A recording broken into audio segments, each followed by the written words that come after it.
1,000 gold coins for a trinket. Shrugging, the girl approached Lydia and Gwen.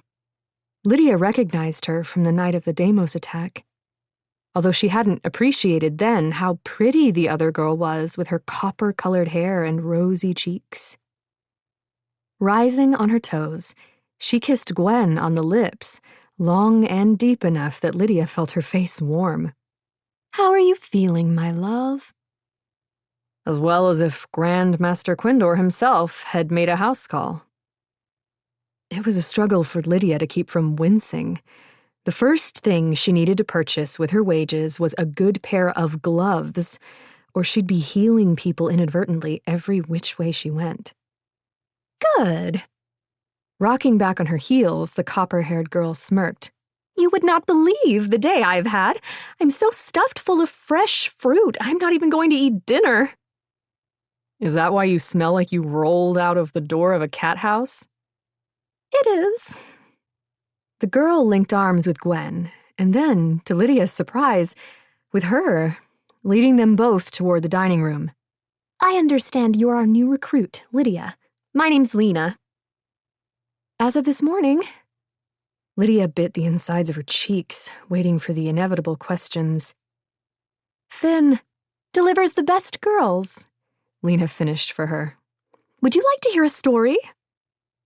She regaled the dozen girls with the tale of her 4 hours of pretending to be a princess.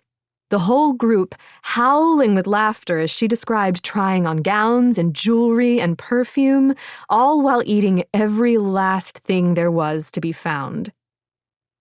"She's going to notice you were digging about in her things," one of the other girls said. "You're going to be lucky if you aren't sacked." Lena made a rude noise.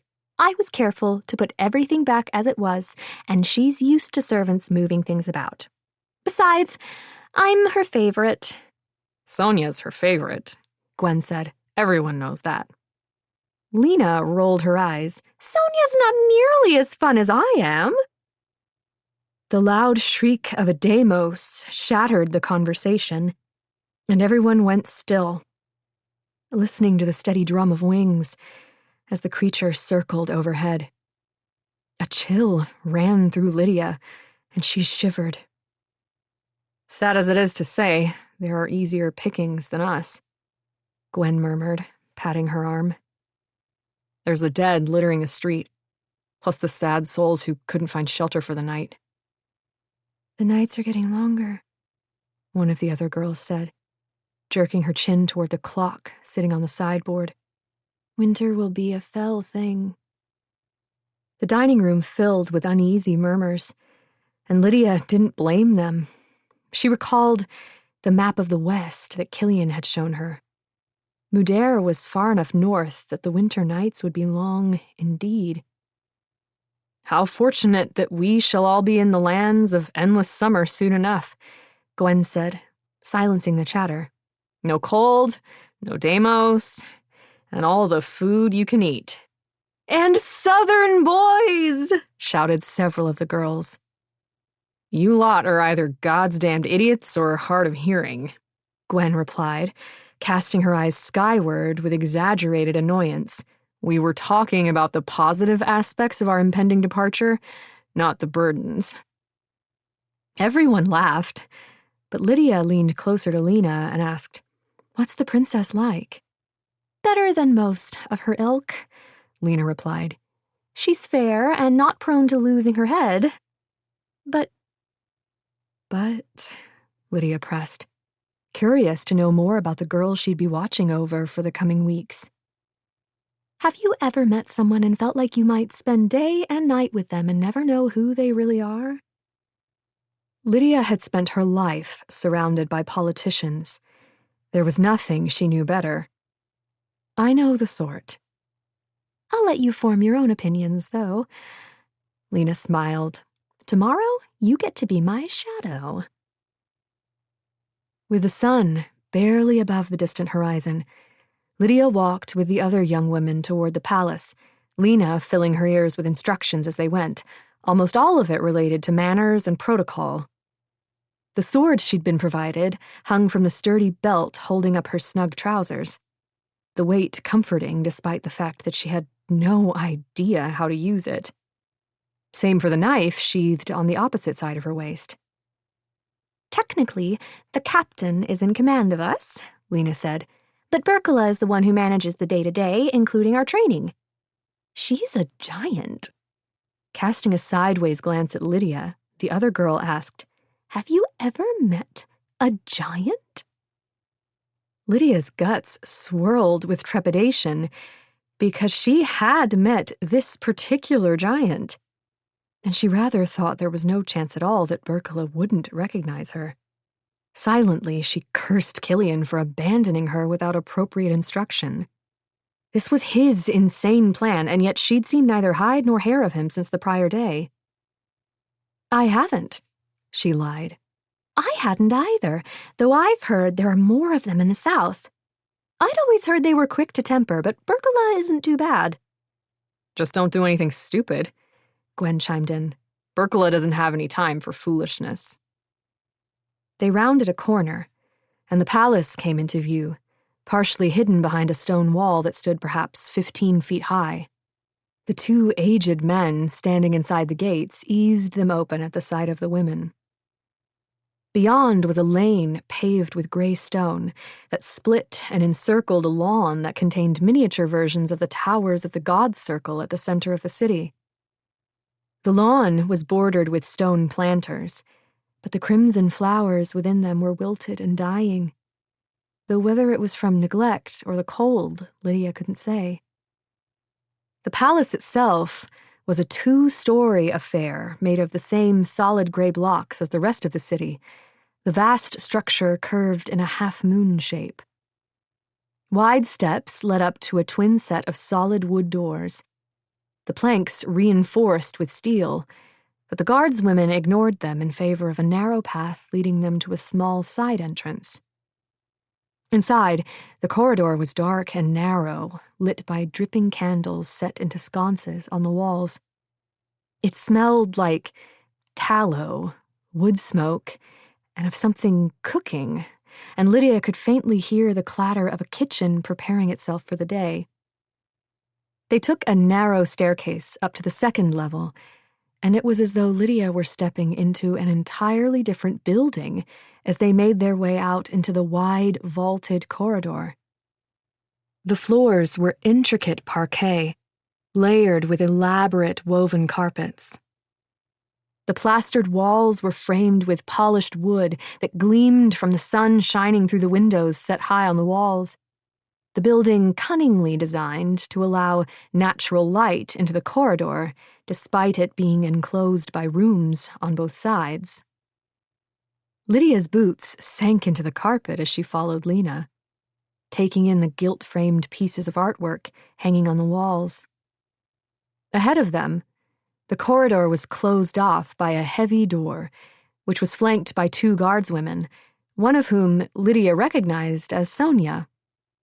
The young woman's hazel eyes warmed at the sight of them. "How was the night?" Gwen asked. "Quiet." Sonia proceeded to give Gwen a detailed report of the evening, but as they were talking, Lena stepped to Lydia's side. "They tend to be a late-to-rise sort, so we'll likely be doing little more than standing right here for the next couple hours." "Does the princess often leave the palace?" "Rarely. Her ladies are responsible for doing her good works in the city, but even they hardly venture out anymore." Lena's mouth curved up in a smile. "It can be very boring work." "Then you, at least, will be pleased with Her Highness's plans for the day."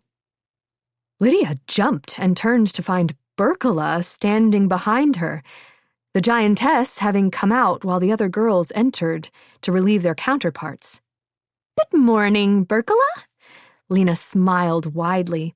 "How is my largest and most favorite ray of sunshine on this fine day?" The giantess exhaled a belabored breath.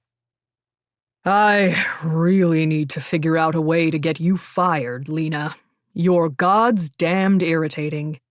"It's why you love me," the guardswoman replied, but Berkela's eyes were fixed on Lydia. So you're the new recruit. Before Lydia could answer, someone said, I was under the impression we had a sufficient number of guards in our employ, Lord Calorian. Turning, Lydia found a young woman standing in the doorway, Killian behind her. She wore a high-necked gown, the amber velvet identical in color to her wide eyes. Her dark blonde hair was twisted back from her face, spilling down her back in thick ringlets that would have been the envy of any patrician girl in Selendor.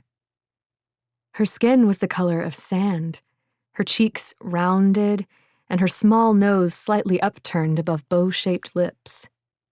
She was a good foot shorter than Lydia, her narrow waist and generous curves emphasized by the cut of her dress. She was lovely, but what struck Lydia was that she was regal. Undoubtedly, this was Princess Malahai. In response to the princess's query, Killian only shrugged. I'm merely attempting to compensate for your recent decisions, Highness. Is that the reason? Malahai's voice was light, but her eyes narrowed as she looked Lydia over. What's your name, girl? Lydia, Your Highness. She bowed, noting as she did that the other girl was wearing boots, suggesting this wasn't a jaunt down the corridor. Straightening, she added, I'm pleased to be in your service. Malahai inclined her head, and I thank you for it. May the Six keep us both safe.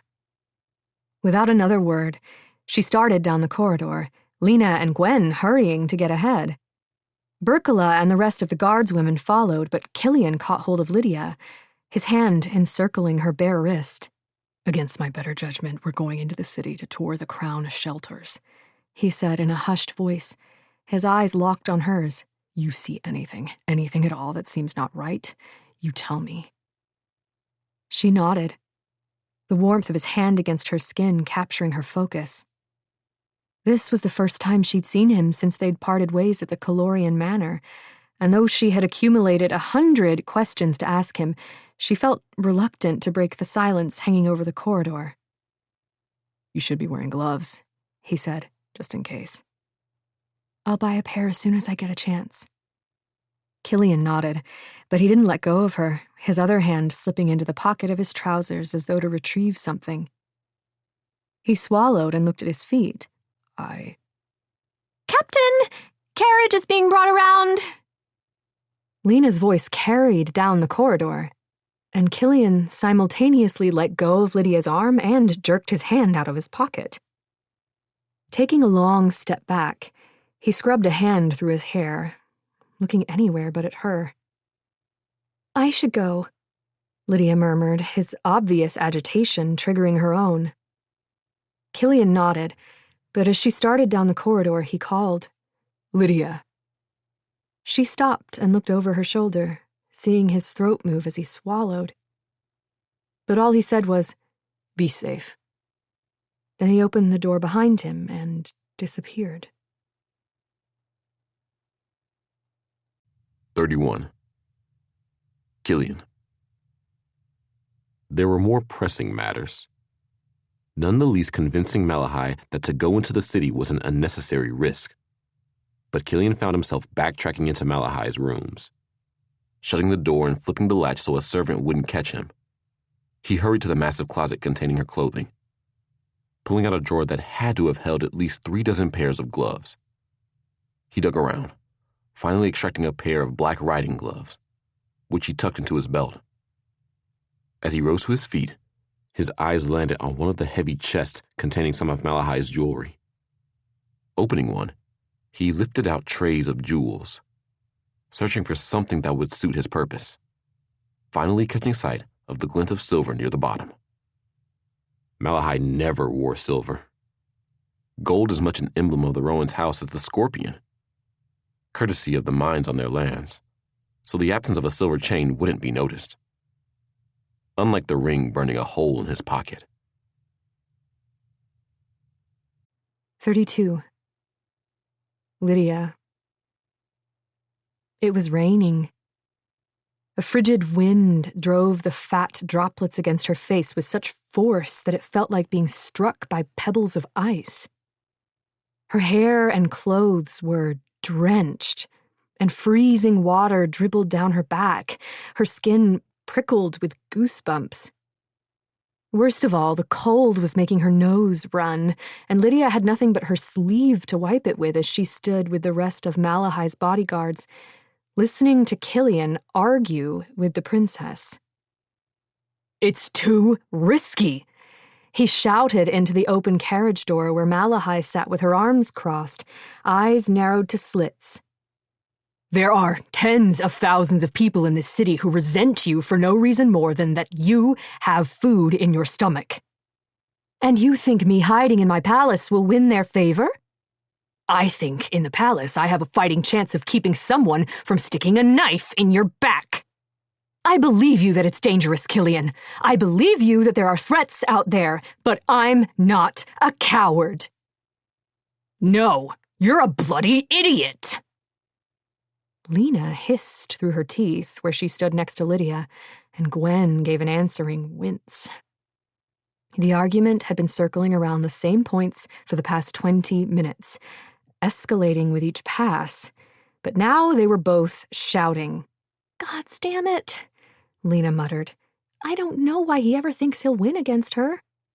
"I think they both like to argue," Gwen replied. "I think he wants to be able to say, 'I told you so,' when something goes wrong." Another girl, Bryn, chimed in before Berkala shot them all a look that said, "Shut your mouths."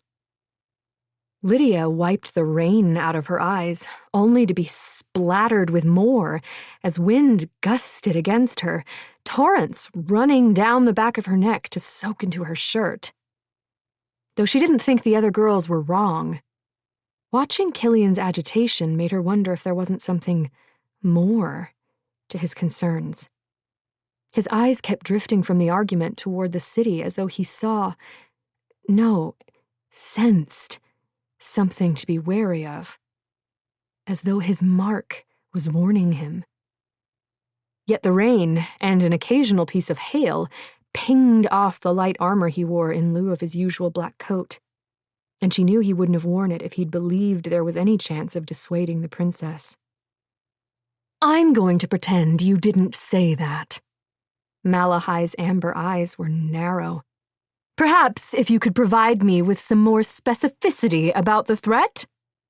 "You know that's not how it works." Killian's voice was low, his irritation drifting off him in waves. "It's not like Tremin is whispering instructions in my ears. All I know is that today the city has a bad feel to it."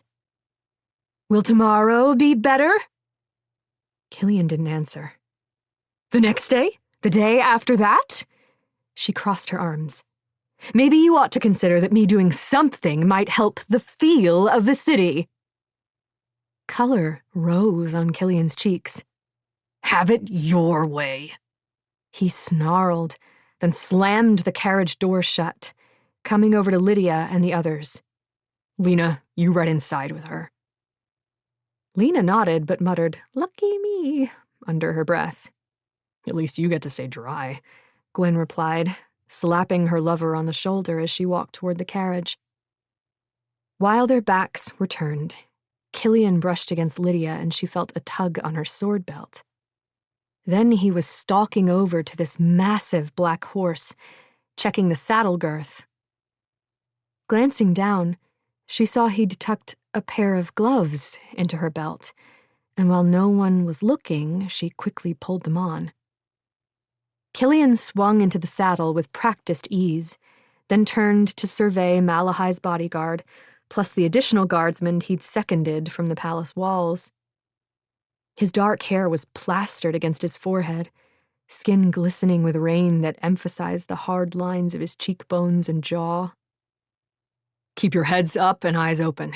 If things go sour, your priority is to get the princess back to the palace or to one of the gatehouses," he said, then nodded at the coachman, who snapped the reins against the backs of the 4-horse team.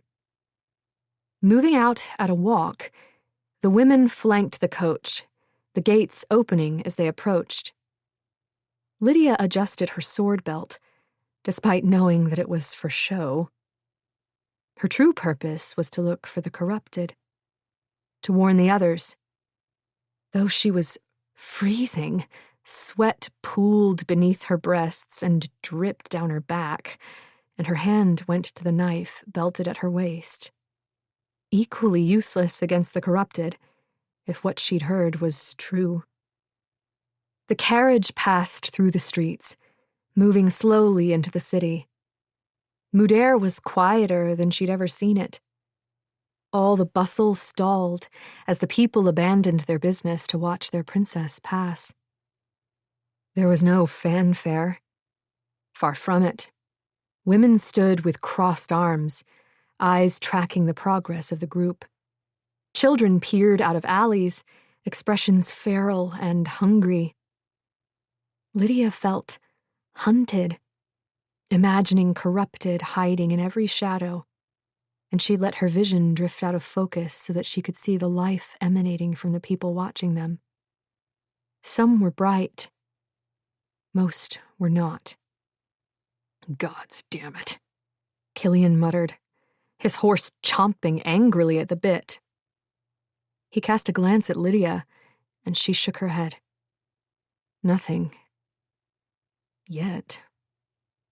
The carriage team's hooves clip-clopped in unison, the plump animals tossing their heads, the plumes of their trappings sagging in the rain. Lydia's skin crawled, and she fought the urge to step closer to Gwen. "Be brave," she mouthed silently to herself.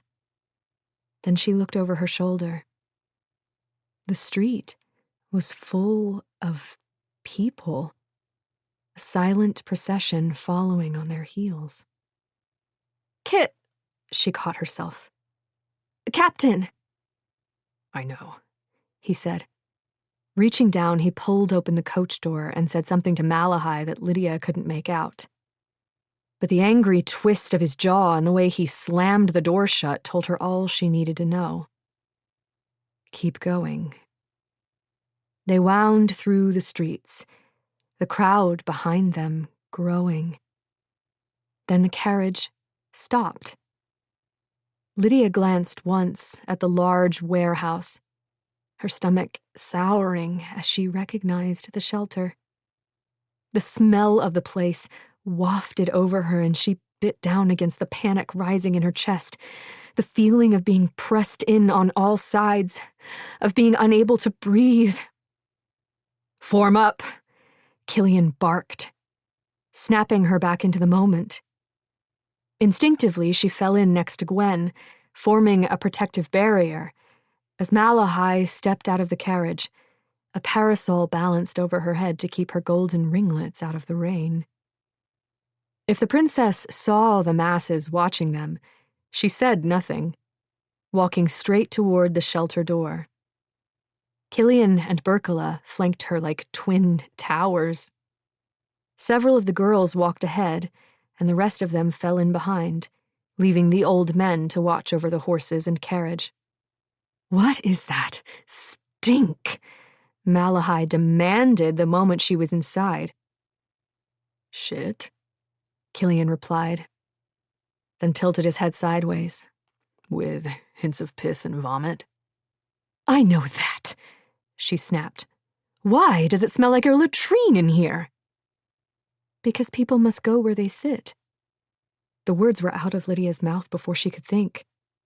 "They pack women and children and crippled soldiers in here as though they were cattle. No room to move, barely air to breathe."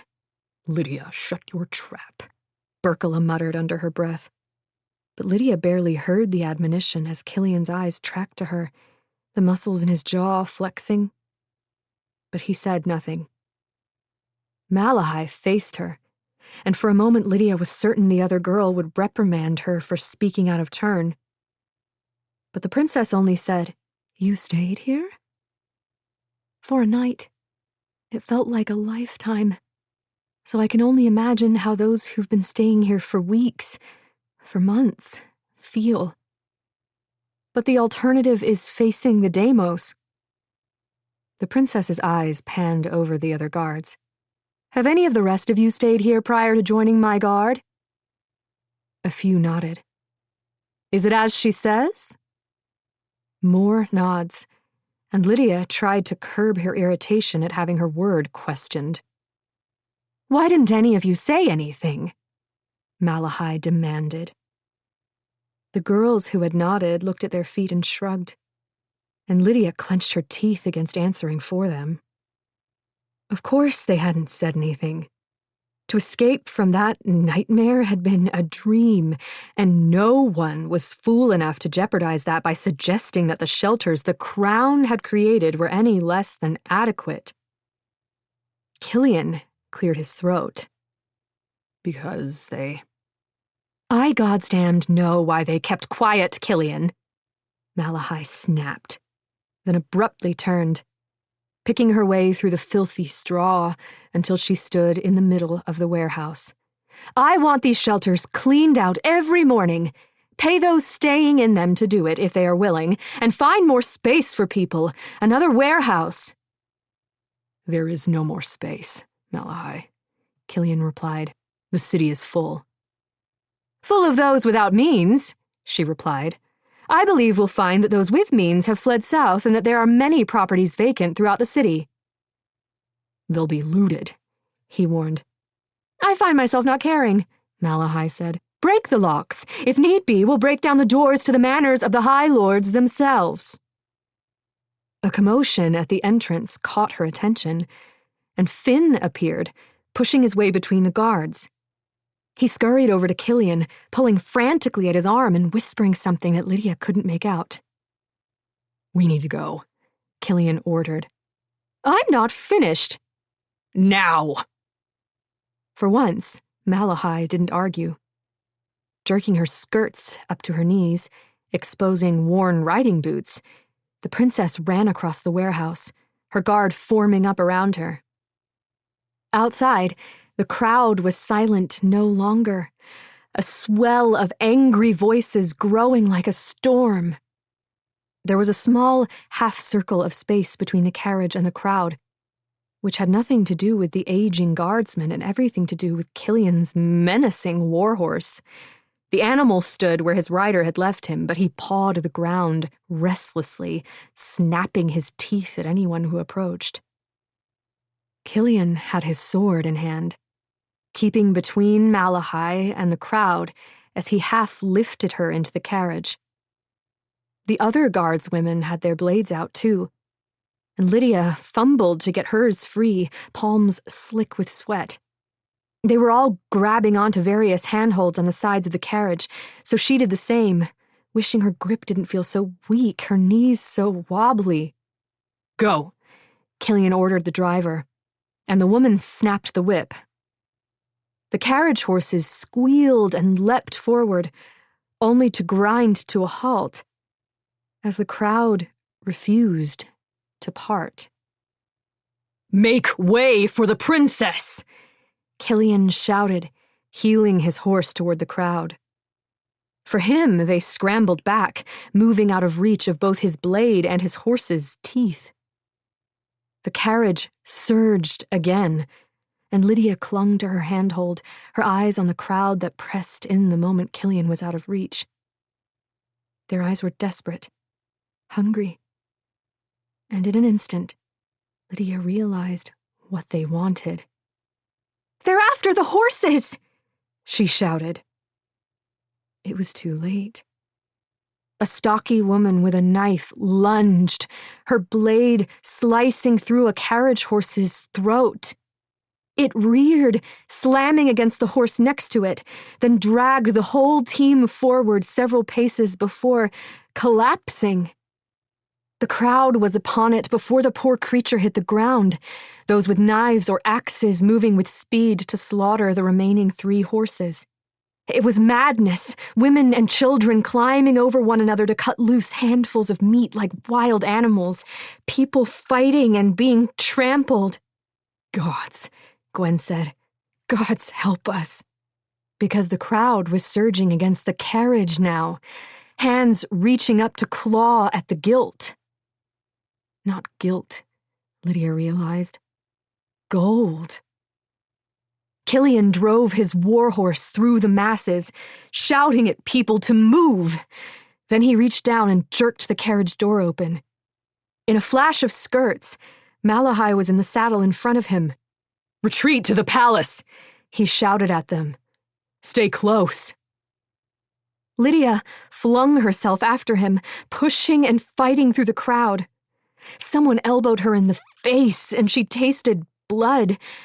Panic roaring through her veins as she struggled in the black horse's wake. No one cared about her, only about the meat and the gold, but it was like trying to run upstream in a river. The other girls were punching and shoving their way through, some using their weapons out of desperation as they fought to protect their charge. Then the mood of the crowd shifted once more. More and more eyes shifting to Malahai. "She's wearing gold and jewels!" a woman shouted. She screamed the words over and over, trying to rally those around her. "The seventh take you!" Gwen swore at the woman, then shouted at Lydia, "Watch my back!" before striding toward the woman and slugging her in the face. But the damage was already done. The incensed crowd pressed closer, and Lydia saw a blade flash. Lunging, she tried to get her sword in between, but it was knocked from her grip, another blow sending her stumbling. A second later, she heard a scream of pain. Barely managing to keep her feet, Lydia searched for Gwen's red and gold coat, but all she saw was a blur of angry faces. Lydia threw herself into the crowd, shoving her way to where Gwen had fallen, the desperate and starving people buffeting her from side to side. "Move!" she screamed, but her voice was one of hundreds, and no one listened. People were pushing back against the flow, splattered with blood and carrying chunks of horse meat or pieces of the carriage with them. A nightmare. Then she caught sight of a red-clad figure on the ground, people stepping on and over the individual with as little regard as they did the cobbles. "Gwen!" she shouted, but the figure didn't move, and with the press of humanity, even Lydia's mark wasn't enough to tell her if the other girl was alive. Weight slammed against Lydia's back, and then she was on the ground, crawling, trying to keep the pace even as boots and bare feet alike stepped on her legs and hands. She shrieked as one of her fingers broke beneath a heel, but kept going, falling across Gwen's still form. "Get up!" She dragged on Gwen's arm, but the other girl barely stirred. Lydia tried to rise to her feet, but was knocked down time and again. Gasps that were half sobs tore from her throat, exhaustion deadening her limbs as she protected Gwen's body with her own. Unless they got clear of the crowd, they were both dead.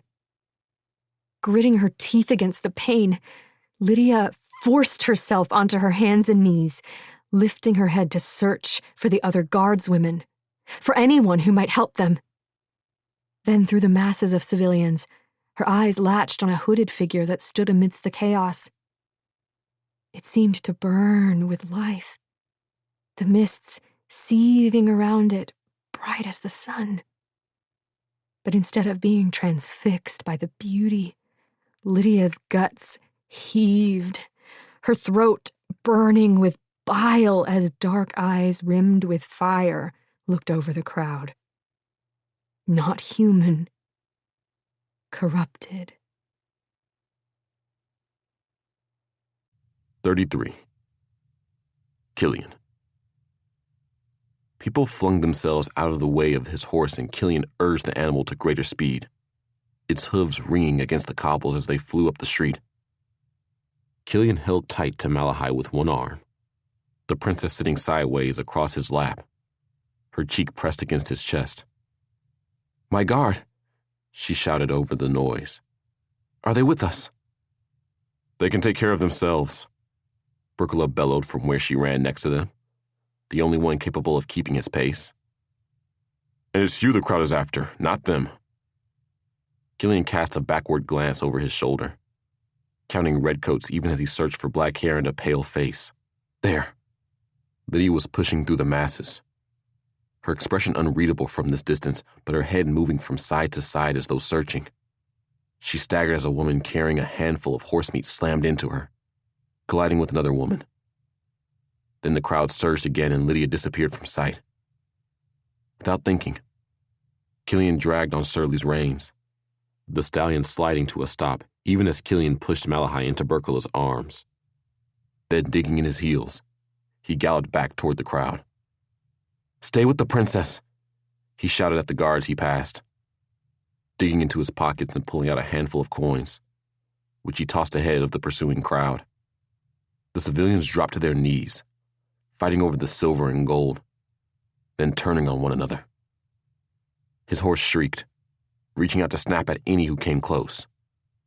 And Killian rose in his stirrups, searching for Lydia's familiar red coat. But there was crimson everywhere. The people splattered with blood from the carriage horses and the blood of one another. Dozens lying still, their bodies tripping up those trying to flee. A flicker of motion caught his eye. A pale face splattered with mud and blood, and he dug in his heels. "Move!" he roared at those in his way, a path clearing ahead of him, revealing Lydia sprawled over Gwen's still form. Leaping off Surly's back, he left the stallion to fend off the crowd. "Lydia!" She looked up, green eyes full of panic, but very much alive. Relief flooded his veins as he caught her under the arms, lifting her upright, then pulling her against him as she swayed. "Are you all right?" "Yes," she gasped, wiping blood from her eyes. "Gwen's not." "Shit." He let go of her, bending to pick up Gwen's limp form. Blood soaked the girl's coat, but she felt a whisper of breath against his cheek. "Get on the horse. You'll need to hold her." "Killian!" There was urgency in her voice. "There's one of the corrupted in the crowd. I saw her." His stomach flipped. "Where?" "I don't know. I only caught a glimpse." He searched the diminishing crowd, ignoring those who jostled against him, but he saw nothing. Except that didn't mean Lydia was wrong about what she'd seen, and he'd left Malahai alone with only a handful of guards. "Lydia, get on the horse." She scrambled onto the stallion's back, and he eased Gwen across the saddle in front of her, unleashing a stream of profanity at the horse as he shuffled sideways and tried to bite. Grabbing the reins, Killian broke into a run, trusting Lydia had the wherewithal to hold on. He sprinted through the streets, knowing the route Berkela would take, and it didn't take long until he caught sight of the group. Malahai surrounded by her guards. They whirled at the sound of hooves, and ignoring Berkela's admonition that she'd keep running, Lena sprinted toward him. "Gwen!" "She's alive," Killian replied. "We'll send for a healer as soon as we reach the palace, though the temple will be strapped dealing with that mess." "Take her straight there," Malahai said. "Berkela and the others will remain with me." "My priority is getting you back to safety," he snapped. "Your decision put us in this mess, Malahai, so for once, maybe you could refrain from arguing." Color leached from the princess's skin. Then her eyes flicked to Lydia. "You take her then. You look in need of a healer yourself." Killian clenched his teeth. The last place he wanted Lydia going was Hajaria's temple, but he had no argument to stand upon for it being someone else.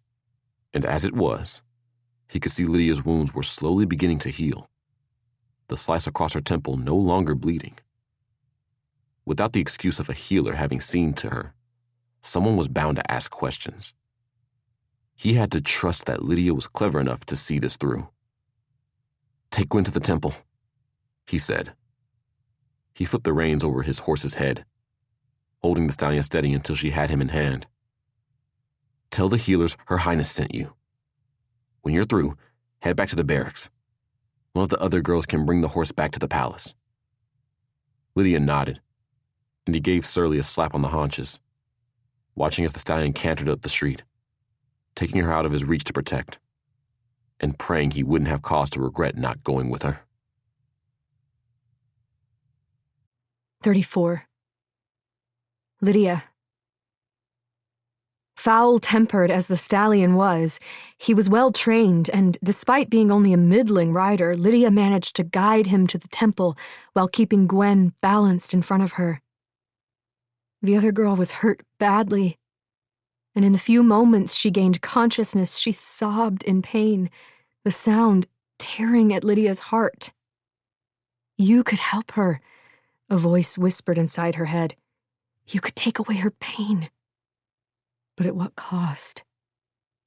It was that question that stilled her hand, that caused her to take care that she did not touch Gwen's exposed skin, that caused her to dig in her heels, urging the stallion to greater speed.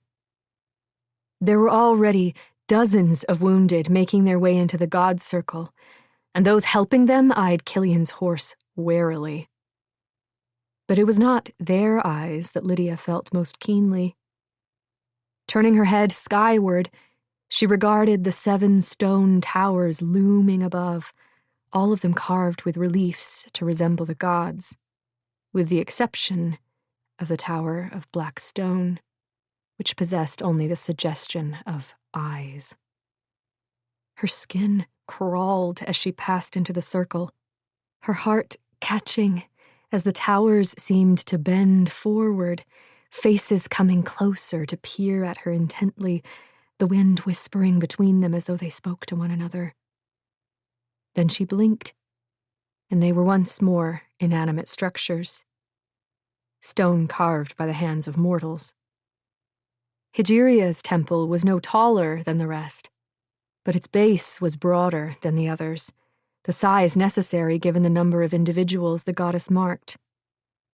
Riding right up to the open doors, Lydia called out, "I'm here by order of Her Royal Highness, Princess Malahai." Only then did she see the dozens of injured laid out in rows, individuals in white robes moving among them, carrying cases of bandages and other supplies. She watched with fascination as a girl, who could not have been more than 13, reached inside a man's opened guts, deep wrinkles forming around her eyes, her hair turning to gray. But the concentration on her face never faltered as she drew the skin of his belly together, sealing it but stopping before the wound was fully healed. Then she picked up a length of catgut and a needle, and without pause began to stitch the deep slice in his leg.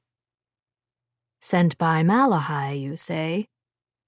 Lydia jerked her attention away from the surgery to find a thin old man with his hand resting on the horse's neck, his white robes stained with blood. "Yes, Gwen was hurt in the riot." The old man's mouth tightened, but then he nodded. "Let's get her down." Showing surprising strength, he caught Gwen in his arms as Lydia slid the other girl off the saddle. Dismounting, Lydia helped him carry Gwen inside, laying her on one of the many cots that had been set out. Straightening Gwen's legs, she looked up to discover the healer was no longer an old man, the age having receded from his face.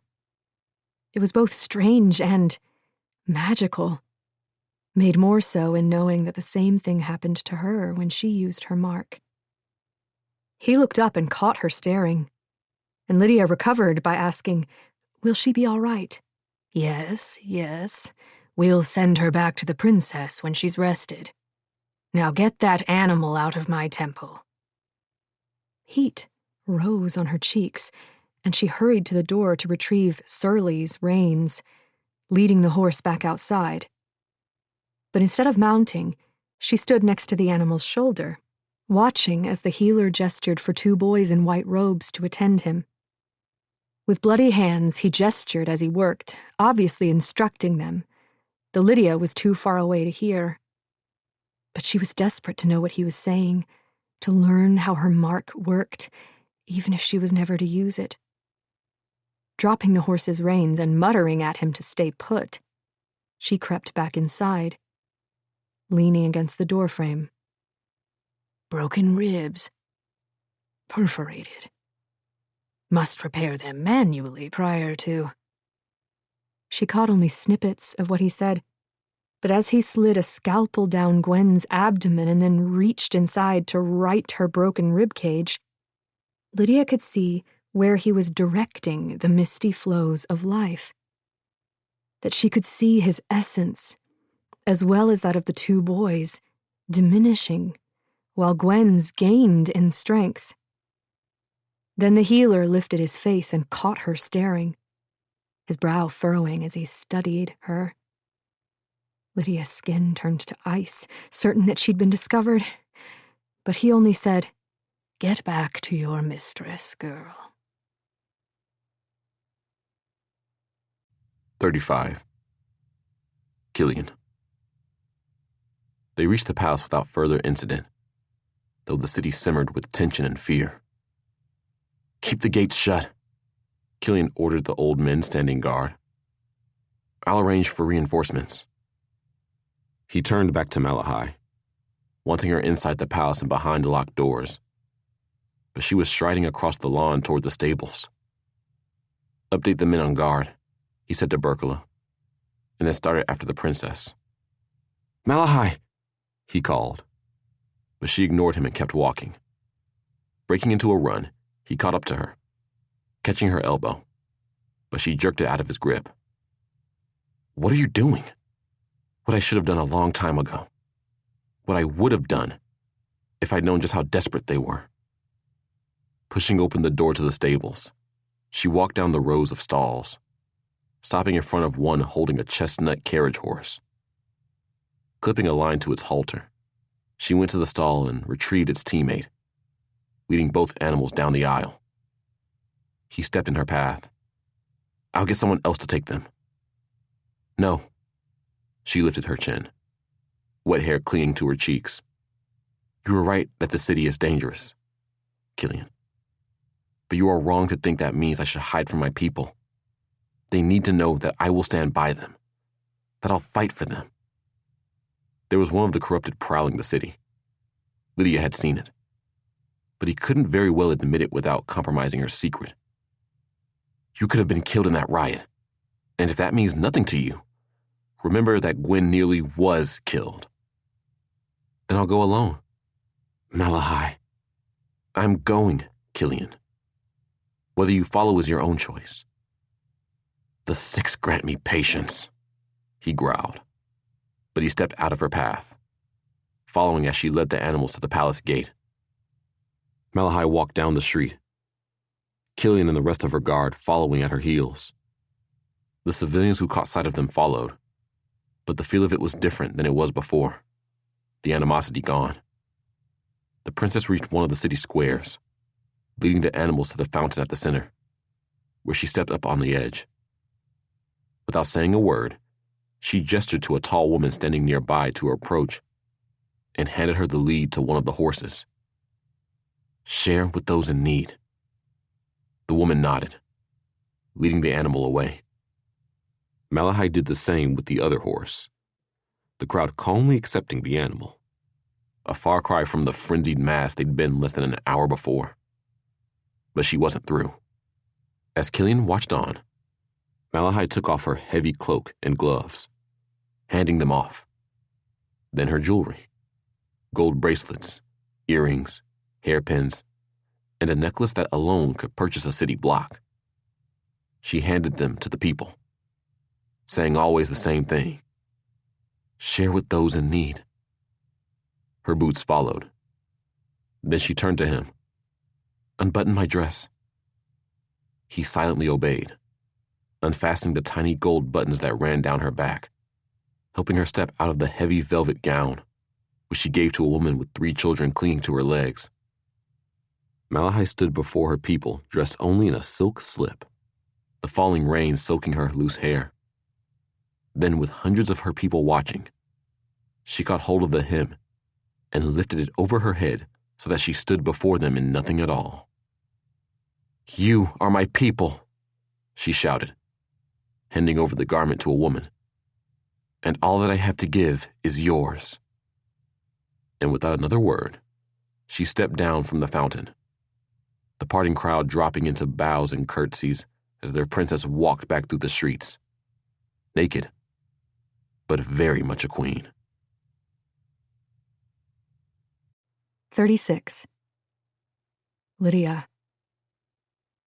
The house was quiet as Lydia lay on her back in her narrow bed, listening to Lena's steady breathing and Gwen's much louder snores. Exhaustion pressed her against the mattress like lead weights, but for hours sleep had eluded her. The balance of the day had been uneventful, but she'd been unable to shake the frantic tension of the morning's events. Visions of the knife flashing, of Gwen falling bloodied beneath the crowd, of her own God's damned uselessness dancing across her thoughts. Rolling over in bed for the 100th time, she tried to calm the escalating beat of her heart, the panic that made her feel as though she would vomit. When the clock downstairs chimed the midnight hour, Lydia climbed out of bed and roamed down the hallway to Killian's study, having seen a glimpse of bookshelves in passing. With the exception of a dog sleeping on a chair, the room was empty.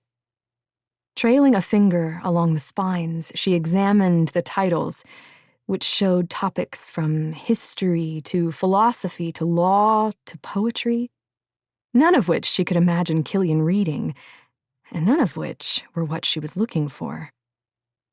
Dropping to her knees, she examined the bottom row, smiling when she lighted upon The Art of Swordsmanship. Plucking out the book, she sat on the floor rather than shooing away the dog. The book was light on words and heavy on diagrams, and she swiftly read through the contents, then set it aside to retrieve another volume on a similar topic. She read until her eyes burned, and it wasn't until she felt a hand shaking her shoulder that she realized she'd fallen asleep. Alarmed at being caught, she jerked upright. Her forehead collided with something hard. "God's damn it, woman." Killian crouched next to her, rubbing his chin. "What are you doing in here?"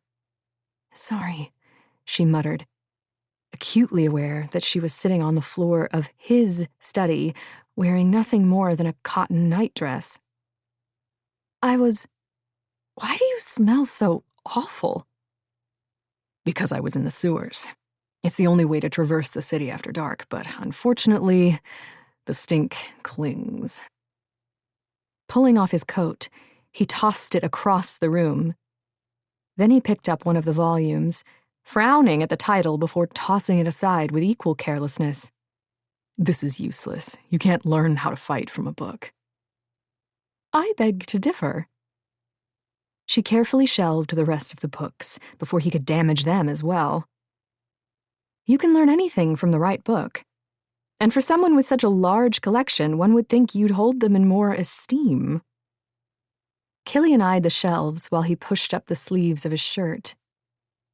The knuckles of his hands were scraped and bleeding, and she wondered what he'd been doing. "I've always considered them more decorative than useful, frankly." Lydia crossed her arms, trying to focus on his view of literature, rather than the way the candlelight illuminated the muscles of his bare forearms, or on how his dark hair fell over eyes bright with humor. She wished a clever retort would come to mind, but her brain seemed intent on failing her. Killian was quiet for a long moment. Then he ran a finger down the spines of the books. "Why would a scholar like you be interested in books full of pictures of men waving sticks?" "Why do you think I'm a scholar?" The corner of his mouth turned up. "You shelved my books in alphabetical order, which I doubt was the state in which you found them." There was nothing to be gained or lost in denying it, so she nodded. "Incompetence irritates me, particularly my own. I hoped the books would help rectify my limitations." "I believe you," he said. Only that's not the reason you're sitting here in a nightdress when you should be asleep." His attention didn't stir from her face, but she flushed nonetheless. "I didn't want to wake Gwen or Lena," she said, then sighed, the excuse weak even in her own ears. "It concerns me that the other girls might depend on me to fight again and that I'll fail them." Like she'd failed Gwen today. Like she'd failed Tariana. Like she'd failed herself. "Today wasn't your fault. It was mine. I had a bad feeling about Malahai going into the city, but—" Shaking his head, he sat on the floor and rested his elbows on his knees. "Gwen could have died because I didn't know what I was doing." She stared at the floorboards between them. Her hair fell forward to pool in her lap as she thought of how very different things would be if she'd been able to fight off Spurious when he'd chased her down, stopping her from warning Tariana. Or if she'd been able to hold off Marcus long enough for help to arrive. Or if she'd been as good with her fists as the women who'd attacked her in the shelter and stolen her coin. "I'm tired of being helpless. Of being a victim." She clenched her hands into fists, her nails digging into the palms of her hands. Her body was so tense, it hurt, each breath a struggle, though there was no reason for it. Her pulse roared in her ears, and all she wanted was to escape, to find some form of release from the fear that had hung over her from the moment Lucius had captured Tariana's ship. A violent shiver took hold of her, though she wasn't cold, and she clenched her teeth to keep them from chattering. Then Killian's fingers, warm and rough with callus, cupped her cheek, and she exhaled in a loud whoosh, leaning against his hand, though she knew she should not. "Breathe," he instructed, and she drew in a ragged mouthful of air. "You aren't helpless. You saved my life from the Deimos, and I'm fairly capable with a sword." "Luck." "No, it wasn't." His thumb traced over her cheekbone. "You aren't helpless. Your presence gives the other girls a fighting chance if one of the corrupted comes for Malahai, because without you there is no warning, and without a warning they don't have a chance. You're risking your life for them. There's a word for that, but it isn't luck." She squeezed her eyes shut and shook her head until his fingers caught in her hair, his other hand rising to hold her face steady. "Lydia, look at me." "I'm tired of being afraid," she whispered, refusing his request. "Do you even know what fear feels like? What helplessness feels like?" He hesitated, then said, "Yes. Every day. Every minute." Something about his tone, the truthfulness of it, steadied her heart, and she opened her eyes. His were dark, all humor gone. Then he looked away, shaking his head. "Everyone knows. Everyone in the goddamned kingdom knows, but not you, not the girl from the far side of the world." "What do you mean?" "This war is my fault," he said. "My mistakes were what allowed Rufina and her army to invade Mudamora." Lydia listened in rapt silence as he explained what had happened at the wall. The death of the corrupted woman. The subsequent attack from the rear that he saw coming a heartbeat too late. His last conversation with his father. "I've never told anyone that part," he said, then shifted his weight to extract the sword belted at his waist. This was his. It was an infinitely finer blade than the one Lydia had been given and had subsequently lost. The steel engraved with a cursive script she couldn't make out. The grip was well worn, but a large sapphire was set into the pommel and it glittered in the candlelight. "I think it's the only thing I own that I couldn't bear to lose." "It's beautiful." "It was a gift from King Derek Fallorn. They were friends, and my father was his sworn sword. I was—" He broke off, shaking his head. It doesn't matter. Neither of them spoke. But there was something comforting in the silence, as if what was conveyed unspoken was more powerful than words. Finally, he said, I know Tariana gave you a copy of Treatise, so you know that the strength of the Six depends on the belief of the people. It's not so much belief in their existence, but the belief that the Six will protect their faithful followers. And that protection most visibly comes through those the gods mark, which means that our actions impact the strength of belief. Our. Because she was marked, too. He rubbed his chin, eyes distant. If the marked aren't where they are needed, it damages faith. If they don't do their duty to the people, it damages faith. If they fail to protect the people, it damages faith. And that is what gives the corrupter his power. It was an incredible burden to bear. More than she'd even realized. The only way I can redeem myself is by winning this war, driving Rufina back. But Sarek forbids me to fight because he believes Tremin and the rest of the Six have turned their back on me. He sighed. I am terrified of what is to come, and I feel helpless to stop it. She understood that weight of guilt. To have made a mistake that cost those one loved so very much. That it hadn't been intentional didn't matter. The fault was still there. And to be denied the chance at atonement, that she understood equally as well. Reaching out, she took his hand, her heart skipping as her mark took hold. Hegeria marked me to save your life because Tremin asked her to, Killian. But maybe it wasn't just to save your life. Maybe it was also to bolster your faith. My faith's just fine. She tightened her fingers. I'm not talking about your faith in them. I'm talking about your faith in the marked. In yourself. A draft gusted through the room and the candle flickered, sending shadows dancing across the wall. The sensation of being observed made Lydia shiver. The corner of his mouth turned up, and she knew he felt it too. They're always watching. I'd like to tell you that you'll get used to it, but I never have. Then he gave a slight shake of his head.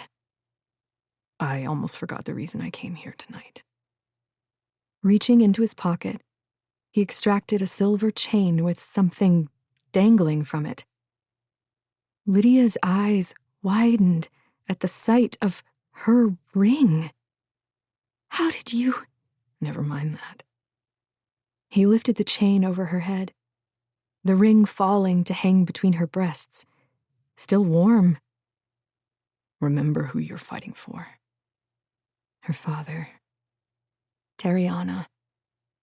All of the Marin who'd been captured. I'm afraid I'll fail them.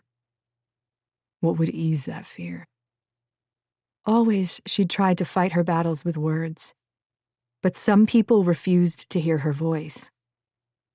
I want to learn to fight.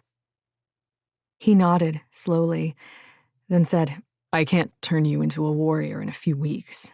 That's something that takes months, years even. Her heart skipped. But you'll teach me. I will. Every night I can get away until Malahai sets sail. Meet me at the Calorian Manor after your day is done tomorrow. Tell the others there's a girl you fancy and that you're meeting up with her in the city. They'll understand. Half of them are supporting lovers and family with this job. He stood in one smooth motion before reaching down to extract one of the volumes from the shelves. This one isn't too bad. And without another word, he disappeared into the darkness of the hallway. 37. Killian. Light was already growing in the sky by the time Killian made it back to the palace. He jumped down from the top of the wall and rolled, coming to his feet in time to see the door to the stables open One of the boys who cared for the horses let out an agitated pair and turned them loose to graze the grounds, fattening them up for their eventual slaughter, which had been the fate of most of their fellows. Both galloped to the far side of the palace grounds. The boy disappeared inside. Then a moment later, a shout of dismay cut through the air. Skin prickling, Killian ran toward the large building. The light was dim inside, but he could hear Surly and Seahawk rustling uneasily about their stalls. And over the smell of horse and manure, his nose picked up the scent of blight. The stable boy stood with his back against the wall, his face drained of color, eyes fixed on what lay beyond in the stall opposite, the one belonging to Malahai's mare. Swearing under his breath, Killian strode down the aisle and looked inside, barely keeping the contents of his stomach in check at what he saw. "She was fine last night, my lord," the boy blurted out. "I swear it." "This isn't your fault."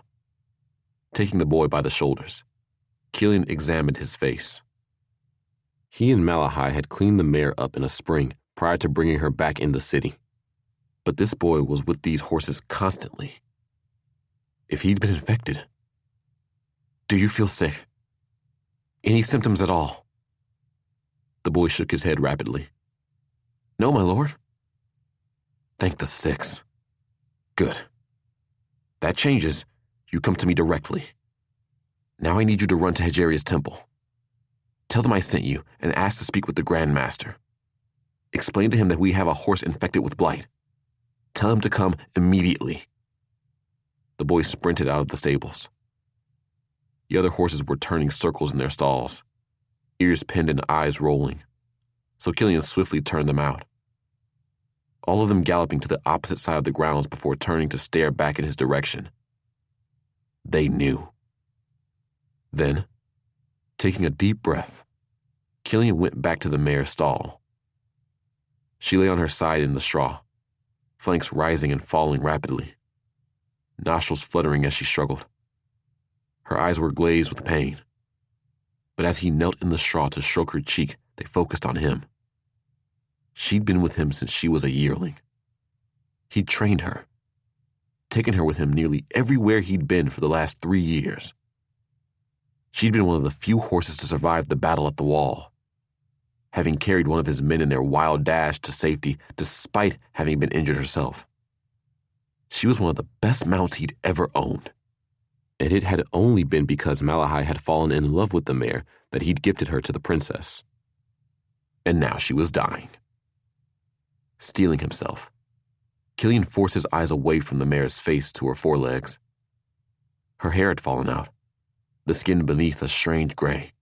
Pulsing black veins rose up her shoulders, the same way the blight crawled across the landscape, but 1,000 times more sickening. Because there were places where the skin had ruptured, black sludge dripping into the straw. And the smell. Never in all his life had he experienced anything like it. Heels clicked against the stone of the stable aisle. The measure deeply familiar. Scrambling to his feet, Killian stepped outside the stall, pulling the door shut behind him and stepping into Malahai's path. She'd clearly dressed in a hurry, her hair still tangled from sleep. "It's bad, Malahai. You don't want to see this. I'll take care of it. She's my horse. All the more reason for you not to see." Malahai's face was blanched, but she shook her head. "Let me pass." Wishing he could force her to see reason, but knowing it wasn't right to do so, Killian opened the stall door. Malahai's shoulders rose and fell as she took a deep breath. Then she rounded the corner and stepped inside. A soft gasp of horror tore from her lips, and she swayed. Killian reached forward to steady her, but she only brushed his hands away, going to kneel next to the mare's head. The night guard had followed Malahai in, and even Sonia's russet skin seemed waxy and pale. "All of you out," he ordered. "You too, Berkala. I've sent the stable boy for Quindor. If he isn't here in the next half hour, you fetch him yourself. No need to prolong this." Then he went inside the stall. Malahai was stroking the mare's cheek, murmuring soothing words. She needs to be put down. He knelt next to her. I've sent for Quindor. If the blight can do this to a horse, it can do it to a person as well. The healers need to be prepared. But I know, Malahai interrupted. I know he won't expend the energy to heal a horse. I'm sorry. A tear dribbled down her face. It's my fault. If I'd been paying attention, I brought you out there. And he was the one who was supposed to have been protecting her. Soft footfalls echoed through the stables. And a heartbeat later, Quindor appeared in the entrance of the stall. His brow furrowed at the sight of the horse, and he gave the faintest shake of his head. How did this happen? Killian cleared his throat. We had the horses out for a run. She leapt a fence and landed in a ditch filled with blight. We got her out, but she was covered in it. The Grandmaster knelt next to the horse, his hand resting on her neck, eyes unfocused and yet somehow intent. Then he pointed at her forelegs. She was injured? Killian nodded. Scraped up her forelegs getting out. Then he looked at his own hands, which had been nicked and scraped in the same ordeal. I'm fine. You're marked, Lord Calorian, the Grandmaster replied. I think you are not a good test case. Then his gaze shifted to Malahai. What of you, my lady? You were there as well, yes? Killian's chest tightened. But Malahai had a lifetime of experience hiding her mark. I was wearing gloves. Everything I was wearing was burned, and I have no open wounds. That might well be all that saved you from this fate. Killian's stomach churned with nausea. Lydia had stepped in the blight on her way from the Zinthier stem to the city, and her bare feet had been scraped bloody, but she'd also been marked less than 2 hours later. His palms turned to ice at the thought of what would have happened if she had not. Quindor was still frowning at Malahai, assessing her in that strange way all healers did their patients. I think it's best if you refrain from leaving the palace grounds, my lady, for your own safety. Never mind me. Malahai's voice was fierce, angry. What of my horse? The blight closes in on Mudair with every passing day. We need to know how it infects and whether the effects can be counteracted by a healer. The Grandmaster exhaled a long breath. She's near death. Even if I can reverse the damage, I'll not save her. Not when there are lines of civilians in front of Hajeria's temple in need of my strength. Pragmatic prick, Killian thought, despite having known Quindor would say as much. Quindor moved his hands from the horse's neck to her chest, pausing there. Strange, he muttered before shifting so his hands hovered over one of the pulsing veins of black running up the animal's shoulder. Dead. Malahai turned her head to meet Killian's eyes. She'd said almost exactly the same thing when she'd tried and failed to drive the blight back. Utterly devoid of life. The Grandmaster's hands flexed, still hovering above the blight. I've never seen anything like it. Not from poison or infection. Not from frostbite or burns. This never lived. Obviously, that's not the case, Malahai pressed. Can she be healed? Quindor didn't answer, but his reluctance was palpable. Sweat broke out on Killian's back, all of his instincts screaming a warning. But they had to know if the blight could be fought. Taking a deep breath, the Grandmaster of Hajeria's temple pressed one hand against the flow of black. Time seemed to freeze even as panic rose on the man's face. Killian lunged, catching hold of the healer's shoulders and jerking him away from the horse, the force of the motion sending them both sprawling. Clambering upright, Quindor clutched his hand to his chest. This is an abomination sent by the seventh. She's just a sick horse, Malahai said, resisting Killian's attempts to move her a safe distance away. Not anymore. The Grandmaster eyed the dying animal like she was a venomous snake. Kill it. Burn the body. The last thing we need is some fool thinking the meat can be salvaged. Killian extracted a knife, pushing Malahai out the door to the stall. She's my horse, the princess snapped. It was my mistake that caused this, so I'll put her down myself. Admirable sentiment, my lady, Quindor said. But better that Lord Calorian do it. We don't know for certain yet how the blight infects, and we dare not risk your life. Not with a knife, Lord Calorian. It is in the horse's blood. And the last thing we need is the entire stables contaminated. Killian waited until Quindor had led Malahai from the stall. Then he moved to the horse's head. The veins of blight had already risen up her neck, reaching like grasping fingers toward her head. The mare's breath was coming in great ragged gasps, her brown eyes fixed on him. He'd had to put animals down before when they were injured beyond hope of recovery. But it had never gotten easier for him, just as he'd never gotten used to the way they watched him as he did it, the way they always seemed to know. I'm sorry, he murmured, taking hold of her chin and drawing her head back, bracing one foot against the base of her skull. You deserved better. Then a shadow passed over the mare's eyes, and what was looking back at him was no longer a horse. She started to move, lips pulling back to reveal her teeth.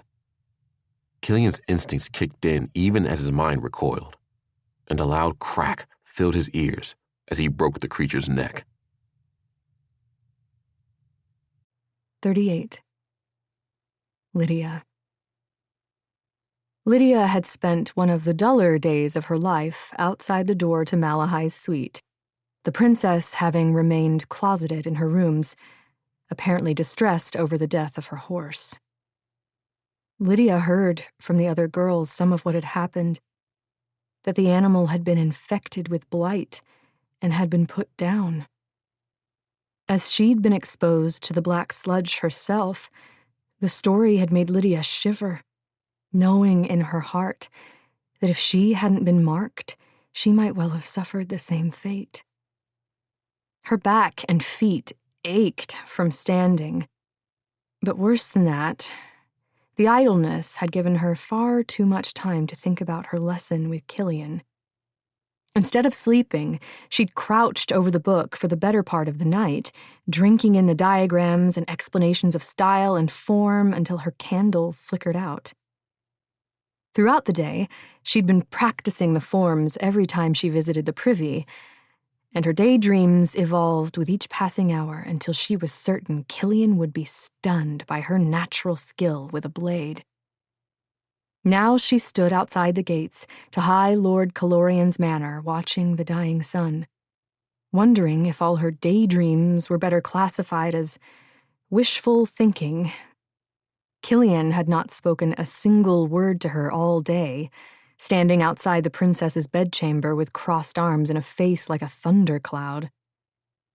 Given the events that had transpired, Lydia was not so self-involved as to believe his fell temper had anything to do with her. But she was beginning to wonder if he'd found another activity to relieve his mood. Just as it was growing dark enough that she'd need to sprint back to the barracks to beat the arrival of the Deimos, a tall shadow materialized up the street. Saying nothing, Killian boosted Lydia up so she could reach the top of the wall, pushing on her feet until she was able to scramble over. "We've only got a few hours," he said, dropping next to her on the far side. "There are other matters requiring my attention." Curbing what was an unjust sense of disappointment, she followed him into the manor. He led her once more to the ballroom, and after helping him light a handful of lamps, she carefully extracted her sword and assumed the stance the book diagrams had detailed. Killian looked her up and down, then said, "Well, I suppose that explains the length of your breaks today. Lena was quite certain last night's stew had not agreed with you." She gaped at him, her face burning hot. "The first thing we need to work on is that draw of yours. It will signal to any attacker you come across that you haven't the first idea of how to use that weapon, which isn't ideal." Her whole body felt like it was being consumed by the flames of embarrassment. Pulling off his coat and gloves, Killian tossed them to one side of the room before returning to the center. "This," he said, "is how you draw a sword." He proceeded to extract his blade with both speed and flourish. Lydia eyed him dubiously, wondering if traveling this path was more likely to get her killed by accident than see her to Serlania. What good is knowing how to pull it out if I haven't any idea how to use it? He started to grin, and she scowled at him. "Keep your jokes to yourself and answer the question." "It's a bluff," he replied, the corners of his mouth twitching with unspent laughter. "Like when you play cards."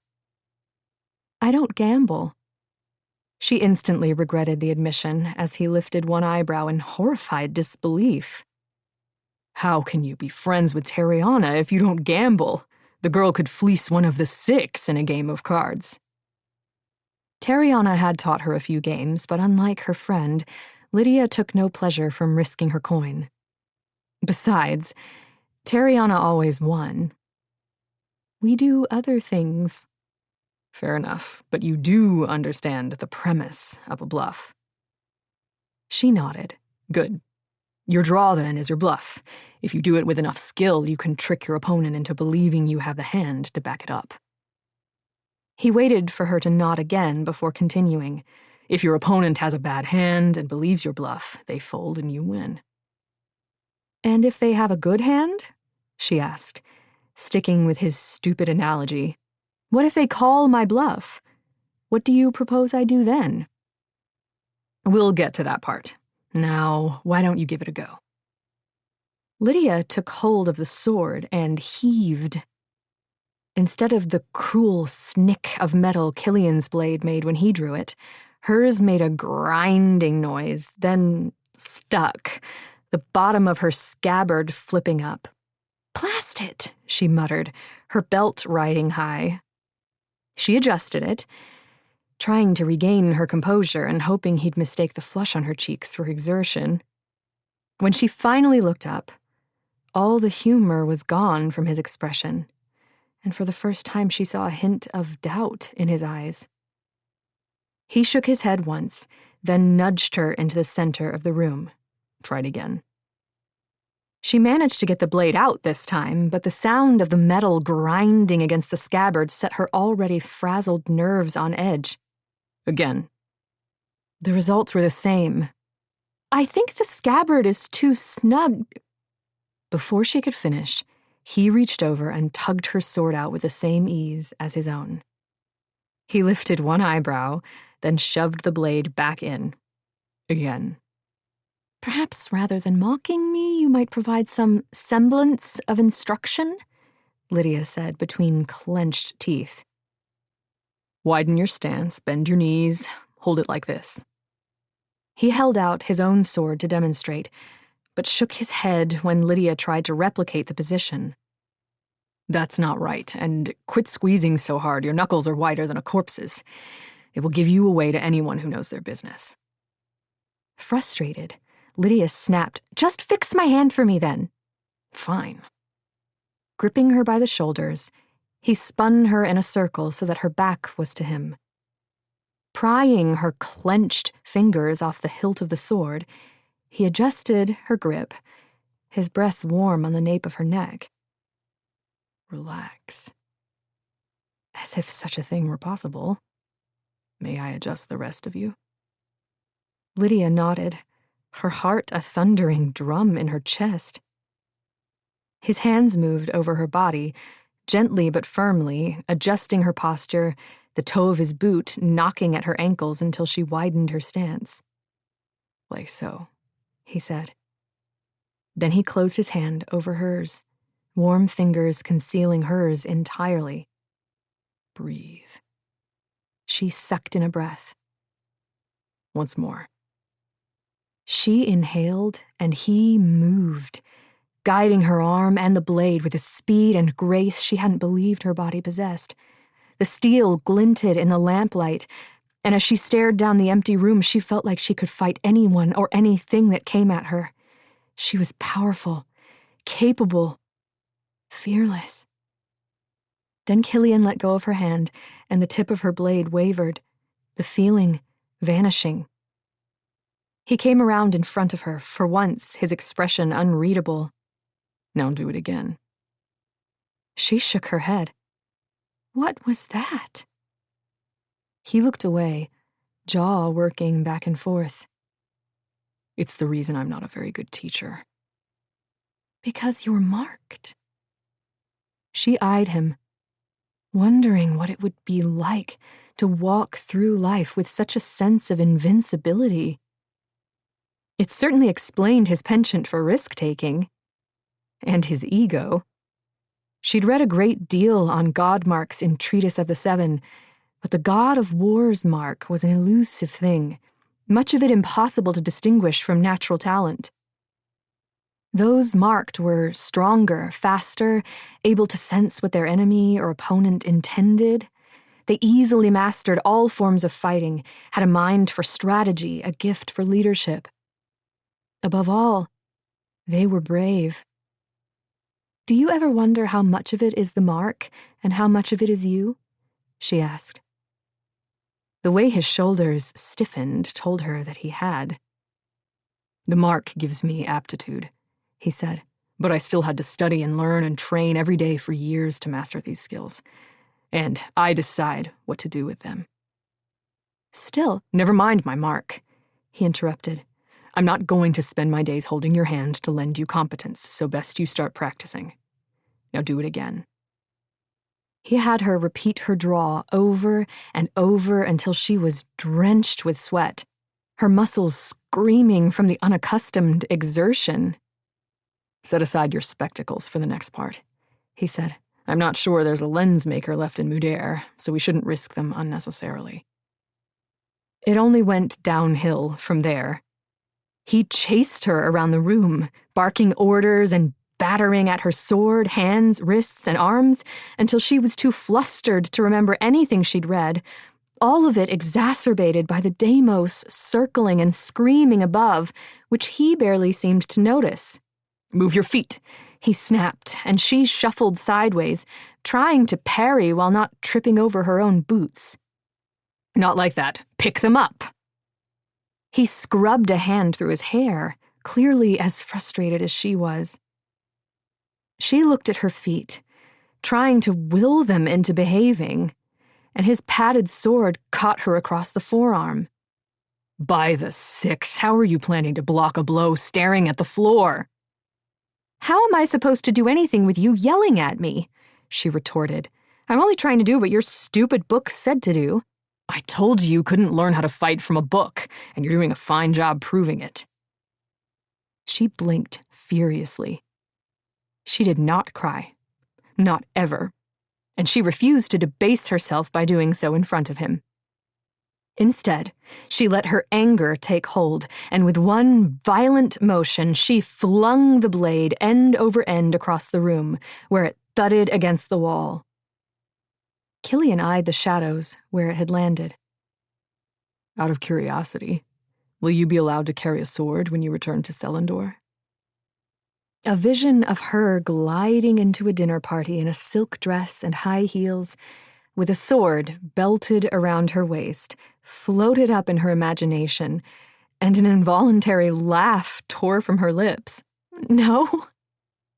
"Knives?" "It would be frowned upon." "Never mind frowns. If Malahai can hide 2 blades up her skirts, then so can you." Lydia bit the insides of her cheeks, wondering how he knew that particular piece of information. "I think it best we move on to the weapons you'll always have with you." Without further explanation, he dropped his blade and swung at her with his fist. Lydia dodged, feeling his fist brush against one of her braids. Killian laughed. "I knew those instincts were in there." "You just tried to hit me." She stared at him in indignation. "Your point?" There was a gleam in his eye that suggested he knew exactly what her point was, but fully intended on making her say it. A gentleman should not hit a woman. Which liar told you I was a gentleman? She gave him a flat stare. Fine, fine, he said, circling her. What about in such instances where the woman has requested said gentleman teach her how to fight? Surely you can teach the mechanics without trying to blacken my eyes. That's about as good as you trying to learn from a diagram in a book. Lydia bit the insides of her cheeks, annoyed, though she wasn't sure whether she was annoyed with him or with herself. I don't want it to hurt. Fighting hurts. Part of learning to fight means learning to deal with just how much it can hurt. He rocked on his heels, brown eyes fixed on hers. So what will it be, Lydia? Do you want to be a lady who needs someone like me to watch her back, or do you want to be a lady who can take care of herself? She glared at him. You know the answer. Killian gave a slow nod, suggesting that he had known, but had also hoped she might change her mind. If it's what you want. It is. So be it. Now get your hands up in front of you to protect yourself and try to hit me. A slight thrum of fear filled her stomach, because she'd been struck before. By Vibius, by Lucius, by the women who'd attacked her in the shelter. Lydia was not keen to experience that sort of pain again.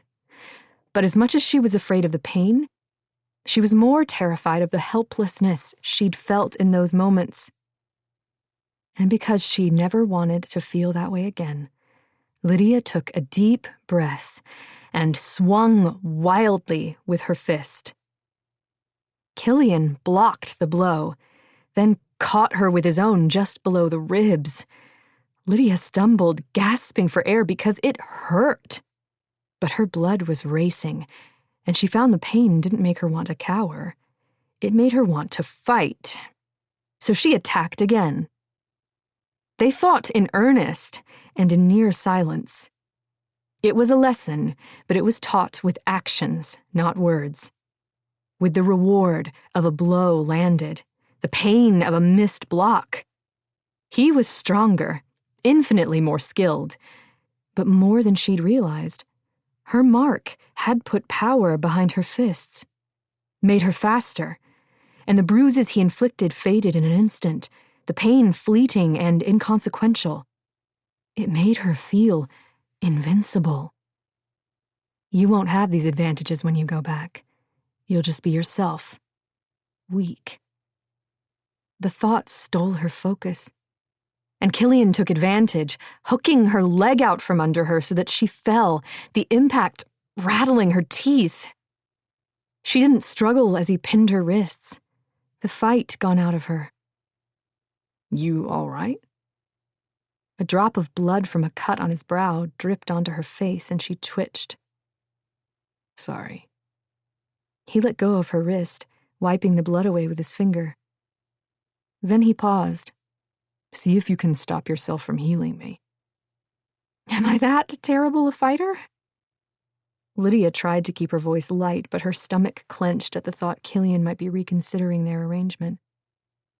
His face remained serious. We both know that the sooner you can get away from Mudair, the better.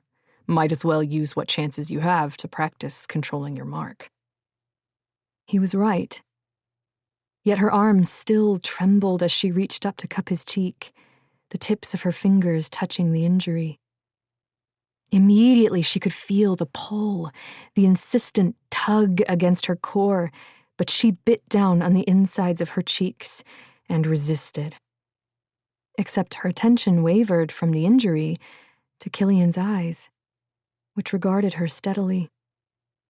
The lamplight flickered off them, illuminating the shades of umber and walnut and bronze, like polished tiger's eye stone, but warmer. Lydia was quite certain she'd never seen eyes like his, although perhaps it was only that she'd never been this close to someone, never been so captivated. Her mark jerked free of her control, life flowing from her into him, and the cut sealed into a faint white line, the swelling around his other eye fading into nothingness. "Perhaps you're not the best test subject," she mumbled, embarrassed about losing her concentration. "Why is that?" "Because—" She trailed off, keenly aware of the warmth of his body over hers, the roughness of his cheek against her palm, the raggedness of her breath, and the way his shirt strained against the muscles of his shoulders. He didn't let her go. She didn't want him to.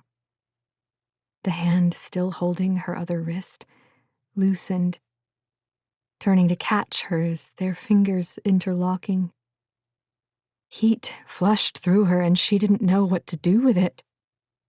She'd never been kissed, never been touched, had never met anyone she wanted to touch her. Until now. He's sworn to the princess for life. He belongs to Malahai. The thought slapped her in the face, and she squirmed out from under him. It's late. Late, and she needed to sleep, and the last thing she should be thinking about was a young nobleman who was far too attractive for his own good. Her mind needed to be focused on getting back to Selendor, on Terriana, on her father, on making Lucius pay for what he'd done. Not on kissing. Killian was on his feet with enough speed that she strongly suspected he'd allowed every punch she'd landed. Reaching down, he pulled her up before dropping her hand as though it had burned him. While she donned her spectacles, he circled the room, retrieving his coat, gloves, and several of the buttons that had torn from his shirt while they were fighting. "Let's go. I'll show you the route back to the barracks." The sun had set hours ago, but even though the shrieks of the Deimos echoed through the night sky, Killian showed no concern. Keeping close to the wall of the property, he trotted along, stopping when they reached the corner. "This is the fun part," he said, up and over, then down into the sewer on the other side of the street. "Grates open." He eyed the starry sky, absently linking his fingers. "Go." Heart hammering, Lydia placed a boot into his hands, and then he was lifting her. Her fingers found the edge of the wall, and she slung her legs over, right as the Deimos screamed. Fear ricocheted through her body, and she dropped down the other side with no concern for the distance, twisting as her boots hit and then sprinting across the street. The dull metal of the grate beckoned her, and she fell to her bottom, grasping hold of the edge and lowering herself into the darkness. She was suspended by her elbows when she heard the thud of Killian landing on the ground, followed immediately by the clatter of hooves. Swiveling her head, she saw the Deimos galloping up the street toward them. "Move!" She leapt into the sewer, stumbling out of the way as something heavy slid across the paving stones. Then Killian dropped into view, landing with both feet on the other side of the sludge running down the middle of the sewer. He was laughing. The Deimos pawed the ground over top of them, teeth snapping at the opening. "Try again on the other end!" he shouted at the creature, then caught Lydia's hand, leading her out of the pool of moonlight and into the blackness. "The system runs through the entire city and empties into the sea," he said, stooping to pick up a lamp that inexplicably waited for them. "I can get almost anywhere I wish to go, as long as I plan ahead and make sure the grates aren't rusted shut. It's a bit on the filthy side of things, but at least the rats are no longer a problem." Her stomach turned at the reason for that. But of more interest was the feel of his hand gripping hers. "You're an idiot," she told herself. "He's only helping you because he thinks you can't take care of yourself." Yet for all her admonitions, it was still a struggle to pull her fingers from his grasp. It didn't take them long to reach the sewer grate closest to the barracks, Killian pushing it open, then peering at the sky before scrambling out. Sword in hand, he reached down to pull her up, keeping to the shadows of the buildings as he led her to the familiar blue door. "Are you going back to the palace?" she asked. "Eventually." He pushed open the door. "Good night, Lydia." Then, without another word, he retreated the way they'd come. Eventually? Where could he possibly be going? She stood in the front entrance for several long moments, knowing she should go up to bed, knowing it wasn't any business of hers what he spent his evenings doing, knowing it was utter lunacy to tempt the dangers of the night just to satisfy her curiosity. And yet she found herself easing open the door just in time to see him dropping into the sewers. Where is he going? Knowing if she thought about it, she'd talk herself out of it, Lydia scampered down the street and eased herself into the hole, dangling from her elbows for a moment before letting herself drop. Her feet landed on either side of a stream of filth. But though she looked both ways, there was no sign of Killian. She allowed her eyes to go out of focus so that she could see the drifting streams of life that she usually ignored. It seeped off every living creature, and even without light, she was able to follow the trail he left in his wake. She meandered through the sewers with no sense of direction, no idea what lay above her or how she'd find her way back. Before long, the sound of voices reached her, bouncing off the slimy walls and beckoning her closer. "What's this?" The voice was familiar, and after a moment she placed it as Finn's. "Pineapple." Killian's voice. "No, don't eat the skin." Curious, Lydia edged around the bend until she saw them. They stood next to a hand-drawn cart full of foods of all sorts. Finn had a piece of yellow fruit in his hand, the juices dribbling down his chin. "That's good." "Don't get too attached. I'm not sure another shipment is forthcoming." "Trouble with supply?" "That's my problem, not yours. Let's go." Lydia trailed after them, and it wasn't long until more voices filled the tunnels. Children's voices. Then all of a sudden they were coming from every direction. She ducked into a small side tunnel before dozens of ragged and filthy children passed, some leading younger siblings by the hand. They converged on the cart, and Killian and Finn doled out the food. Fruits and vegetables, salted meat, sacks of oats, sweets. And from Killian's pockets she heard the clink of coins, bits of copper pressed into grubby hands that tucked it away in pockets and waistbands. Then they all disappeared as swiftly as they'd arrived, leaving the two alone with an empty cart. "Can you make the delivery yourself tomorrow?" Killian asked. Finn scuffed his worn boots against the stone. "It gets out of hand when you aren't here. The strongest children take from the weakest without you watching over the process, if you get my meaning." "The seventh at our doorstep and I'm playing God's damned nursemaid." Killian scrubbed a hand through his hair. "Fine. Same time tomorrow, then. I need to get back to the palace." Lydia retreated into the tunnels before he could catch sight of her, so focused on finding her route that she didn't see the children until she was upon them. They'd created a nest of ratty blankets and sacking, their eyes gleaming in the light of the single candle burning in their midst. They scampered away at the sight of her, her age making her a threat in this strange world ruled by orphans. "I won't hurt you," she called after them. But none stopped. Sighing, she started to move on when the sound of coughing caught her attention. Buried in the mess of rotten fabric, she found a little boy. The glow of life about him so faint that she wouldn't have noticed him but for his cough. He was dying. Her body moved almost of its own accord. There was no doubt in her mind what she needed to do. Dropping to her knees, she touched a hand to the boy's clammy forehead and dragged life out of herself, forcing it into him.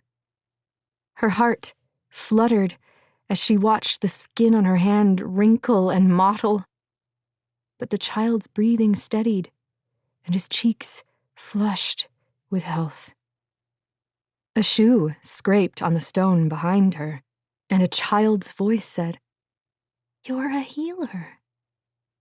Lydia stumbled to her feet, jerking her hood forward to obscure her face. "No, I'm—" The children who had fled stood before her, their faces pale, many with crusted eyes and injuries bound with dirty rags. But their expressions were full of hope. This was precisely what she'd been hiding from, being forced to heal others over and over, her life stripped away to save the casualties of war. Helping them could kill her, would kill her if she kept it up. Except if she didn't, how many would die? And how could she live with the knowledge that she could have saved some but had chosen not to? She imagined explaining her choice to Tariana. Imagined her friend's expression when she heard Lydia had left children to die so as not to jeopardize her own fate. Already she could see the condemnation. Taking a deep breath, she said, "I can't help everyone tonight, but I'll help those who need it most." 39. Killian. He pushed the cart through the darkened sewers, moving between the circles of moonlight shining through the regularly spaced sewer grates. The recent rains had washed away much of the filth, but it had come at a cost. The damp made the place a breeding ground for disease, and he hadn't missed the endless coughing of the children waiting for their rations. Yet another problem in a sea of problems. He and Quindor had agreed that the progress of the blight needed to be tracked. For if it reached the city, hunger would rapidly become the least of Mudir's concerns. Quindor would undertake the task of warning the people of the dangers of the blight, while Killian would assign some of the few remaining men in the city guard to monitor the spread. What they could do to stop it was another problem. Trenches, dams, all things that required manpower, which would mean employing civilians to do the labor. And the last thing Killian wanted was them near the foul substance. Ideally, he'd track down the source. But even if he wasn't under strict orders by the king to remain in close proximity to the city, leaving Malahai alone for that length of time wasn't a risk he was willing to take. It was something the king should have had the tenders addressing, but he claimed they were too strapped with the task of growing food to feed the army. Though perhaps he might change his mind on that count once he received Quindor's and Malahai's letters on the subject of the horse. Reaching the open grate near the palace wall, Killian pushed the cart into a dark side chamber for later use, and then went to stand in the pool of moonlight, digging into his coat pocket to retrieve the delicate roll of paper he'd received just prior to departing the palace to meet Lydia. Lydia. He stared up at the moon overhead, barely seeing it. Time and again, he'd lost his train of thought when those upturned green eyes fixed upon him. And whenever she spoke, the low, lilting tone of her voice drowned out the shrieks of the Deimos. Even sweating and red-faced, she was pretty. More than pretty, if he was being honest with himself. "You are an idiot, Killian," he told himself, shoving away those particular thoughts. A goddamned idiot. What are you even doing? Because preparing her wasn't the whole truth. Yes, she needed to be able to protect herself while watching over Malahai.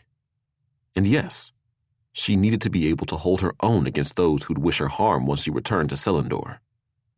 Not only did Tariana and the rest of the Marn depend on it, his gut told him the stakes were even higher than that. But he could have asked Berkela to teach her. She was a better, more patient instructor than him. Yet the thought hadn't even crossed his mind. Not when teaching Lydia to fight would give him the opportunity to spend more time with her himself. "Idiot," he repeated. But the admonition did nothing to temper the sudden wave of bitterness that passed over him. He'd never taken up with a girl. It had never felt like the right thing to do. Not when he had so little control over his own future. He'd been deployed throughout the kingdom, never knowing where or when he'd be moved next. His life was spent in army camps or fortresses or sleeping in the dirt, never with any respite. And now he was sworn to Malahai for life. His whole reason for being was to keep her safe. And what girl in her right mind would be content with always playing second fiddle to the princess? Lydia's leaving anyway, he muttered. So get your head on straight and focus on your damned duties. Lifting the paper he still held in his hand, Killian scanned the note, which was from his mother. Killian, Sildra has conveyed to me your deep distress over the plight of the orphans in Mudair. While your brothers and their fellows seem of the belief that the Navy ships sitting in our docks cannot be adequately crewed, Adra and I suffer from no such limited thinking. 3 naval vessels will depart from Mudair, albeit a day after Hacken leaves for Her Highness's ball. One of them will be under strict instruction to take aboard all of your young charges, and I will personally take control of ensuring their welfare once they arrive. Mother. The image of his mother in one of her fancy gowns waving at Hacken as he sailed north only to turn around, commandeer 3 royal ships, and crew them with women filled his mind, and Killian smiled.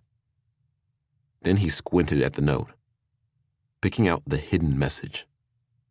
He'd struggled with learning codes when he was young, and it had been his mother who'd instructed him for hours until he'd grown fluent in their use. Watch your rear. His first reaction was to flinch at the reference to his defeat at the wall, but that passed as he considered the warning.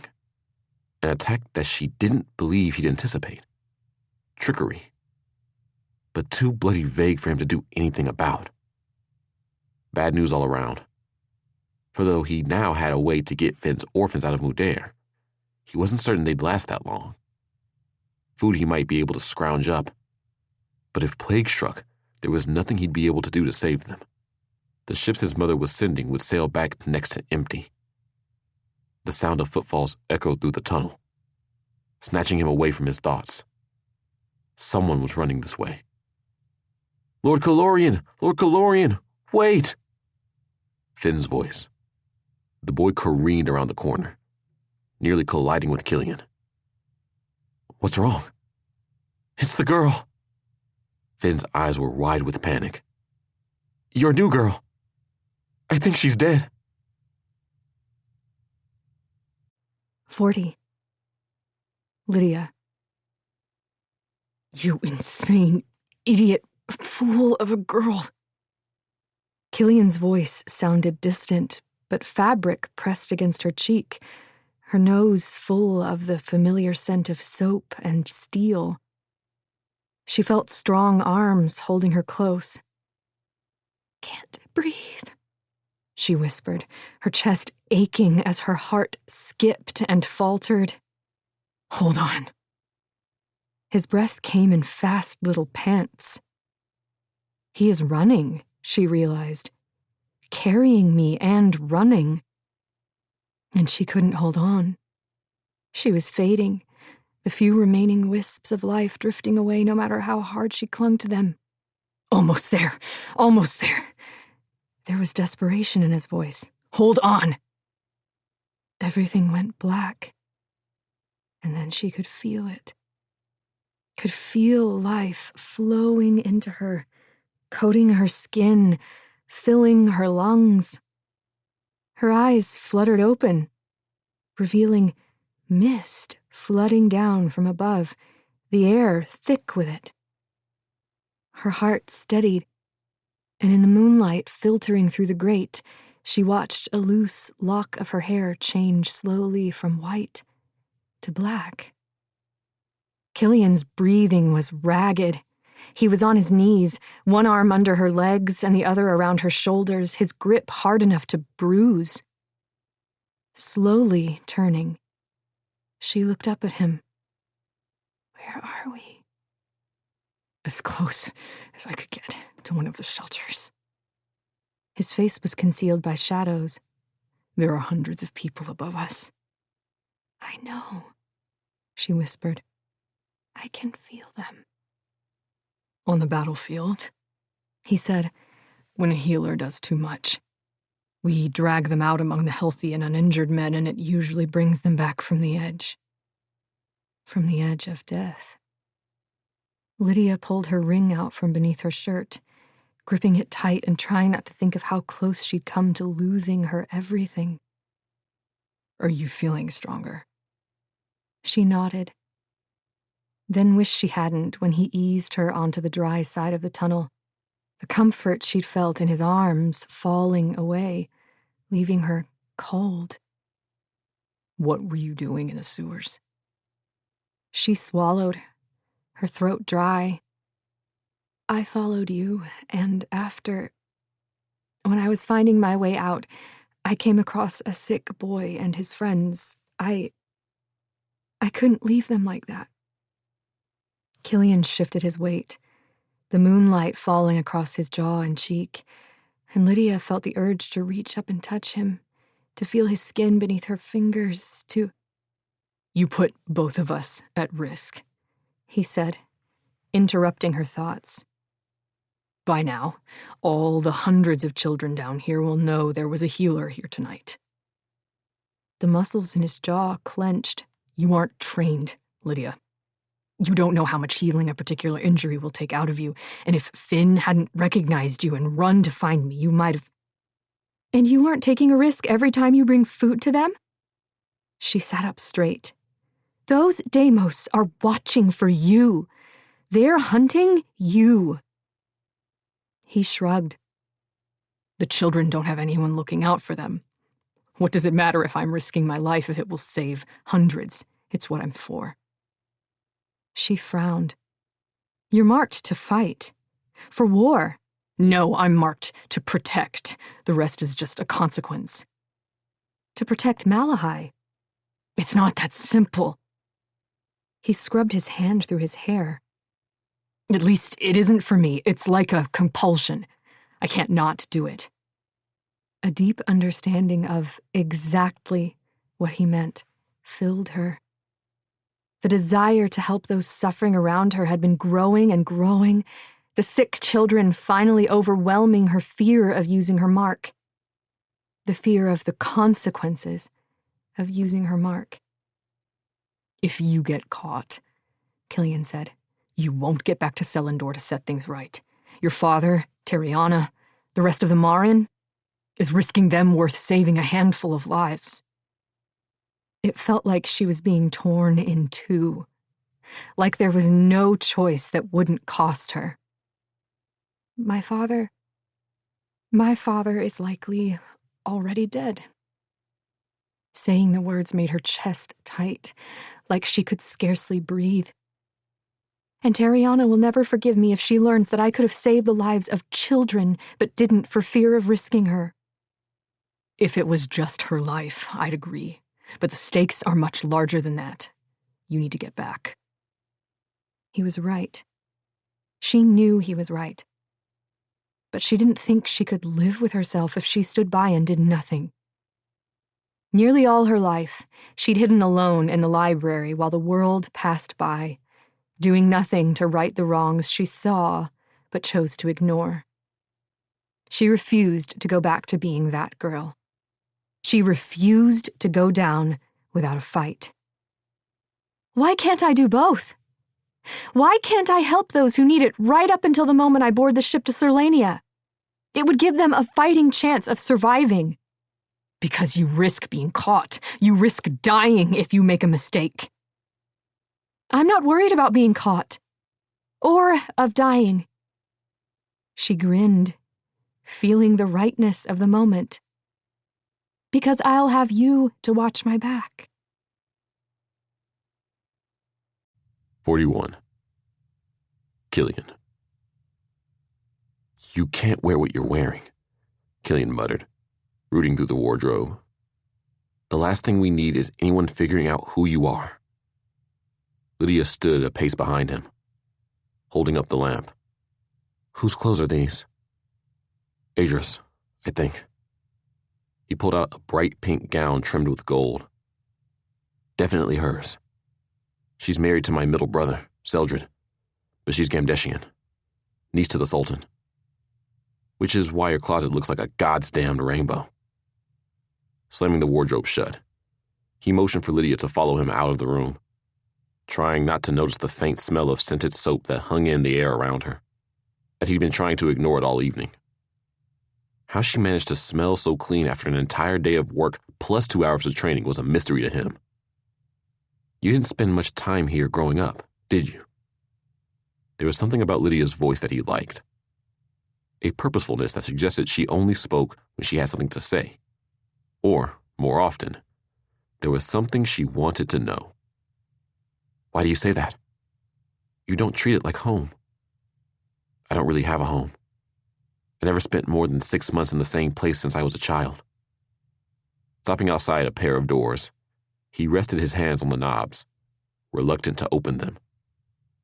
Though I suppose if I had to name a place, it would be Terradale. Where's that?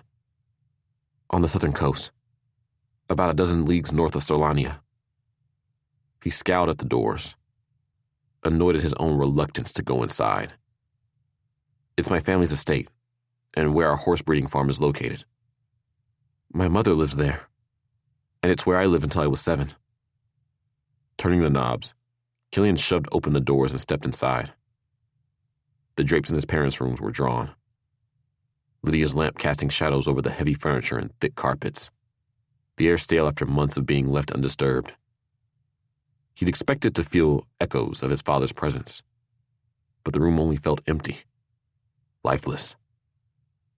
Going into the adjoining chamber, Killian opened up the long series of doors to reveal his mother's garments.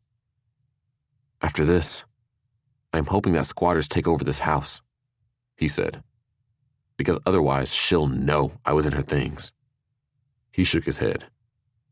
She'll know I was in here even if I don't touch a damn thing. Lydia stepped forward, her elbow brushing against his sleeve as she ran her finger along the hanging dresses. I don't remember my mother. Her hand paused on a velvet gown, rubbing the fabric between her fingers before moving on. She was murdered. My father found her dead outside the gates to his home with me in her arms. I'm sorry. She gave the slightest shake of her head. I was 2, so I have no memory of the event. And who my real father was is of equal mystery. Her fingers paused on a white wool cloak that Killian had never known his mother to wear, she being fond of darker colors.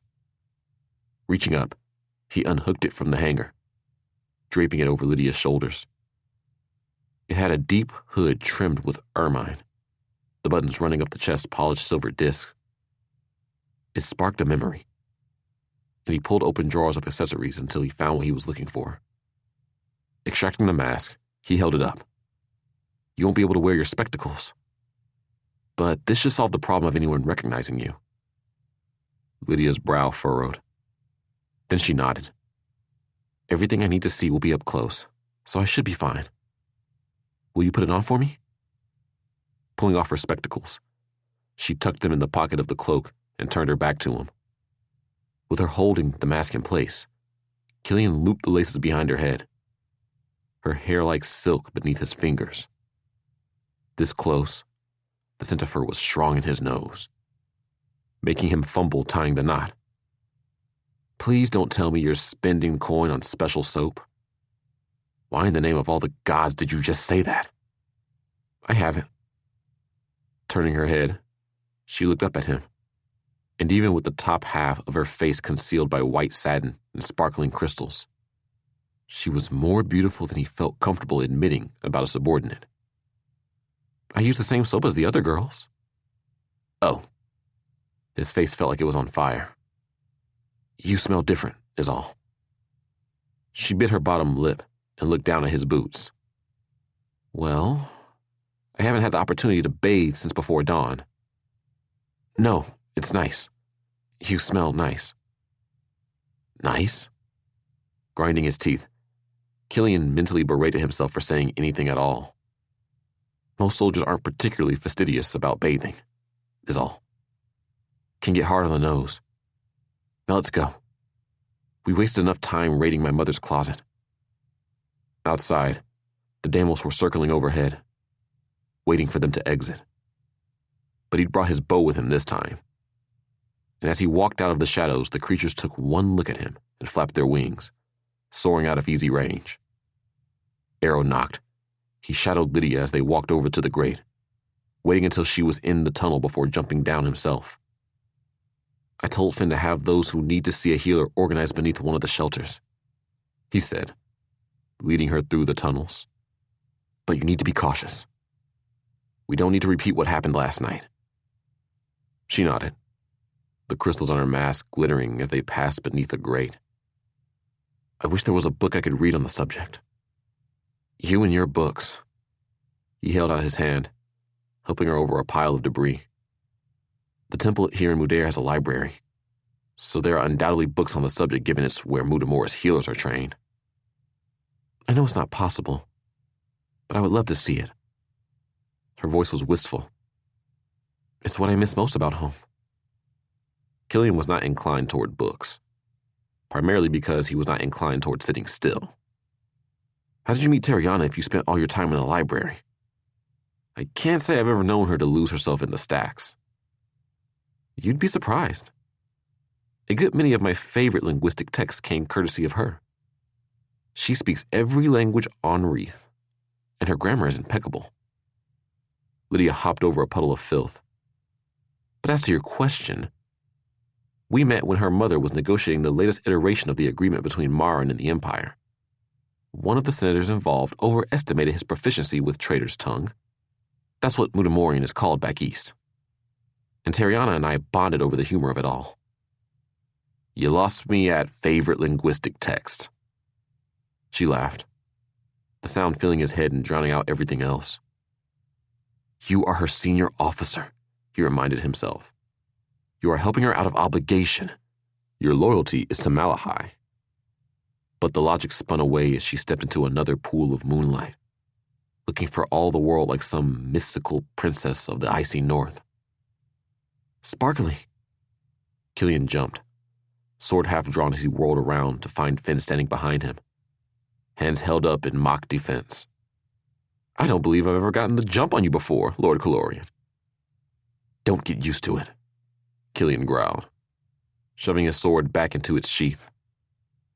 Finn's eyes were gleaming with amusement in the light of the candle he held. What?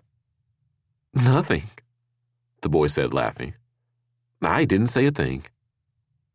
Dodging around Killian, he made his way to Lydia, pulling up her hood so that it shadowed her face.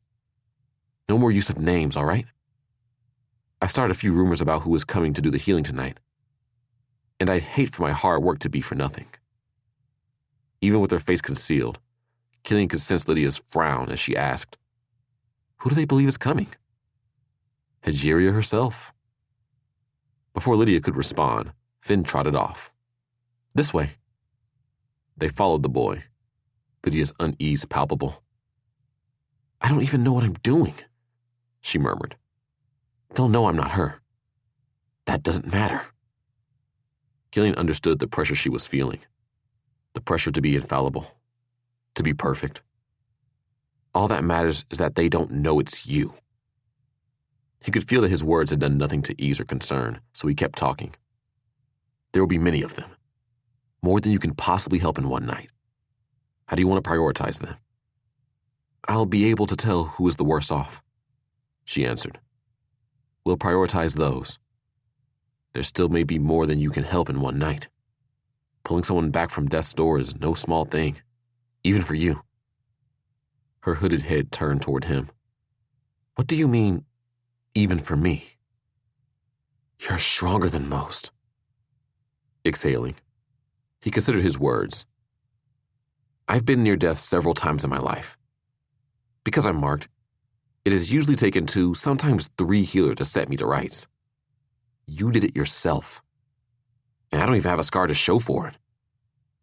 Ahead, Finn turned his head sideways, clearly listening, but there was no helping it. Not in the tunnels. And as it was, there wasn't a person in Mudair other than Berkula whom Killian trusted more than the boy. I've seen healers working in army camps more times than I care to count, Killian continued. They don't heal every last scrape and bruise. Their efforts are more targeted. Frowning, he considered his own experiences. I couldn't tell you how they do it, but they can focus their marks on the worst of the injuries. Sometimes they'll only take the edge off, stop the bleeding, and then stitch a bandage or do whatever needs to be done. It allows them to save more lives. Except he also knew Sarek wasn't allowing the healers discretion in this. He was forcing them to heal the soldiers enough that they could fight. Healers were burning out and dying in unprecedented numbers, and it wasn't sustainable. Do they study how to do all this? She asked. At the temple. Yes. It's a school of sorts, I suppose. There's a similar institution in Ravat, though the healers in Gamdesh have choice in whether or not they wish to attend. Killian didn't have a chance to say more on the subject. The quiet chatter of children's voices reached his ears, growing until he and Lydia rounded a bend and encountered the group waiting for them. It was the same spot he'd brought her the prior night, almost beneath one of the shelters, and he didn't miss the way Lydia cast her gaze upward before focusing on the children. Many rested on the sewer floor, coughing or still, brought by their friends and siblings in the hope they might be saved. And there were so many, dozens and dozens. And it made him feel sick, because he knew their faces, remembered when they'd been strong and healthy, when they'd had hope. She is their hope. Lydia stepped away from him, moving among the children, many of them reaching up to touch the hem of her cloak, whispering Hajiria's name. The handful of candles made the crystals on her mask sparkle, her skin nearly the same shade as the satin, full lips a pale pink. She bent from time to time, touching foreheads and whispering words, every eye fixed upon her. With every moment, Finn's story that it was Hajiria visiting the tunnels seemed more like the truth. Finally, she turned, gesturing to Killian. This girl's first, she said. Then this boy. Picking his way through the children, he bent to pick up the girl, his chest tightening at the sight of her familiar face. She was the one he'd given his cufflink to, the one he'd promised to protect. One of many people he'd failed. Resting her on the floor a short distance from the group, Killian moved back to give Lydia space to work. The girl stirred, her breathing labored, face colorless, and Lydia pulled down the collar of her ratty dress, pressing her palm against the child's chest. Though Killian had seen healers at work hundreds of times, it was as astonishing now as it had been the first time. The girl's breathing steadied, losing the wet rasp, and her skin lost the waxy tone of near death. Her eyelids fluttered and opened, and she jerked in alarm. Killian dropped to his knees next to her, holding the candle up to illuminate his face. Easy, little lady, he said. You're with friends, and you are well now. Her eyes widened with recognition, and then her arms were around his shoulders. The girl clung to him for a minute, then reached into her pocket and extracted his cufflink. The damn thing was made of gold and jet, and she could have traded it for something to eat, a clean place to stay. It keeps me safe, she whispered, and the words carved out his heart. Lydia spoke. Finn, get her something to drink, something to eat. She's still weak. And then bring me the boy. She healed the boy, then two more before Killian asked her to stop, sensing she was at her limit. A limit she'd push right through if left to her own devices. We have time, he said. All night, if need be. What about the princess? Her voice was changed, raspy with age, and it was a struggle not to push back her hood and take off her mask to see how far gone she was. All he could see were her hands, which bore little resemblance to those of the girl he knew. An old woman's hands. Malahai doesn't need me. Berkela and Sania, plus 8 other guards, are watching over her. Wouldn't she prefer it be you? There was curiosity in her voice, the question a larger one than he cared to answer. Malahai knows I'm in the sewers with the orphans. They're her people. She understands. Except she didn't understand. Didn't understand why Killian needed to be down here himself. Why he didn't delegate the responsibility to the girls in her bodyguard, who were just as capable of doing what he did. Didn't understand that half of his motivation for being down in these sewers was selfish. He needed tangible proof that he was doing something, that he needed to atone for bringing this suffering down upon them. What about your time spent with Lydia? How do you justify that? I've heard them call you her sworn sword. What exactly does that mean? That was the last thing Killian wanted to talk about with her. But if it meant her taking a few more minutes to recover, then talk he would. It means I'm sworn to stay by her side and protect her for the rest of my life. Whether you want to or not? Why wouldn't I want to? He retorted, then instantly regretted his tone. I'm sorry. It's fine. I shouldn't have pried. She rose to her feet, bracing her hand against the wall. Bring me the next child. She swayed and Killian caught her arm. It felt fragile beneath his grip, his fingers encircling her bicep. But she tugged away with surprising strength.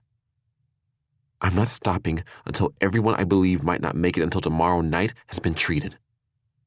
Phrased like that, it was impossible for him to argue. It was the darkest hour of the night before Lydia decided they were finished. The children who remained instructed to return to the same place tomorrow night. They slowly filtered away to the narrow side tunnels with their nest of blankets and rags, leaving Killian alone with Lydia and Finn. I'll stay with her until she's recovered enough to go back to the barracks, Finn said, gesturing to Lydia, who'd fallen asleep, her head and shoulder resting against the wall of the sewer.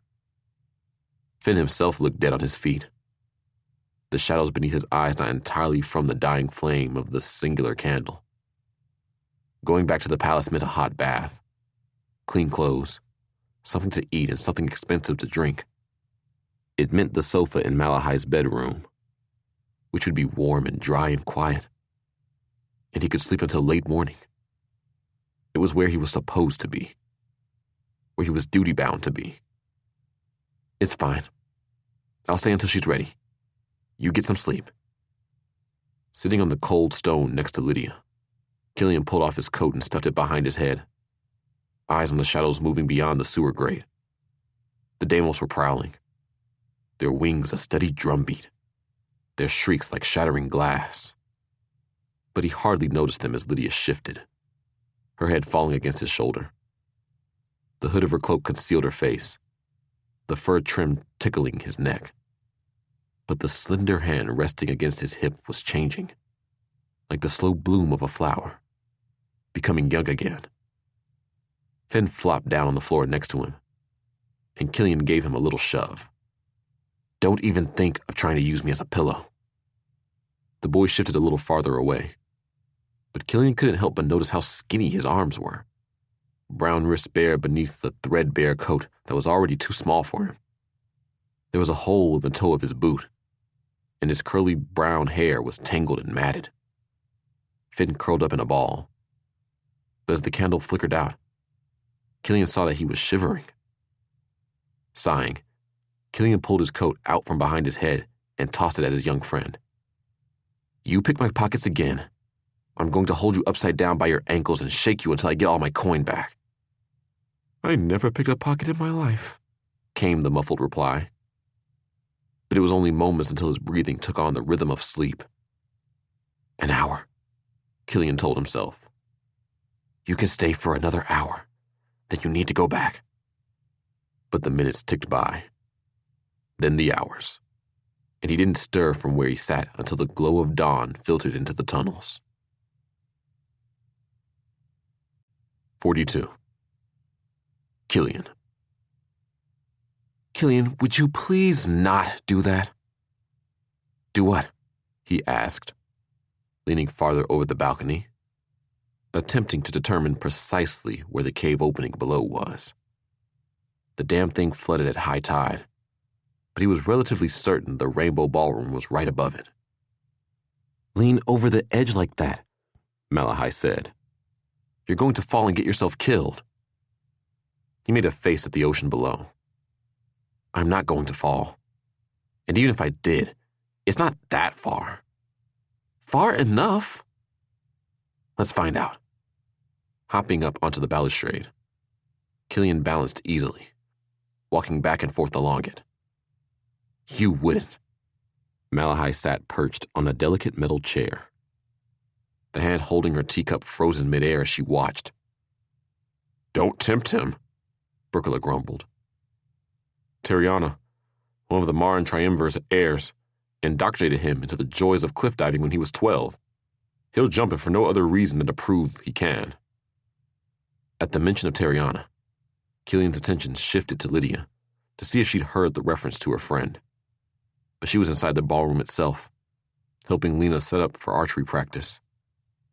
As if sensing his scrutiny, she turned, a faint smile rising to her lips. A gust of breeze came from nowhere, buffeting him. Killian swayed, nearly losing his balance before jumping onto the balcony to conceal his loss of concentration. Burkula was glowering at him, and Malahai's face was blanched, the cup in her hand trembling. "You worry too much," he said, picking up the pot of tea and filling her cup before flopping down on the chair across from her. Taking a sip, Malahai said, "You're in awfully fine spirits." Killian was in good spirits. True to her word, Malahai had slowly given up the horses to be slaughtered, the only two remaining in the stables Killian's own, which she reluctantly spared because he'd need them in the weeks to come. She'd stripped the palace of blankets and excess clothing and had it distributed to those in need. And on top of improving the existing crown shelters, she'd commandeered a number of empty residences, opening the doors to those who had nowhere to sleep. Circumstances were no less dire, but she was deeply in favor with the people. Though if he was being honest with himself, Malahai's popularity had little to do with his mood. For nearly 3 weeks, he'd been meeting Lydia each night for a training session before they moved into the sewers. He and Finn handing out rations while Lydia, her face always carefully concealed, healed the children who required it. Finn's kingdom of orphans wasn't exactly thriving, but they were surviving. Not one had died since Lydia began her rounds, and if things continued this way, the ship his mother was sending would be full to the brim with children when it departed for the safety of Solania. Sensing that Malahai was waiting for an answer, he shrugged. "It's a beautiful day." And because he knew it would annoy her, he added, "And I've just had breakfast with a beautiful girl." Never mind that his stomach still growled, less than satisfied with his rations. Malahai rolled her eyes, but he was spared the sharp side of her tongue when Lena called, "We're ready, Captain." Offering Malahai his arm, Killian led her inside the ballroom, where she ensconced herself at a table filled with her writing materials, content to address her correspondence while he saw to the training of her bodyguard. He'd had neither the time nor the resources to ensure the young women he'd hired were trained prior to beginning their duties, which had necessitated much of it happening on the job. Every one of them except Lydia was adept in a fistfight and handy with a knife. But for most, that was where their martial skill sets ended.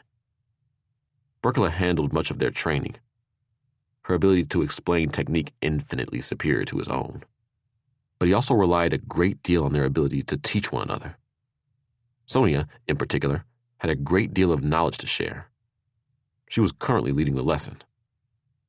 "Surprised your northern girl isn't better with a bow," Malahai remarked, watching as Sonia showed Lydia how to hold her weapon. The young Gamdeshian woman's brow creased as Lydia peppered her with endless questions, and Killian struggled not to smile. "She's a brawler, and she'll bite if pressed, so I wouldn't advise it." "Doesn't look like a brawler. She has all of her teeth." "So do I." He grinned at her, hoping to deflect her interest from Lydia. Because Malahai wasn't wrong. Nothing about Lydia suggested a street fighter from Axbridge. Her posture was as perfect as any courtier's, Her teeth were intact. Her nose was too straight to have ever been broken, and her skin was devoid of the inevitable scars that came from combat. And those damnable spectacles didn't help. She's good in a fight, trust me. Lydia chose that moment to send an arrow sailing sideways into one of the curtains. Malahai arched one eyebrow, then shook her head and went back to her writing. Leaving the guardswoman to Sonia's instruction, Killian prowled around the ballroom, his mind on other things. In a matter of days, this room would be full to the brim with nobility, and Malahai would be at risk for every second of it. For the next hour, he scoured the room until he knew every inch, coming up with plans for fortification and escape routes, one of which he was going to have to build himself. He was assessing the glass doors to the balcony when an exclamation of surprise caught his attention, something clattering to the floor near his feet. Lydia's spectacles. Reaching down, he plucked them up and turned. Lydia was staring at him with dismay. "Are they cracked? The string caught the frame and—" She broke off, color rising to her cheeks. Polishing a fingerprint off one of the lenses with his sleeve, Killian said, "No damage." He handed them back to her, feeling the smooth brush of her fingers against his as she took them, her hand warm from exertion. "Thank you." They stood staring at each other. Then Sonia appeared at his arm, causing him to jump. "It's your elbow, Lydia," she said, then to Killian. "She needs to see. She learns by watching. You, Captain. You show her. Your form is satisfactory." "Satisfactory?" He looked at Sonia, thinking it was a joke, but there was no humor in her hazel eyes. "Exemplary aim, of course. But form." She shook her head. "Satisfactory." From across the room, he could hear Berkela howling with laughter. Feeling more than a little self-conscious, Killian took the bow and arrow from Lydia. Drawing it, he aimed at the target, which was laughably close. "Hold there, please, Captain." Killian dutifully stood still while Sonia's small hands poked him in various places as she explained form and stance, Lydia asking the occasional question. But when Sonia adjusted his elbow, Killian gave her a dark glare. "I don't think so." "Even you can stand to improve, Captain." He allowed the string to slip from his fingers, and a heartbeat later, there was a loud thunk as the arrow hit the target. He knew without looking it would be at the center of the bullseye. Several of the girls whistled with appreciation, but Sonia only lifted one eyebrow and tucked a lock of her short hair behind her ear. Taking the bow from him, she retrieved an arrow and in a blur of motion let it loose, splitting his arrow shaft in two. "I fought for General Kyra," she said, naming the marked princess of Gamdesh. "In comparison to her, you are just a boy playing with toys. Now if you'll excuse us, Captain, you're interrupting my lesson." Shaking his head, Killian started toward Malahai, who was watching him, her expression unreadable. Before he could reach her, Gwen stepped inside the doors to the ballroom and cleared her throat. "High Lord Hacken Kalorian is here to see you, Your Highness." Then the doors swung the rest of the way open, and Killian's older brother stepped inside. 43. Lydia. Everyone stopped what they were doing as a man of perhaps 25 years of age came into the room. Even without having seen his likeness on several paintings in the Kalorian home, Lydia would have known the man was Killian's eldest brother. They had the same dark hair and eyes, sculpted features, and darker skin, both of them possessing slightly fuller bottom lips that would make anyone with eyes look twice. It was there the similarities ended. Where Killian was broad-shouldered and muscled, High Lord Kalorian seemed almost slight in comparison. Lydia put him at around her height at 6 feet, but that still made him half a head shorter than his younger brother. And where Killian was covered with tiny scars from a lifetime of combat, his nose crooked from being broken, Hakon was flawless, beautiful. But there was something in his eyes that made Lydia want to step back, to look away, to avoid his attention landing on her at all. Berkela bowed deeply as the High Lord approached, Malahai rising from her chair and dropping into a curtsy. "High Lord Calorian, we were not expecting you so soon." He took Malahai's hand, raising her up before kissing her knuckles. "I found after your last letter that I could no longer sit idle, Your Highness. You painted a heartbreaking picture of the plight of our capital, though I must say the reality is far worse." "It is dire." Malahai didn't pull her hand from his grip. "But the people know that without your continued generosity, it would be far worse." Hakon inclined his head, then led her back to her seat. Setting the small box he carried on the table, he said, "A little thing to brighten your day." All of the women in the guard collectively leaned forward as Malahai opened the box, a small smile growing on her face. Extracting what looked like some sort of sweet, she popped it in her mouth, sighing deeply as she chewed. "Thank you." Hakon Calorian lifted his shoulder in a graceful shrug. "I know you're fond of them, and they took up little space on the ship." Malahai straightened.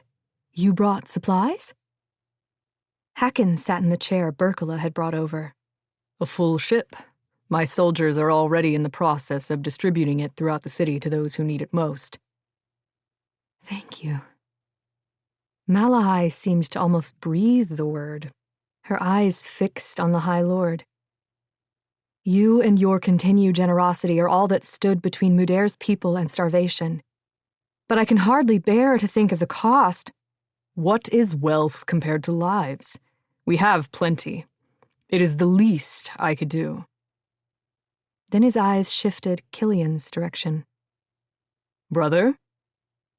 Having heard there was little love lost between the two, Lydia fully expected a snide comment, but the younger Calorian only bowed. "Your Grace. I set aside some provisions for the orphans you've taken such an interest in. I understand many of them are too fearful to venture out of the sewers. They've reason to be afraid. Even with you watching over them." Hakon's voice was light, but there was a hint of mockery in his eyes that set Lydia's teeth on edge. He reminded her of the senators who ruled the Empire, and though they looked nothing alike, there was a cunning in his gaze that reminded her of Lucius. "I do what I can for them, but my duty is to Malahai. Of course, even in Serlania we hear that you never leave her side. As always, Killian, your dedication to your duties is admirable." There was nothing but sincerity in Hakon's tone, but next to him, Malahai's brow furrowed. "As it is," Hakon continued, "I've brought enough that they should be well fed for a few days." Killian inclined his head. "Thank you for thinking of them." Hakon waved a hand as though it were nothing. Then his gaze moved past his brother to Lydia and the other guards. "So these are the women you entrust your life to, Malahai?" "Some of them," she answered. But Hakon was already crossing the room. He stopped in front of Bryn, whose cheeks colored as she executed a strange combination of bow and curtsy, everything she'd learned in her months of service apparently forgotten. "What's your name?" "It's Bryn, Your Grace. Bryn Hamill." "And where are you from, Bryn?" "Blackbriar, Your Grace, though me and my mum have been in Mudair since—" Her gaze flicked to Killian, then back to High Lord Calorian. "My pa was with the Blackbriar garrison, was him who taught me about fighting with a sword and such." "My condolences on your loss." Blackbriar, Lydia had heard, was one of the town garrisons that had been decimated on the wall. "Thank you, Your Grace." And how did you come to be part of Her Highness's guard? The captain, he knew my pa. We got to talking when he came to see after my mum and saw me swinging a stick in the yard. Offered me a job. From swinging a stick in the yard to protecting a princess, Hacken murmured. What a story. Then he moved on to the next girl, and the next, asking their names and where they were from. Lena flirted outrageously with him. Gwen gave him one-word answers. Sonia spoke to him in Gamdeshian, in which he proved to be fluent.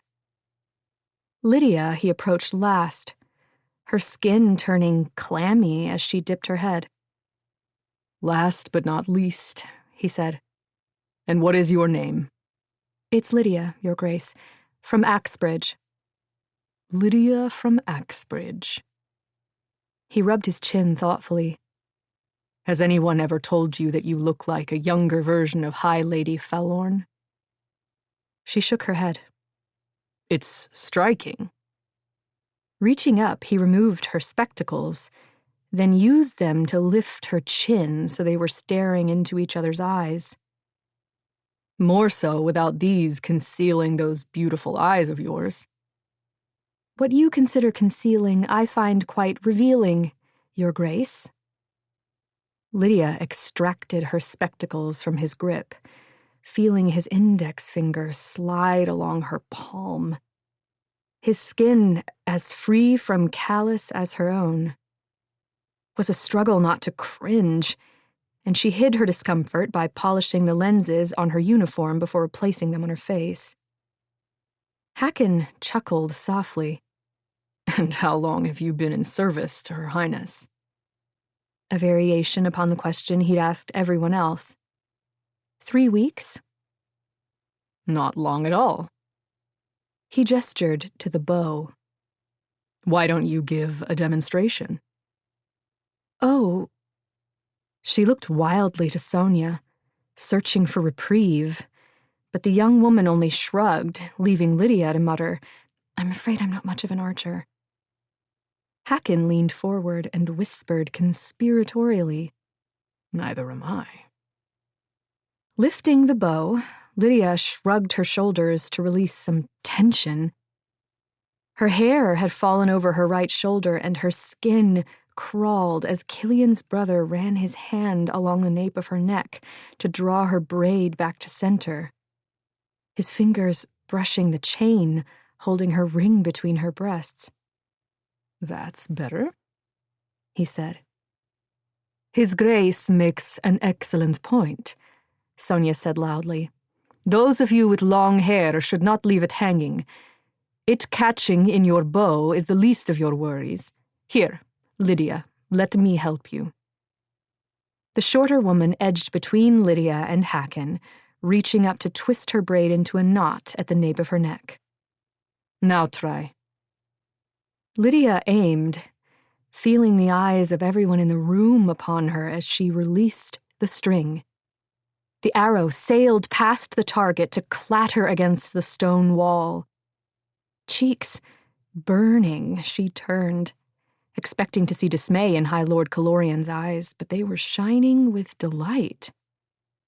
Keep practicing.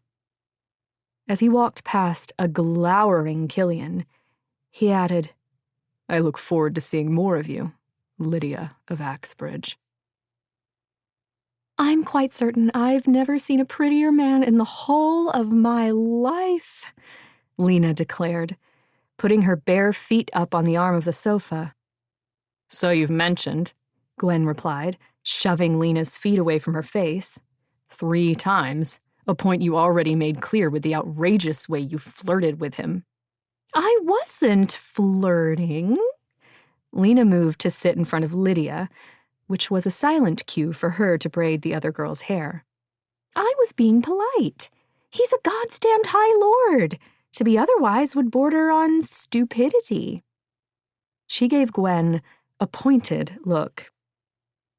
Most of the girls of Malahai's day guard were sprawled across the furniture of the parlor, a fire roaring beneath the thick stone of the mantel.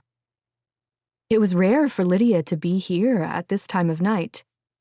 She nearly always met Killian for training after she'd eaten dinner with the other girls, and he with Malahai, after which they'd meet up with Finn to see to the well-being of the orphans in the sewers. It was always close to the 2nd or 3rd hour of the morning before she'd creep back inside the barracks, silently falling into the bed in the room she shared with Gwen and Lena for a few hours of sleep. But tonight, Killian had some other matter that required his attention, and he'd been insistent she not meet with the orphans alone. "They'll be fine for one night," he'd said, having caught her alone in the servants' stairwell. "And I don't want us to have gotten this far only to have you caught or killed days before setting sail for Sirlania." Part of her had wanted to go anyway out of fear that there might be a child waiting for her, that someone might die while she lounged around drinking cheap wine with the other girls. But in the end, she'd conceded that Killian was right. She was too close to jeopardize her chance at reaching Sirlania. Though by all rights, she could have been on her way already. Guilt filled Lydia's chest at the thought, but despite her best attempts, she couldn't push it away. For some time now, she'd been able to control her mark, been able to assess the sick and injured children without Hajiria's power taking control. And once she did decide to use her mark, she could direct it to heal only that which required urgent attention. If she could do that, there was no reason she couldn't control it well enough to bypass Quindor's testers on the docks. And the coins Killian had given her, along with the wages she'd earned, were more than enough to pay for passage. Yet here she remained.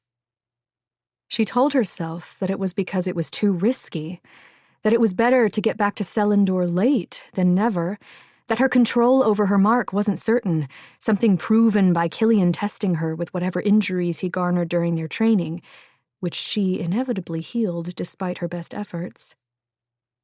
Have they been your best efforts? She bit down on the insides of her cheeks, uncertain about the answer. Uncertain whether her failure was more purposeful than she cared to admit. Tying off one of Lena's braids with a bit of twine, Lydia paused in the task to press a hand against the ring hanging between her breasts, the feel of it comforting. The ring her father had given her. The ring she'd sold to try to get back to Terriana. The ring Killian had paid a fortune to give back to her because he'd known how much it meant. "You are a terrible friend," she silently accused herself, "and a worse daughter." "What do you think, Lydia?" The sound of her name pulled Lydia from her self-flagellation of her character, and she looked up to find the other girls staring at her. "Pardon?" "I thought he was awfully liberal with his hands," Gwen said. "Who?" "High Lord Calorian."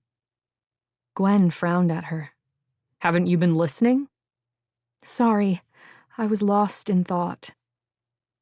Frowning, Lydia divided the hair on the other side of Lena's head into sections, considering Killian's brother. As uncomfortable as the attention had made her, Lydia had spent enough time around political men of Hakon Calorian's sort to know that it had nothing to do with attraction and everything to do with demonstrating power. And she suspected it had nothing to do with her, and everything to do with either Killian or Malahai. Perhaps both.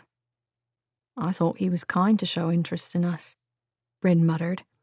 "We spend all day watching over Malahai and her ladies, and not one has ever so much as asked me my name." Lena laughed, and Lydia tugged on her hair to keep her still. "Gods, Bryn, you don't want women like Helene Torrington knowing your name. And even a farm girl like you should know by now that if a man pays you a squirt of attention, it means he wants something.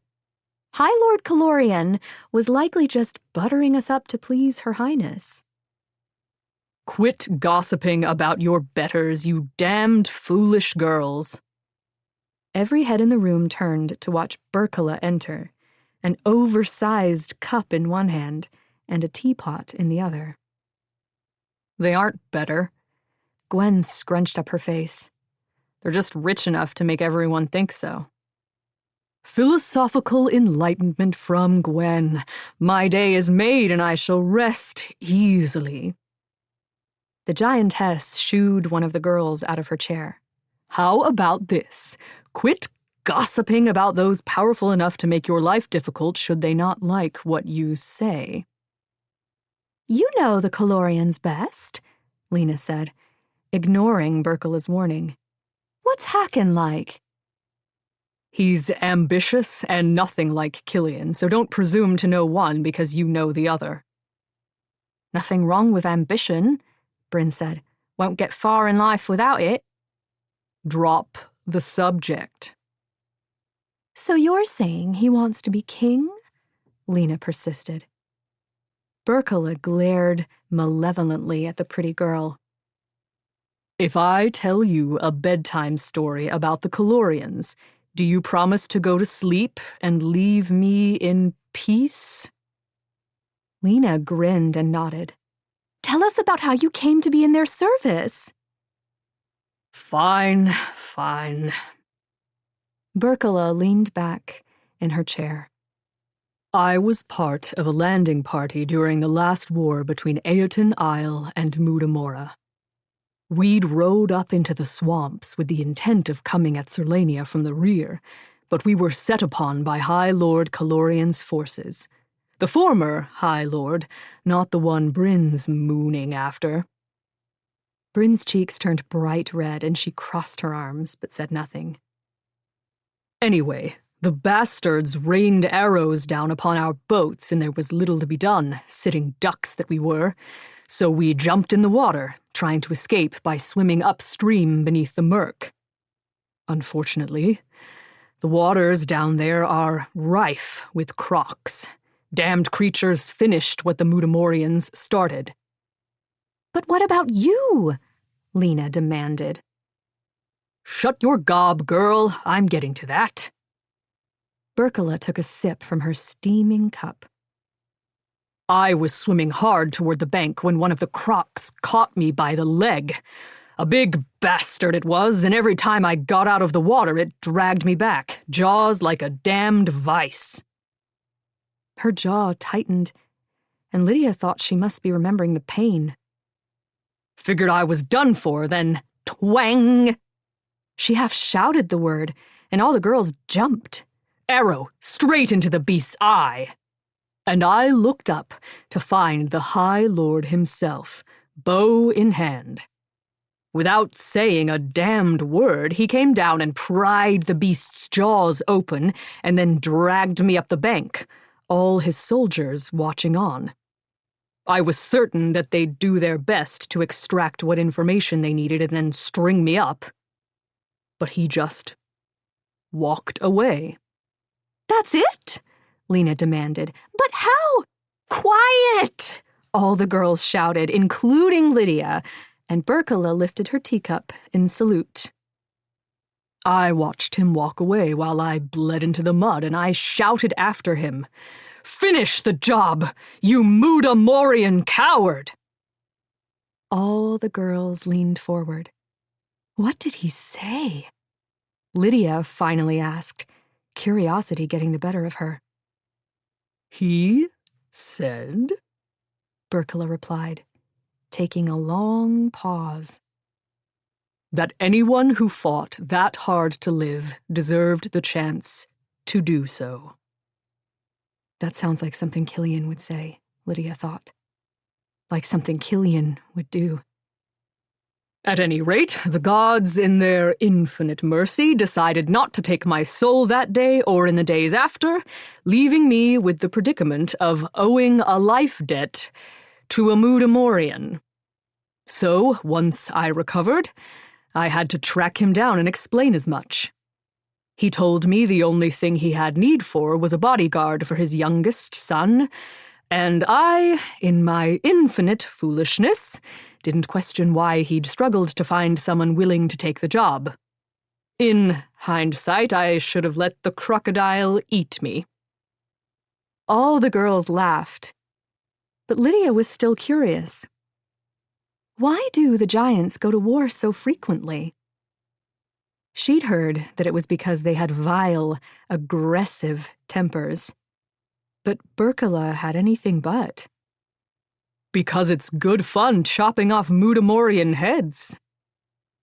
Lydia eyed the giantess for a long moment and then shook her head. What's the true reason, if you don't mind me asking? Allowing Lena to fill her teacup, Berkala stared at the contents for a long moment, then shrugged.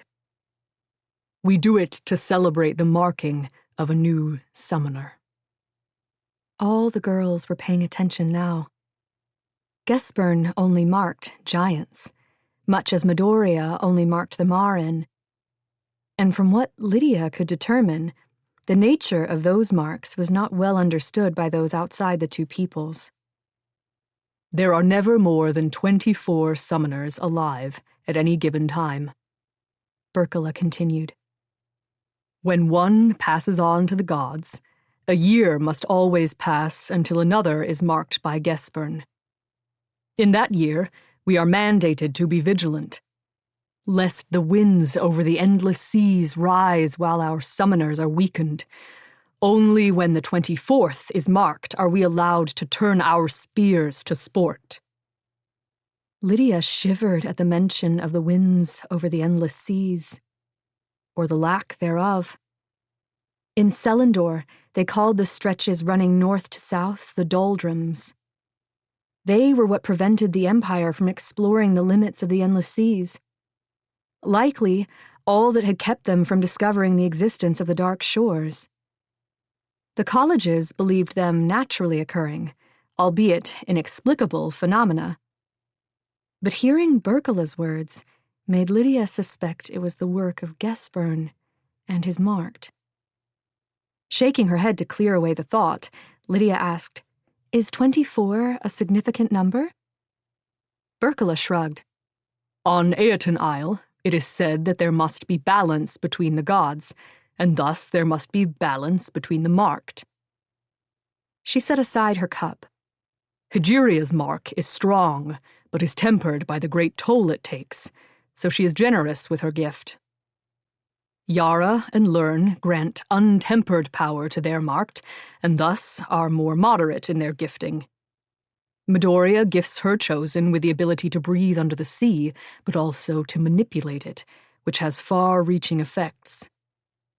But to command the elements, to be able to turn the skies into a weapon, that is a vast power for one individual to hold. Lydia frowned. It makes a certain sense, but what of Tremon's mark? All eyes shifted to her, so she added quickly, Not that the captain isn't impressive in his skill, but no matter how good he is with a sword, surely that doesn't rival the power to control a storm. Berkala's colorless eyes regarded the steam rising from her cup for a long time. Then she said, You are correct that a sword is nothing compared to a storm, but you are incorrect to presume that weapons and martial prowess are the limits of Tremon's marked ones. Outside, the Deimos screamed, the steady thump of their wings audible even through the walls. But Lydia paid them no mind. Her attention all for the giantess. We look to the Six for protection, Berkala continued. And in this there are none we look to more than Tremon's marked.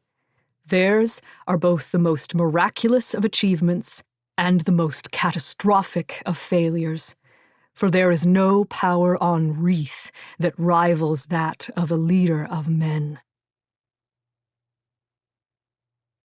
44. Killian. Hammer and chisel in hand, Killian chipped away at the mortar surrounding the block of stone, channeling his irritation into his construction project. The corridors of the palace were heavy with the cloying scent of the countless tropical flowers Hackett had brought with him. Malahai's rooms filled with candies and chocolates and expensive wine, much to the delight of her ladies, whom he flirted with outrageously. But Hacken was no fool. True to his word, he'd brought a small fortune's worth of food and supplies, all of which had been carefully distributed throughout the city by the soldiers Hacken had brought. All of it touted as gifts from Princess Malahai Rowaness. Not that the people in the city didn't know exactly where and whom all the goods had come from. The Calorian banner hung above the palace, its white horse galloping next to the Rowan Scorpion, and the lone ship in the harbor flew the same. It drove Killian mad that Malahai and Hacken were playing at politics, courting the favor of starving people in order to further themselves. But that wasn't what had his temper in a fire. It was the way Hacken had put his hands on Lydia that morning. It had nothing to do with her being pretty and everything to do with Hacken abusing his power. He'd done it because he could. Because he was a high lord and above consequences. Killian slammed his hammer against the chisel and was rewarded with a satisfying crunch as the block came loose. Bracing his heel against it, he shoved the block into the next room, eyeing the wall for a few moments to make sure it wouldn't all come toppling down on him. To top off his day, 3 wagons worth of injured soldiers had returned to Mudair from the front lines. Men who'd lost limbs or been incapacitated in a way that couldn't be mended by a healer's touch, and thus were of no use to Sarek on the battlefield. They'd been bandaged and loaded into wagons, and when Killian had met the caravan at the city gates, half of them were near death from infection. Some of them were dead, the flies of war swarming thick as the wagons had trundled through the city streets toward Hajaria's temple, civilians stopping in their tracks to watch them pass. They should have been easy pickings for the Deimos and other fell beasts that roamed the night. But the wounded soldiers had made the entire journey to Mudair unmolested. And if it all hadn't made Killian sick to his stomach, he might have applauded Rufina's strategy. She'd break the hearts and minds of every person in Mudair, so when she finally reached the city walls, there'd be no fight left within them. He was about to start loosening another block when his skin prickled with the sense that he was being watched. Dropping the chisel, Killian retrieved his sword and scanned the empty ballroom. The exits were all secured, the drapes pulled shut across the expansive windows and doors leading to the balcony. Lifting the blade, he walked toward one of the curtains and was about to draw it back when a knock sounded on the door. "It's Hacken." Scowling, Killian dropped the curtain and started toward the entrance. He lifted up the beam he'd recently installed and cracked the door open. "What?" His brother stood in the hallway, a bottle of whiskey and 2 glasses in hand. "It's 3 a.m, Killian. And it sounds like you're trying to pull the palace down on our heads. Since sleeping through it wasn't an option, I decided to keep you company. You could always go stay at your house." Not that Killian wanted that. It would mean losing his place for training Lydia. He'd had to miss seeing her tonight in favor of this particular task, and he didn't want to lose his last chances to spend time alone with her. She was both his respite from the world and his ally in saving this corner of it, and the fact that their days together were numbered troubled him more than it should. Both the Deimos and the threat of squatters make staying in the house rather inconvenient. "Now let me in." It was tempting to slam the door in his face, but Killian was smart enough to know that Hacken wasn't here because he couldn't sleep. Opening the door enough that his brother could pass, Killian shut and barred it, crossing back over his abandoned tools. "What in the underworld? Are you making a hole in the wall of the Rainbow Ballroom?" Killian grunted an affirmative. Escape route. Didn't like the available options, so I decided to make my own. Hacken eyed the wall warily. "How do you know the whole wall won't collapse?" "I don't." Killian hefted his hammer. "But sometimes you need to roll the dice." With 1 block removed, the work was easier, and within the hour, Killian had a pile of stones sitting next to him and a hole in the wall leading into the adjoining chamber. Motioning for Hacken to follow, Killian ducked under and, when Hacken was through, pulled up the heavy Gamdeshian carpet to reveal a trapdoor. "This was already here," he said. "Leads into a storage room in the lower level. 2 doors down is the access to the underground tunnels. Tide will be low while the party is underway, so the cave opening will be clear. Hacken nodded approvingly. Boats? 2. Both already supplied. If things sour the night of the ball, stay with Malahai. Berkela knows the plan. His brother was silent for a long moment as Killian replaced the carpet. Then he said, I'm surprised you're including me in your escape plans. It would be tempting to leave Hacken to fend for himself for once. But their mother would never forgive Killian if he let his older brother get killed. I'll have plans for all the High Lords. Our lot won't be improved if all of you are dead. I'm touched by your sentiment. Killian snorted, then motioned for Hacken to go back through the hole. Pushing the backless cabinet in front of the opening, Killian climbed through, shutting the doors behind him. He carefully tacked the panel of silk back to the wooden casement, then straightened and turned to the pile of stone. You going to help or just stand there and watch? That seems like a you job. Hacken eyed the mess on the floor. I'll sweep. Sighing, Killian pulled off his already sweaty shirt and set to carrying the heavy blocks of stone out onto the balcony, where he tossed them over the edge. The cool night air was blissful against his overheated skin, and the wind coming off the sea drove away the stink of the blight. When he went back in, Hacken had finished sweeping up the dust and crumbled mortar and was holding Killian's sword, the blade glinting in the lamplight. It was a struggle not to snatch it out of his hands. His armor and ashes came back to Solania, but not this. Killian shrugged. He left instructions. I got the sword. So I got the Solania house. You got everything else. Father never cared much about everything else. Hacken's voice was light, but Killian heard the bitterness, the resentment. That's not true. Killian bent to pick up his shirt, fiddling with one of the buttons as he added, he was the sworn sword of Derek Fallorn. It was his duty to be at his side. And when Sarek took the throne, Father's swearing to lead the royal army was what ended the civil war between the 12. What he wanted wasn't a factor. Except he got exactly what he wanted. His horse and his sword and a tent. An army. You. Hacken made a noise of irritation, then handed over the sword. I don't know why I still care. He's ash on the wind. Then let it go. We've bigger problems. That will all soon be ash on the wind? If you're going to keep on with such morose topics, I'm going to need you to pour me a drink. His older brother laughed, retrieving the bottle and pouring generous measures into both glasses before handing one to Killian. To Father. To Father. They clinked glasses and Killian drained the contents of his, setting it on the floor in favor of putting on his shirt. Speaking of estates, Seldra was in a frenzy over your recent purchase. That was quite a large sum of coin, Killian. And all to piss off Helene Torrington? Killian ground his teeth, waiting for the inevitable reprimand. I told Sel to let it slide. It isn't as though this is a habit of yours. But Hacken paused, bending over to refill Killian's glass. I'd ask that you ease off on baiting Helene. I realize she's a loathsome girl, but she's also Torrington's heir. And I'd rather not have to deal with the feud between our houses because you couldn't keep your mouth shut. Noted. Good. Now where is it? Shit. Finished with his buttons, Killian picked up his glass and took a sip. Where's what? Gods, but you're bloody annoying. The ring.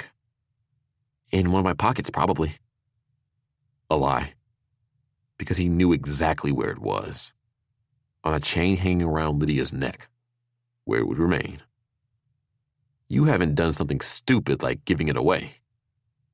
Now to whom would I have given something like that? Knowing Hacken was after more than just a bauble, Killian made his way onto the balcony, hoping the shrieks of the Deimos over the city would throw his older brother off his game. Sitting on the balustrade, he watched with amusement as Hacken paused in the doorway, eyes shifting skyward. Can they land here? Easily. And they have it in for me, so they might well try. Killian eyed the sky. They're no fan of fire, so we'll have a few dozen torches burning to ward them off the night of the party. Keep them from trying to eat Malahai's guests. Hacken muttered a few choice curses, then strode onto the balcony. I'll recompense you for the ring. Just give it to me. What do you want it for? Silence. Let me be blunt, Hacken said, his eyes still on the sky as he spoke. I want that ring as part of my proposal to Malahai. Killian choked on his mouthful of whiskey. What? Don't act a fool. You know that this is ultimately about marriage. Hacken topped up his glass. You know why all the High Lords are risking coming to Mudair. Sarek will be Mutamora's downfall. But trust me when I say that there is no consensus on which house should take the crown. And to start a civil war over the throne when we're in the midst of one would be as damning as leaving the crown on Sarek's head. So we'll make Malahai our puppet queen and then orchestrate the shift of power to one of the other houses after you win this war for us. After I win it. As if beating back the Darren army were going to be the easiest of all the obstacles facing them. Yes. That is Malahai's plan, isn't it?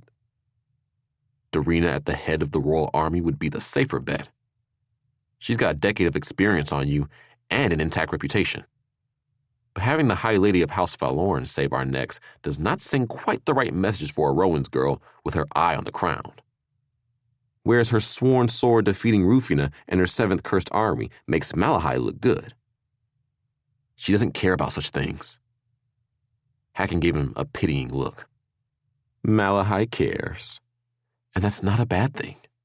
Shows foresight, which is an important quality in a queen. Especially one you are of a mind to marry. Hacken spread his arms. You have to know that the choice of who Malahai will wed is purely political. Queens don't wed for sentiment. That wasn't what bothered Killian. It was that Malahai deserved 100 times better than a reptile like his brother. You look upset. There was a faint gleam in Hacken's eye. One Killian had learned a long time ago meant that his brother was taking pleasure from his distress. Laughing, Killian drained his cup. You mistake the source of my suffering, Hacken. I know Malahai's plans, and I know what part I play in them. What troubles me is that you want to propose using a ring that Malahai watched me purchase. Sliding off the balustrade, he slapped Hacken on the shoulder.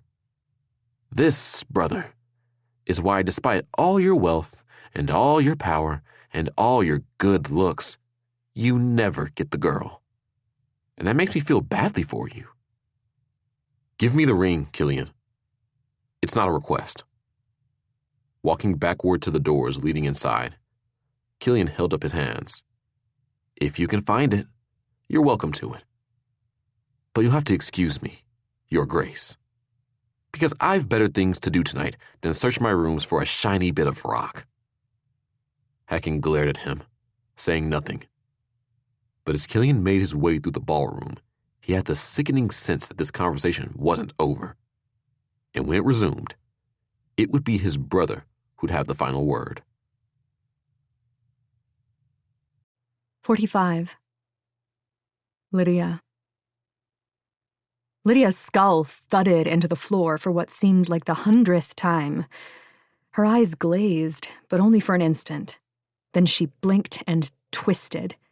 She flipped Killian on his back, her knees on either side of him, one hand locked around his wrist and the other holding a silver butter knife to his throat.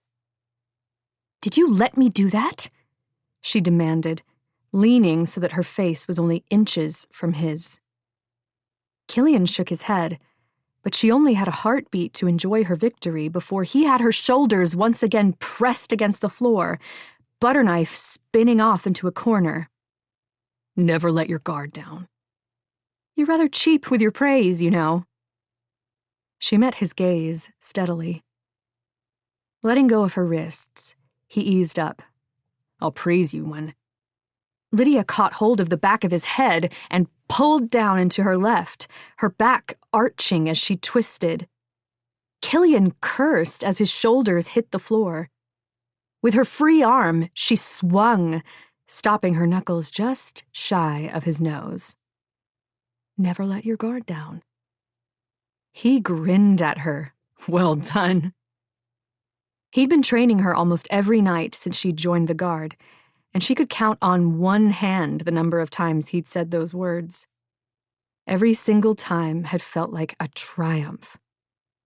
Not against him, but against those who'd harmed her in the past. Those who'd try to harm her in the future. She grinned back, but it was all teeth. "Victory suits you," he said.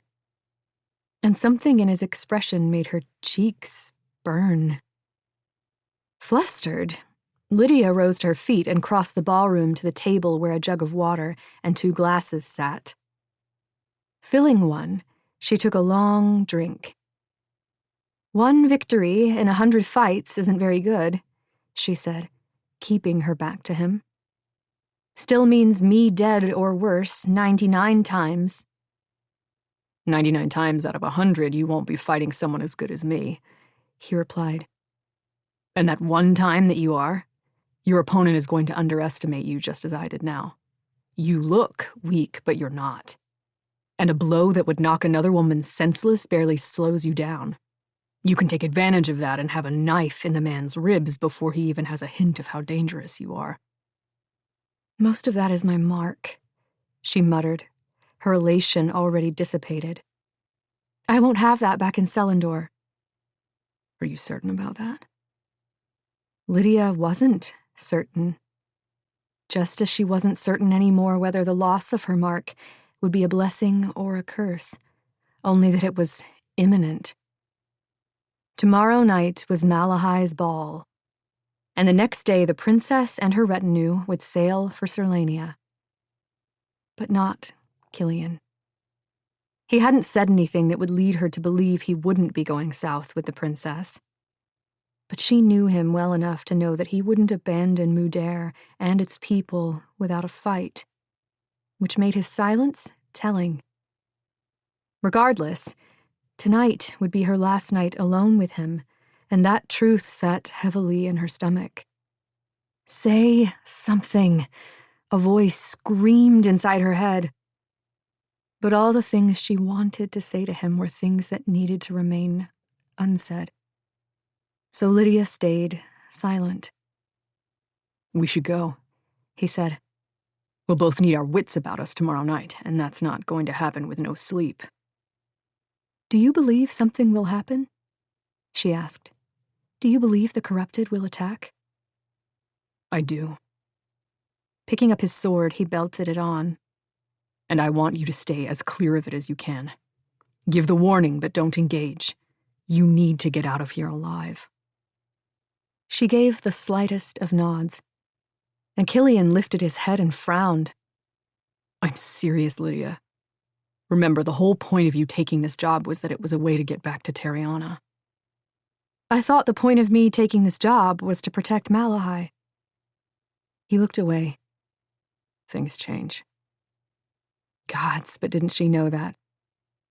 "Remember who you are," Lydia silently berated herself. "Remember what your goals are. Rescue Terriana, avenge your father, force justice upon Lucius." "I'll stay out of the way." "Good." He didn't sound convinced. "Let's go." Lydia followed him out into the darkness of night. It was cloudless, as it had been for days. Rain, a distant memory for the belabored city. Stars twinkled above them, the moon only a sliver of light. Perfect for Deimos on the hunt, though none circled above. "Where are they?" she asked as he unlocked the gate, easing it open for her to exit before locking it again behind him. "Good question." They walked across the road and dropped down into the sewer. But the second Lydia's feet hit the tunnel floor, the rank scent of rot slammed her in the face. "Gods," she whispered, "that smells like blight." Killian swore under his breath, then said, "We need to find where it's coming from." Together they made their way through the tunnels, Killian navigating without hesitation with his uncanny sense of direction. They passed several groups of children, and he asked them to try to find Finn before carrying on. "Where are we going?" she asked. "Toward the western part of the wall." The smell grew stronger, bad enough that Lydia covered her mouth with her sleeve, breathing shallowly. They turned a corner, and a faint glow appeared ahead, illuminating a slender figure. Beyond, the sewer was a dead end, but that wasn't what stole Lydia's attention. It was the blackness seeping through the cracks in the bricked-up wall. The figure holding the candle reached out with one hand as though to touch the blight, and Killian shouted, "Finn, no!" The boy jumped, the candle nearly slipping from his hands as he whirled about. "Lord Calorian? Did you touch it? Did you get any of it on you?" Killian's voice was frantic as he grabbed hold of the boy's hands, searching for the blight. "Of course I didn't." Finn's voice was indignant. "What sort of fool do you think I am? I was only having a closer look." "I don't want you going anywhere near it." While the pair argued, Lydia took Finn's candle and approached the wall. The blight wasn't coming from above, but from behind, seeming to be eating away at the mortar between the bricks. Lifting one foot, she nudged a brick with the toe of her boot. It gave easily, sliding backward into the wall. Then, with Lydia watching in horror, it slid forward again and kept going until it landed with a crack on the tunnel floor. "Shit," she whispered. Right as Killian said, "What in the underworld was that?" Blight flowed through the hole the brick had left in the wall, a thick and viscous slime flooding down the walls and onto the tunnel floor. Lydia backed up rapidly, colliding with Killian, the three of them retreating as the blight followed them up the tunnel. "Finn, round up all the children you can and take them to the eastern half of the city," Killian said, "as close as they can get to the harbor. Now run!" As the sounds of Finn's boots echoed off into the distance, 2 more bricks pushed loose. Then another, and another. The blight flooded out in great gouts, flowing down the tunnel like sewage. "We thought it had stopped its progress," Killian said, shaking his head. "But it had only gone underground. It's beneath the wall, destroying the foundation." "How do we stop it?" Lydia demanded, backing away. "Get supplies down here, shore it up." "It's the middle of the night." "Do you think I don't bloody well know that?" They retreated, step by step. Blight had poisoned Malahai's horse, and Lydia had heard the warnings to avoid contact with the foul substance at all costs. And if they were to avoid contact... Killian, is the only source of water in the city wells? He stopped in his tracks. "Without rain, yes." "What if it's contaminated the water?" Grabbing her hand, he led her at a run until they reached an open sewer grate. "I'll cover you against the Deimos," he said. "You check the well water." Her skin crawling with the sense she was being watched, Lydia kept to the shadows of the building until she caught sight of one of the public fountains. With Killian's bow nocked and his eyes on the sky, she knelt next to the basin. In the darkness, the water appeared black, but she knew that was an illusion. The stench of rot filling her nose, however, was undeniably reality. 46. Killian. Dawn saw the arrival of two things: utter panic among Mudair's civilians, and the fleet of ships carrying Malahai's esteemed party guests. All through the balance of the night and through the day, Killian had been out in the streets directing the migration of people away from the western quarter of the city where all the wells were, or soon would be, contaminated by blight. Malahai had ordered the doors to the houses of the High Lords be opened, and hundreds of terrified civilians were escorted into those polished manors. Finn's army of children had been relocated to the Calorian Manor, which Hakon had already arranged to have emptied of anything irreplaceable. But the blight spread swiftly, and with every passing hour the city lost another source of water as the rot crept toward the ocean. And with the skies devoid of clouds, the loss of the city's well water would soon prove to be catastrophic.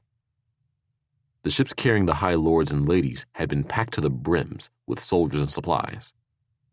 But it wasn't enough. Not nearly enough when we were close to 100,000 civilians crammed within Mudair's walls. Not enough food. Not enough water. And only enough room for 2,000 souls aboard the High Lord's ships when they sailed south. 2,000 out of 100,000. As for the rest, "Thank you all for coming." Malahai's voice pulled Killian back into the moment, his eyes focusing on the men seated around the table, who were all watching the princess with interest. Calorian, Torrington, Hernhold, Tryon, Kevinburn, Betolt, Niven. The 7 High Lords Malahai had set her eyes on as supporters. Both Faloran and Serchel having declined the invitation, Damashar and Keshmorn out of her reach given they rode at her father's side. "Congratulations on your coming of age, Your Highness," High Lord Betolt said, the old man's ruddy jowls shaking. "Seems just yesterday you were a wee bit of a thing. Still are, really. Short stock, the Rowans clan. Could use a bit of height added to the bloodline. If I do say so myself. My son Rodern—" "Thank you for your well wishes, Your Grace," Malahai said, inclining her head. "But I think given the gravity of the situation, we should move straight to the purpose of us gathering together, which is not for a party. As you all—" "With respect, Highness." Hakon rose, gesturing at Malahai to take a seat. "It pained me to remind you, but your presence here is a courtesy. A nod, if you will, to the important role you have played, and will continue to play in the coming days and months, as is my brother's." His eyes flicked to Killian, and it was all Killian could do to not lift his hand in a universally insulting gesture. But getting himself kicked out of this meeting would be a mistake. "Of course." Malahai's voice was frigid, but she sat in her father's chair, smoothing the silk of her skirts. "Thank you, Highness." Resting his hands on the table, Hakon looked around the chamber, meeting the gaze of each of his fellows in turn. "Gentlemen, we all know why we're here. Our royal army is being pushed back step by step, and with Sarek in command, it won't be long until Mudair is lost, until Mudamora is lost." The High Lords all nodded and made noises of agreement. "And yet he refuses to see reason." Hakon pounded a fist against the table. "This is no simple war between men. This is a war between the gods. And while the 7th sends his champions to fight, ours languish. Darina wasted in the north fighting Bushmen, and Killian reduced to teaching little girls to swing sticks. It's no wonder our royal army falters. The 6 must look at us as fools deserving of our fate."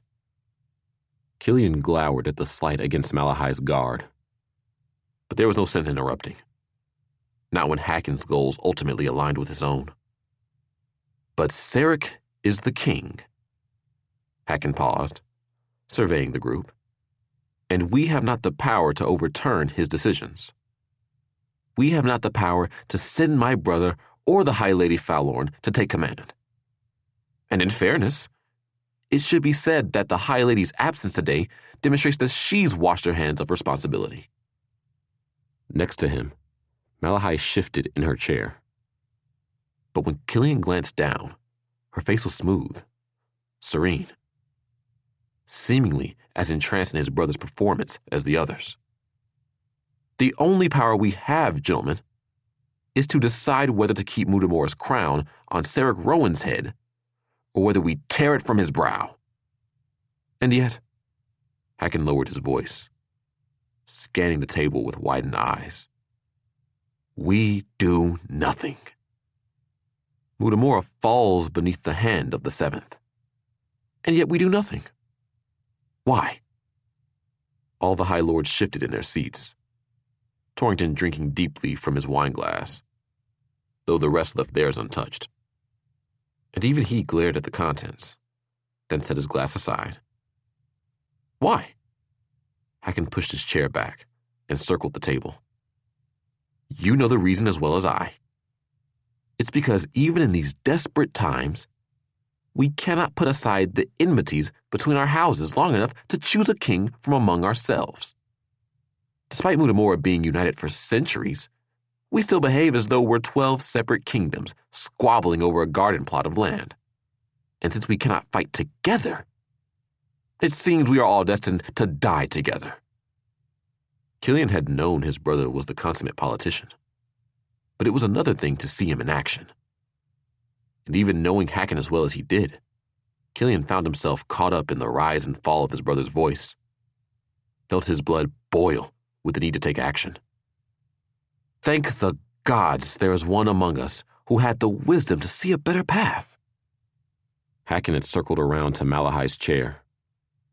Reaching down, he took her hand, helping her stand. Though this was the moment she'd fought for these long months, the moment of reckoning, Killian had to curb the urge to shove his brother away from the princess. A girl of only just 18, Hacken said. Yet it was she, not any of us, who found a way to spare my brother from Sarek's blasphemy. It was she who remained in Mudair, despite the dangers, in order to care for its civilians. It was she who saw how Mutamora might be spared despite all of our pettiness and infighting. I say we make her our figurehead in our fight against the Seventh and his sorceress. I say we make Malahai Rowaness our queen. The High Lords roared their approval, and as one they stood, bowing low to Malahai. Hacken turned on Killian. What say you, Marked One? It was a struggle not to grimace at that blasted title, though Killian had known coming into this meeting what role he was to play. In the names of the Six, I swear that this vote has been conducted lawfully, and that all have acted of their own accord and without compulsion. Then it is done. Hacken reached into his coat, extracting a sparkling tiara, which he placed on Malahai's head. May the Six guide and protect Her Royal Majesty, Queen Malahai Rowaness. Everyone in the room bowed low. Then Hacken took Malahai by the elbow. Let's go make the announcement to your guests, shall we? The group rose, the other High Lords going first. Outside the council chambers, a young boy stood with the guards. He pushed through toward Hacken, handing him a note, a slow smile rising to Hacken's face as he read the contents. Casting a backward glance at Killian, he said, Looks like we won't be needing Mother's ships after all. Killian's heart skipped. Watch your rear. 47. Lydia. Lydia rested her shoulders against the wall outside the council chambers, wishing she could shut her eyes for a moment without fear of a reprimand from Berkala. Last night had been sleepless, with its mad dash to attempt to warn the civilians of the tainted water with the Deimos flying overhead, and then much of the day spent assisting with the evacuation. The well at the barracks was foul, so all of Malahai's guards had moved to the palace, Not that it mattered much, given that every one of them was on duty tonight. And given that Malahai intended to set sail at dawn. They'd be undertaking the journey on High Lord Calorian's ship. The princess had limited her ladies to 2 chests of belongings each, and other than Helene, none of them had argued. They'd wanted to be gone weeks ago, and Lydia was certain that if they'd been told they could bring nothing more than the clothes on their back, none of them would have cared. With the city losing wells to the blight by the hour, even the most privileged were starting to feel the walls closing in. Tonight would be her last night in Mudair, and the beginning of the end of her time in the West. This is what you've been working toward, she reminded herself, going home to help Terriana, to hope against hope, save your father. And even if the worst happened, and she failed in both of these things, to have her revenge on Lucius. What she should be feeling was anticipation, eagerness, even a bit of fear. Yet all she felt was hollow as she surveyed the young women she'd befriended over the past month, her mind going to all that she'd be leaving behind the moment she boarded a Maran ship, the life that she'd made for herself, that she'd chosen for herself. How can I go back to life in Selindor? At the thought, she viciously bit at the insides of her cheeks until she tasted blood. How selfish can you be? She silently screamed at herself. All of what has happened to the Maran is the result of your carelessness. Even if you can free them, things will never be the same. You'll need to spend the rest of your life atoning. What is that noise? She jumped at Gwen's voice. But now that she was pulled from her thoughts, she heard exactly what the other girl was speaking about. A growing roar. The sound of hundreds, possibly thousands, of angry voices. Berkala jerked her chin at Lydia and Gwen. Go see what that is. Elbow to elbow, they hurried down the hallway together toward the main door of the palace. The large foyer had a scattering of party guests, women in elaborate gowns and men dressed in embroidered coats, boots polished to a high shine. All were turned toward the open doors of the palace, silently watching what lay beyond. Following Gwen, Lydia stepped closer to the door and looked outside, her eyes immediately going to the crowds of civilians beyond the palace gates. The Six help us, Gwen whispered, and Lydia felt her stomach drop. There were thousands of them, the square and the streets beyond full of faces marked with anger and desperation and fear and hunger. The walls were lined with the soldiers the High Lords had brought with them, hundreds of trained and hardened men. But they seemed a pittance compared to the crowd who, despite the sun being only a faint glow in the west, showed no signs of dissipating. A soldier in a dark uniform, with the Calorian horse embroidered on the chest, appeared in front of them. Where is Lord Calorian? In council with the High Lords and the princess, Lydia answered. Inform him his presence is required, the soldier said. We need his order to use force against the mob. Which wasn't an order Killian would ever give. They'll go home once the sun sets for fear of the Deimos. As if on command, there was the flap of wings overhead, and a shriek pierced the night. There were shouts of fear from the crowd, people casting their eyes skyward. But instead of being driven to safety, they only pressed against the gates, the metal groaning. The soldier's jaw tightened. Fetch Lord Calorian, girl! Now! Gwen hauled on her arm, and they hurried through the anxious guests in the direction of the council chambers. What in the name of the Six are they talking about in there that's more important than this? Gwen asked. The door to the council chambers opened, and the High Lords exited, looking pleased as cats with cream. Behind them, Hakon appeared, Malahai on his arm. And Lydia's eyes went straight to the tiara on her brow, the one that hadn't been there when she'd entered the room. "They made her queen," she murmured, but Gwen didn't hear, too busy weaving her way toward Killian, who was watching his brother with a furrowed brow. But his attention snapped immediately to Gwen when she spoke, listening carefully, then shaking his head. High Lord Calorian and Malahai set off down the hallway, Killian shadowing their steps as they made their way toward the main staircase. With Sonia and 3 other guards in the lead, they started down the wide hallway leading to the ballroom. Glowing lamps hung from the paneled walls, illuminating their progress, the soft laughter and conversation coming through the twin doors at the end in sharp contrast to the sounds coming from outside. Then High Lord Calorian ground to a halt. "Before we go in, Your Majesty, might I have a word?" His eyes shifted to his younger brother. "Alone." "Not a chance," Killian growled. "We are going to make this announcement, and then this party is over. It won't take but a moment." "No." Hakon grimaced. "Do not presume to order your betters about, little brother. The queen chooses where she goes and with whom, not you." Out of the corner of her eye, Lydia saw Malahai stiffen. "What is it that you want, Hakon?" Malahai asked.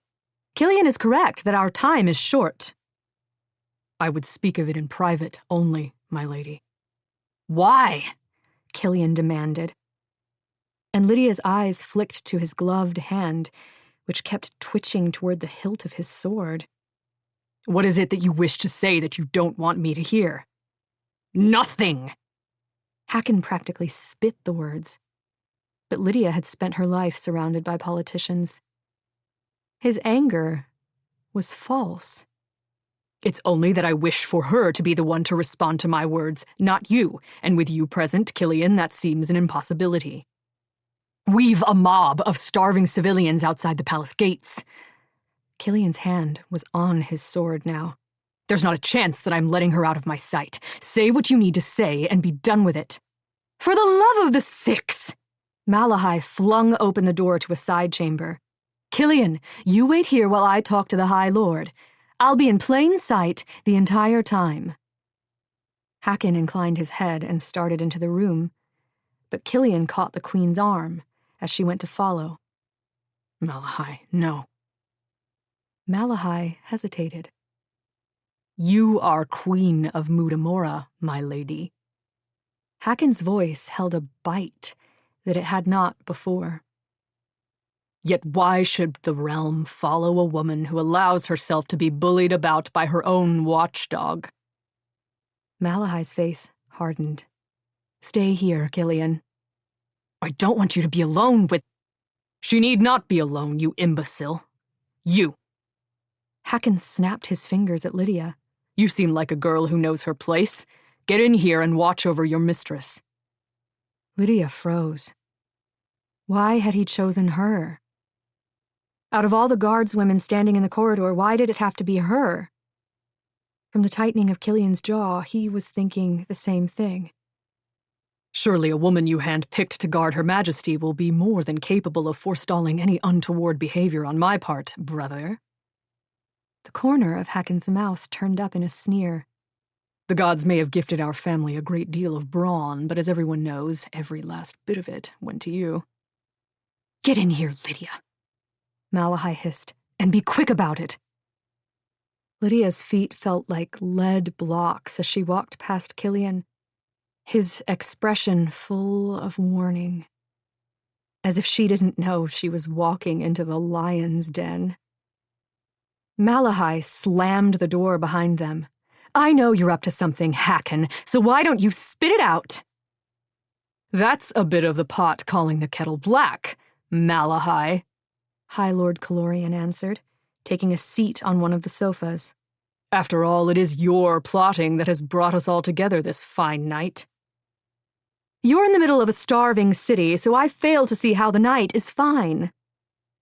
Fine in that tonight will be the beginning of the end of Mudair's plight, and fine in that you'll be choosing yourself a husband. Lydia trailed after them, stopping a few paces back from the chair on which Malahai sat. There was only one entrance to the room and no windows. No closets in which attackers could be hidden, no shadows of feet behind the heavy drapery. Hakon Kalorian was the only potential threat to the Queen. And it wouldn't be a physical attack. It would be with words. Yes, Hakon, after the war is won. Hakon exhaled a long breath. No, Malahai.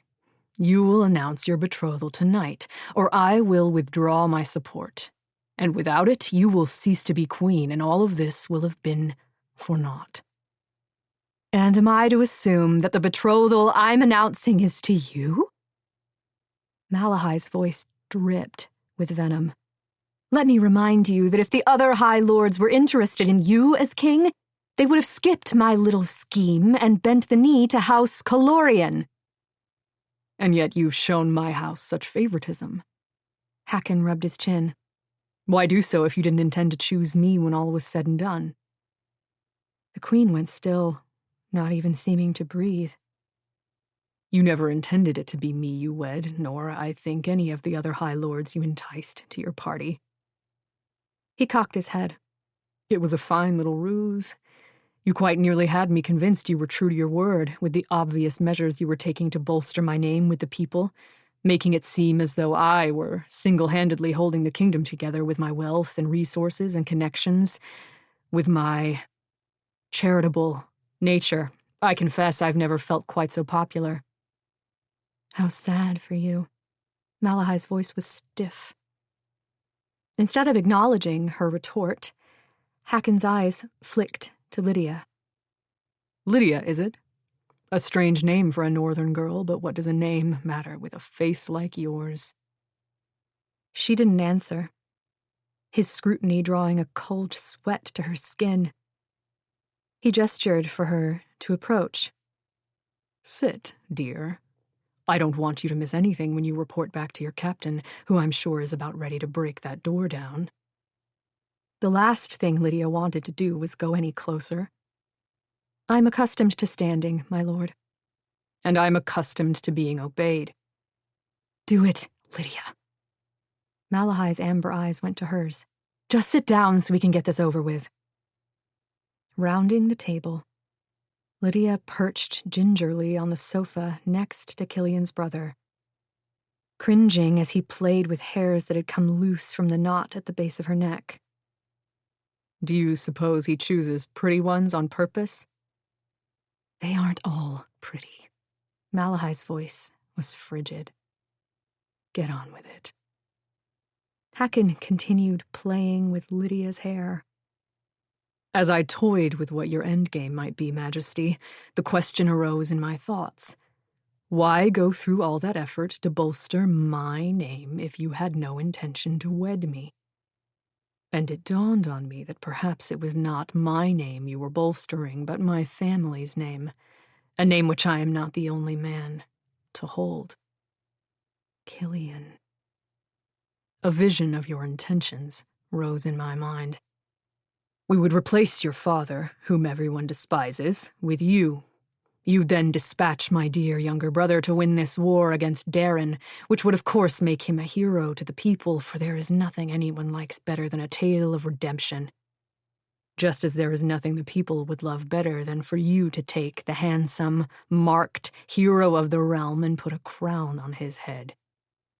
More perfect, still, for Killian has no taste for rule, and therefore would be quite content to be relegated to the role of consort, leaving Rowaness as the ruling house, and you an autonomous woman. There's just one problem. And what is that, Hakon? That you'll no longer support my rule if it means your younger brother having power over you? Oh, I've no fear of that, Malahai. He chuckled. You thought it would be easy, didn't you? Winning Killian over? Except, as I'm sure you've come to discover, my brother's reputation as a womanizer is grossly overstated. If you'd come to me, I might have told you the truth. Killian would fall on his own sword before betting a girl he isn't in love with. And he's not in love with you. Malahai didn't react. Didn't seem to even breathe. What makes you so sure about that? Haken's fingers twisted into the collar of Lydia's coat, and with a sharp jerk he snapped the chain. Examining her ring, he then dropped it on the table before Malahai with a loud clatter. Seldred nearly fell off his chair when he learned our little brother had spent 2,000 gold coins on a trinket. But what I've found most interesting is that Killian didn't give it to you. Malahai's eyes were fixed on the ring, her face filled with naked hurt. "I can explain," Lydia blurted out. "It was mine. I sold it to Lady Helene because I was desperate, and Lord Calorian only bought it back because he knew how much it meant to me." Yet even in her own ears, the words sounded hollow. Most everyone in the city had lost everything they valued. Most of the girls in Malahai's guard had lost everything. That Killian had done this for her was damning enough, but the sheer amount of the expense makes you wonder where he goes every night, doesn't it? Haken leaned back on the sofa, resting one polished boot on his knee. "Children in the sewers." Malahai's voice was shaking. He feeds them, cares for them. All night? His eyes slid to Lydia. And this one, from what I hear from Bryn, is also notably absent in the midnight hours. He reached into his pocket and withdrew a handful of buttons, along with a cufflink shaped like a black horse. I went to my own residence today to ensure anything of material value was removed to my ship.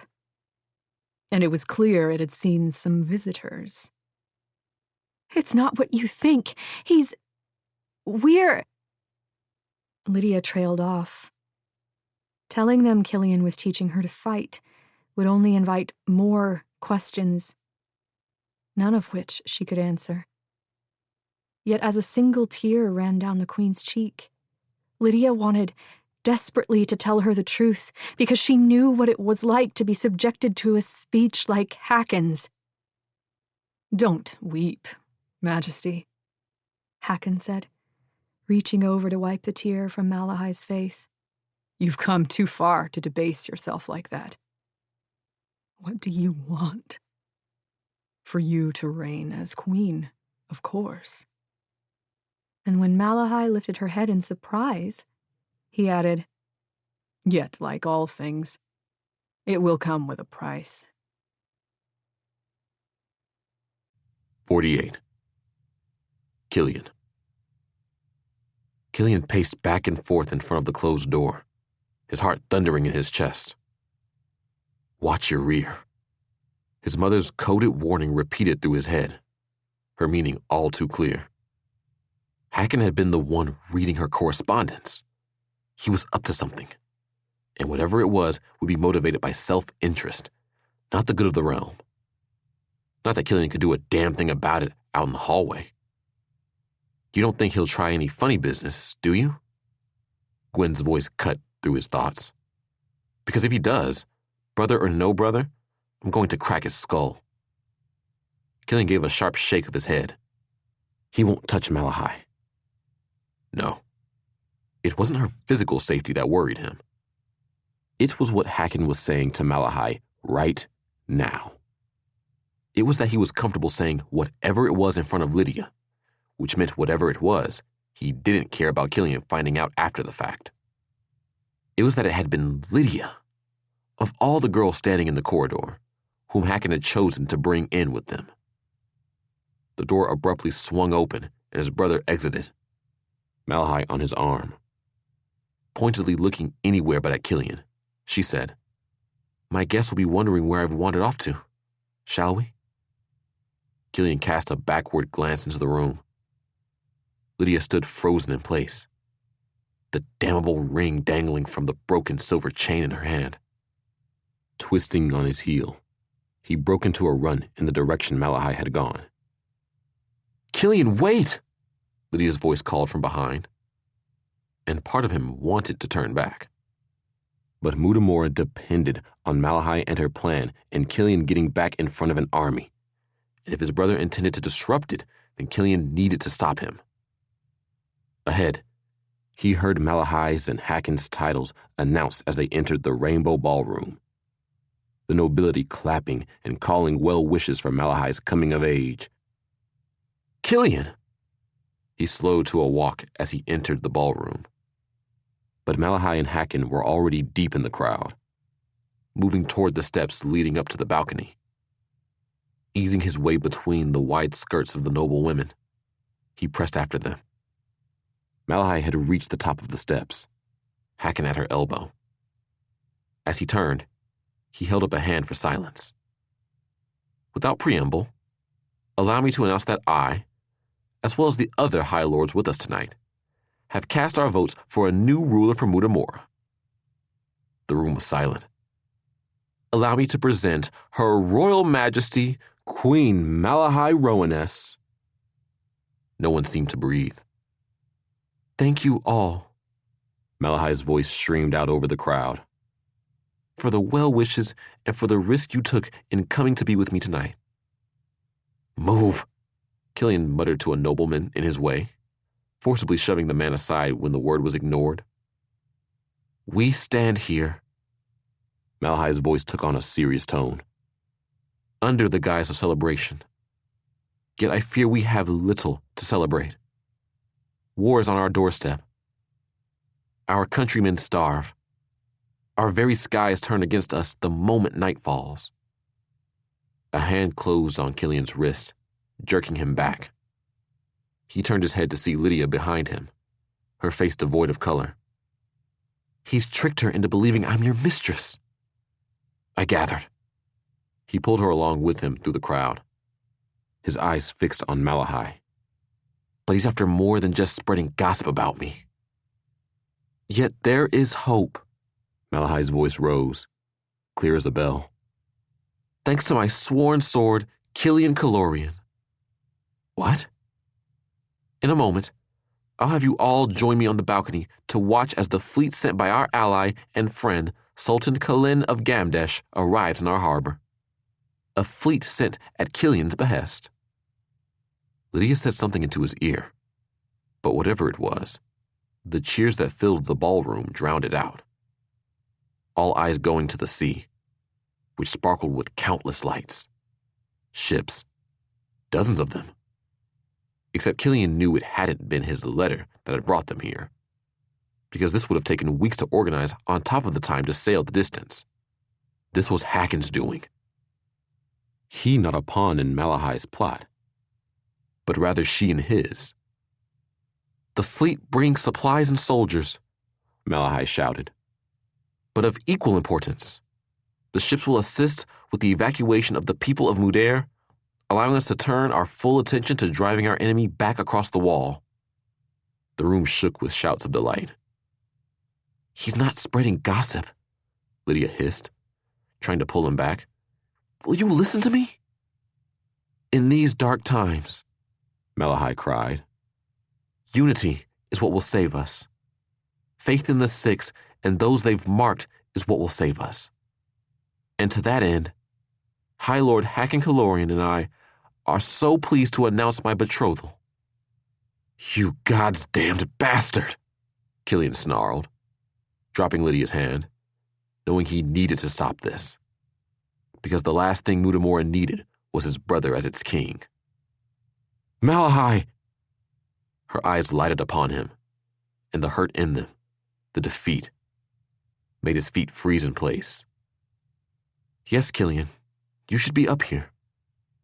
The crowd quieted, stirring to create a path for him.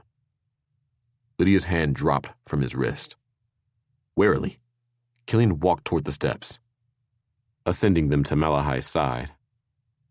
With his back still to the crowd, He glanced first at the arriving fleet and then turned his eyes on his queen.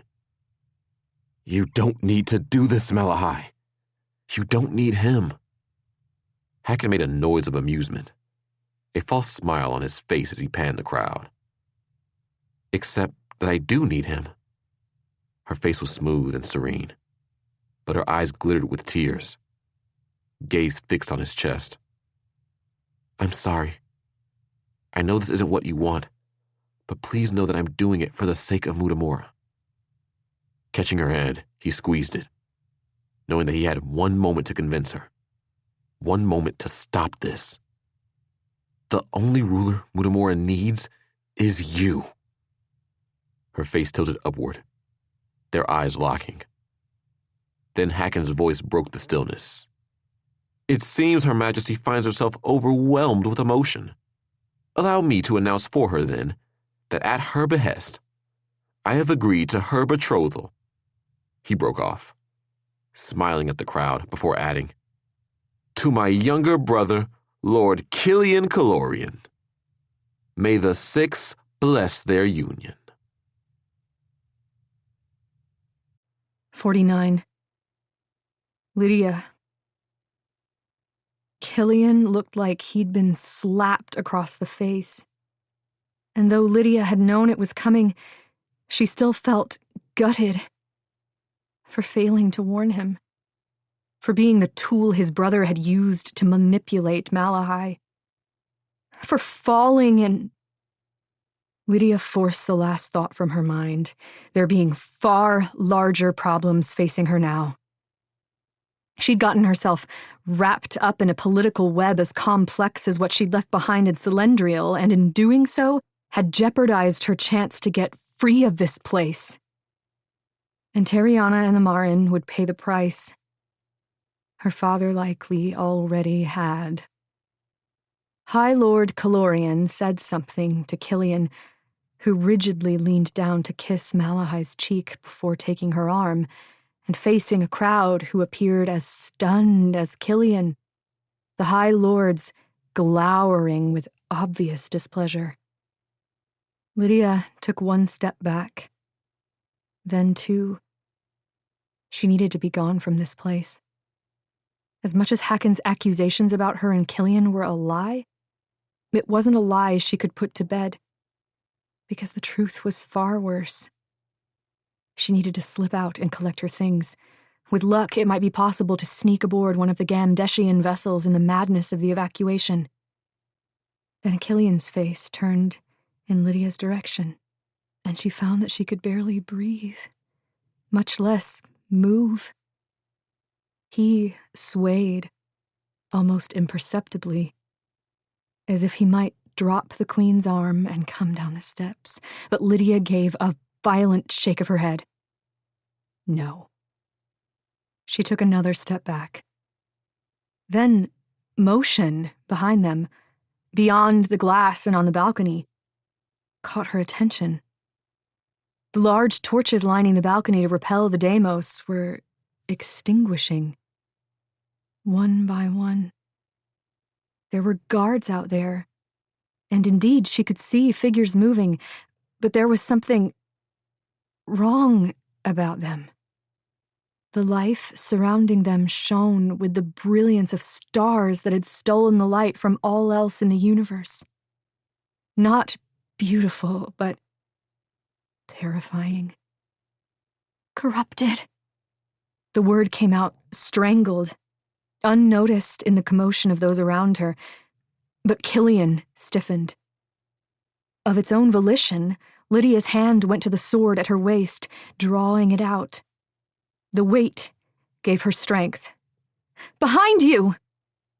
She ran forward, but Killian was already moving, hauling Malahai down the steps, shouting orders. The doors to the balcony exploded inward behind him, and a woman, dressed in riding leathers and a hooded cloak, strode through, the top half of her face concealed by a black mask. The aura around her was ghastly bright, but even without, Lydia would have known what she was, for her eyes were infinite pools of blackness, rimmed with flame. Such a lovely party, Your Highness. Oh, excuse me. It's Your Majesty now, isn't it? The woman paused at the top of the steps, taking stock of the chaos below her. I can only assume my invitation was somehow lost. It is so difficult to get a courier through in these troubled times. Rufina, I take it. Malahai's voice was steady.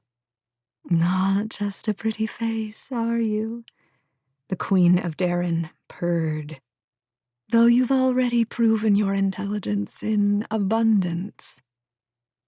Lydia pushed her way next to the other guardswomen, who were being buffeted by the fleeing nobility, soldiers herding lords and ladies out the side exits, under instruction to take them to rooms upstairs where they'd be barricaded in until the fighting was over. Only Killian stood steady, sword out, Malahai slightly behind him with Berkala at her side. And you, Lord Calorian, this is the second time I've come from behind you. It's starting to become a pattern. He didn't answer. Rufina's gaze shifted beyond them, and she chuckled. Look at them run. They won't get far, I'm afraid. I opened the palace gates on my way in, stood there before that horde of your starving people, and I said, inside is enough food to feed you all. Take it with my blessing. She exhaled a deep breath, then smiled. Fatten them up healthy before we come for them. Rufina's voice took on a soft lilt as she said the words, her eyes drifting over those who remained as though they were delicacies meant to be consumed.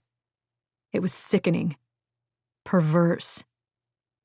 Barricade the main doors, Killian ordered, and the soldiers who hadn't gone with the High Lords rushed to comply. Seconds later, there was a roar of noise outside, then fists hammering against the heavy wood. What are you waiting for, Killian? High Lord Calorian hissed. Kill her! Killian tilted his head, eyeing the Queen. You didn't come here tonight just to allow Mudair's citizens to ransack the palace, did you, Rufina? The corrupted smiled, and it was all teeth. Who cares? Hacken was shaking, his gaze ripping back and forth between Rufina and the shuddering doors. She's alone, and this is what you're bloody meant for! Kill her! She's not alone! The words tore from Lydia's throat. I saw 2 more of them on the balcony before, and something else is out there. The corrupted's gaze shifted to Lydia, and one eyebrow rose. Clever, clever, Lord Calorian. To hide a lookout in your midst. It seems you do learn from past mistakes. Lydia flinched, knowing that she'd revealed herself as marked to the creature, but Rufina didn't seem to care. My followers had other business to attend to. As to the something else. She lifted one shoulder in a shrug, then whistled. The Deimos walked in from the balcony, the clip-clop of its hooves echoing through the room. The creature had its eyes half shut against the bright lights of the ballroom. But that wasn't what stole Lydia's attention. It was the saddle on its back. Berkala, get Malahai to safety! Killian moved, a knife flying from his hand. Rufina laughed as she knocked it aside, but then her eyes widened when she realized he was already halfway up the stairs, sword in hand. Go! He shouted. Rufina jerked out her own blade, and steel sang against steel. Lydia stared, mesmerized by the speed and intensity of the fight. Then a hand hauled on her arm. It was Lena, We need to go, she hissed. Our duty is to protect the princess. He can take care of himself. But she couldn't go. Couldn't leave him to fight that creature. Lydia, come on! Lena screamed the words in her ear.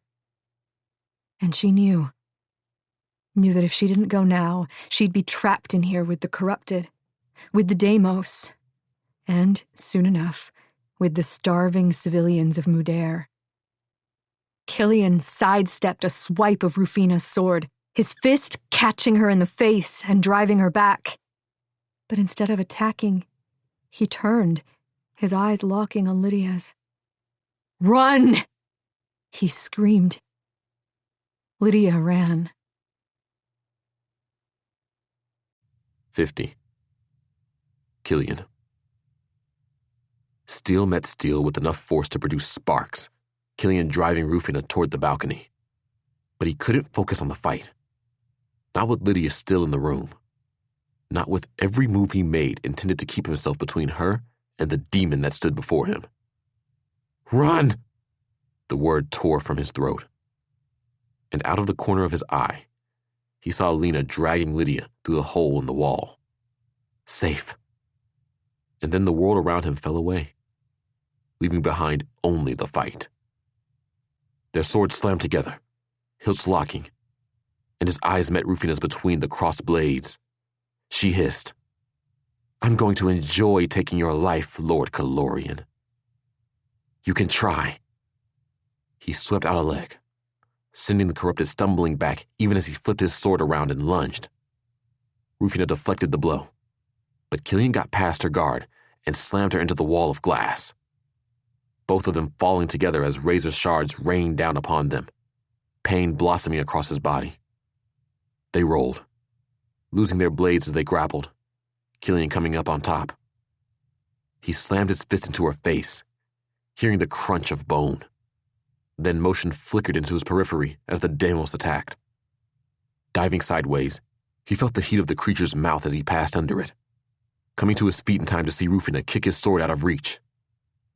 Behind them, the main doors of the ballroom burst open, civilians pouring inside.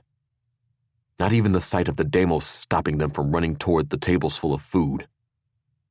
"Go play with the rabble," Rufina told the Deimos. "He's mine." The Deimos snorted and trotted inside, and a heartbeat later, screams echoed from the ballroom. Her gaze locked on Killian. Rufina tossed her own weapon aside. "Your life is too good to waste on steel." Then she lunged, as swift and deadly as any snake. Killian darted back, dodging each swipe of her deadly hands. Hands that reached for his throat, for his face, for any inch of bare skin that might allow her to drain the life from him. Back, step by step, until he reached the balustrade.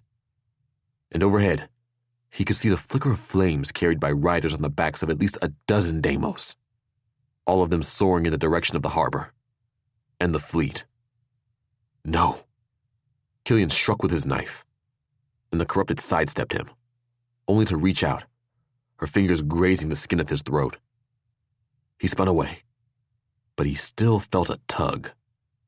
Minutes of his life stolen, maybe hours, though if this creature got the better of him, he wouldn't live long enough to care. She was too damn fast. And unlike most of her kind, Rufina knew how to fight. But so did he. Killian feinted, then slashed at her right side. Rufina danced out of his reach, leaping onto the balustrade, then using the height to launch herself at him with blinding speed. His shoulders hit the floor with enough force to rattle his teeth. But he somersaulted backward, slamming his knife into her side even as he flipped her over his head. On his feet, he pulled another knife and threw it, but Rufina batted it aside. Walking backward into the ballroom, she pulled the knife he'd embedded in her ribs out, inch by inch, coughing up blood. "Attack her now," instinct ordered him. But the Deimos was terrorizing the civilians. Half a dozen bodies lay still on the ballroom floor. Those inside were trying to flee. but they were met with a sea of starving people, unaware of the danger inside.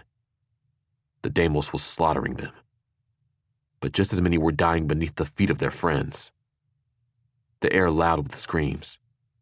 So instead of lunging at Rufina, Killian grabbed hold of a lamp and threw it at the curtains. Glass exploded, spraying oil in all directions, igniting the fabric. Shouts of "Fire! Fire!" filled the air. The tide of civilians caught sight of the flames rising to the stone ceiling and turned, trying to flee. The Deimos shrieked in fear, galloping to the balcony. But Killian didn't have a chance to see where it went before Rufina slammed into him. His head cracked against a column, agony racing through his skull. But he saw her reaching fingers.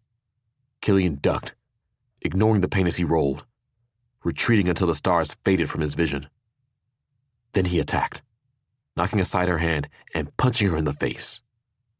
She reached for a fallen knife, but he kneed her in the gut, then slammed her against the floor, punching her in the still healing wound in her side again and again, feeling her ribs break, her blood coating his fingers. But it wouldn't be enough to kill her. Killian threw himself at the knife, snatching it up and throwing before he'd even regained his feet. It sank deep into her shoulder, but she only pulled it out, her teeth bared. Behind her, the drapery was an inferno, the air thick with choking smoke. Killian coughed, his head still spinning and now his lungs burning. But he had to kill her, had to finish this. Picking up the blade of a dead soldier, he stalked toward the corrupted queen, driving her onto the balcony. "Nowhere to go, Rufina," he said, backing her against the balustrade, trying to regain his senses, to regain his breath in the choking haze. "You made a mistake coming here tonight." Her smile chilled him to the core. "Mistakes were made, that much is certain, Lord Calorian," she said. "But not by me." Lifting her fingers to her lips, she whistled. Swearing, Killian lunged, sword tip out. But the Queen of Darren twisted and dived off the balcony, and seconds later reappeared, clinging to the saddled back of a Deimos. Righting herself, she called over her shoulder, "You should have taken more care with your charge, Killian. This will be the second princess I'll have killed under your watch." The wind hurled itself at the balcony, driving away the smoke. And as he blinked back stinging tears, Killian's heart plummeted at the scene on the ocean before him.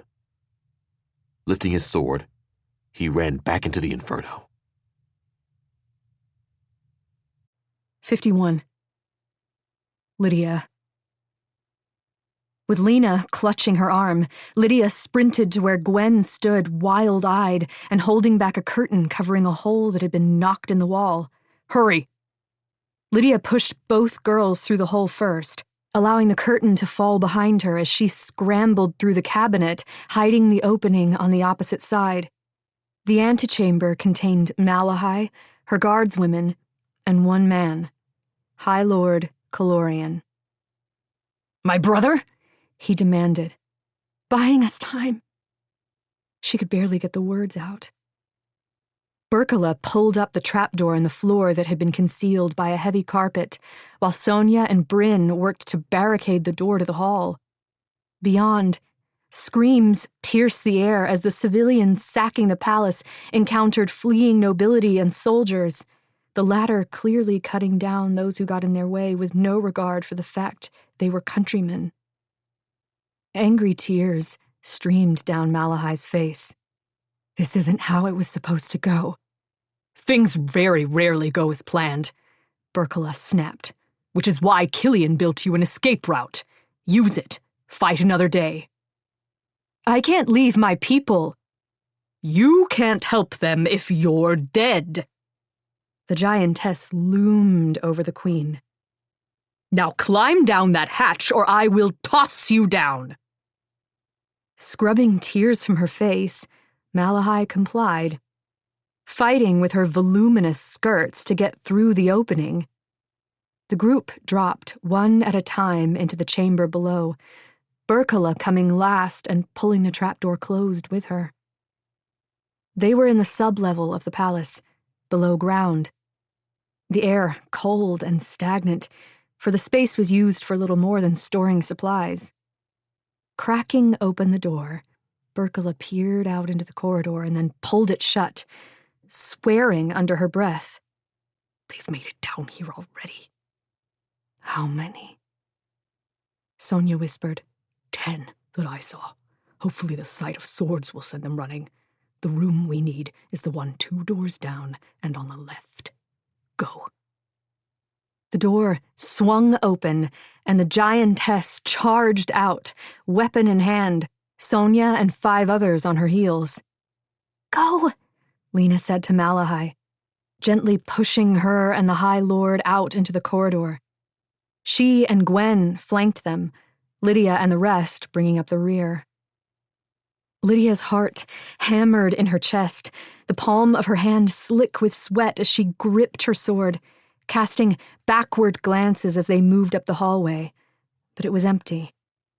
And ahead, Berkala had chased off the looters and was unlocking the door. In, she hissed, piling everyone into the room before shutting the heavy door and latching it. A lone lamp burned in the empty chamber, at the center of which a steel trapdoor was set into the floor. Pulling it up, Berkala took a torch from a stack sitting against the wall, lighting it and handing it to Gwen. You and Lena go first. Follow the route marked with white chalk. Don't deviate. Gods, Berkala! Lena's face blanched as she eyed the black opening. A daylight practice run would have been nice. What the hell is this place? A secret way out, which is why we didn't tell any of you loose-lipped jabbermouths. Now go! The tunnels beneath the palace were narrow, the shadows from the torches dancing on the walls. The heavy breathing of the women was loud, the only other noise the scrape of boots against the stone floor. No one spoke, and Lydia wondered if they were thinking the same thoughts as her. That there was no way to know what was happening in the ballroom, who was alive or who wasn't. Down and down they went, following the white chalk on the walls. Several tunnels branched off from the main path, though where they led, Lydia could not have said. Then the silence was chased away by the roar of waves smashing against the cliff. Fresh air hit Lydia in the face, her boots splashing in puddles as she entered a chamber that opened to the sea. 2 black-painted boats sat on the ground above the waterline, both containing oars, black tarps, and a crate of what Lydia suspected were supplies, ready and waiting in case the unthinkable happened. Which it had. The opening to the sea was secured by a gate of steel bars draped in seaweed, but Berkala was already unlocking the heavy padlock and swinging it open. Waves splashed against a set of stairs that had been cut into the rock, leading down to where the boats could be launched. We get out, the giantess ordered. Make our way to one of the ships and set sail immediately. While the others worked to move the boats, Lydia picked her way down the steep steps to where she could see the ocean beyond. What she saw stole the breath from her chest. The sea was illuminated, bright as day, by countless floating infernos. No. Gods, no! Lydia turned to discover Malahai at her shoulder, eyes reflecting the flames consuming the Gamdeshian fleet. Shit! Berkala slammed her fist against the bars. Then she shook her head. Doesn't matter. We row down the coast until we reach Abinharrow. Now get those boats down here. Wait. Lydia pointed out across the water. It was too dark to determine what sort of vessel it was, but she could see the life of the people aboard. Someone's coming this way. Probably sailors who escaped the ships. Now quit standing there, Lydia, and help. In a moment, Lydia muttered, something catching her eye. The vessel came closer, and a figure that burned unnaturally bright stepped out from behind the others. "They aren't Gamdeshians!" she shouted. "There's one of the corrupted with them! Look!" Even as the words exited her lips, an arrow sliced past her face, embedding in the boat behind her. Lydia grabbed hold of Malahai and shoved the queen farther back into the chamber, everyone ducking for cover behind the boats. "We can't go out there!" High Lord Calorian was crouched behind the same boat as Lydia and Malahai. "They'll pick whoever is manning the oars off, and we'll be slammed against the cliffs. It would be suicide." "I'm aware," Berkula snapped. "We need to get that gate shut." "I'll do it!" Lena darted out from behind the boat, dodging arrows as she slammed the gate shut. "Lena!" Berkula bolted after her, shoving the girl out of the way, right as a flurry of arrows shot into the cavern.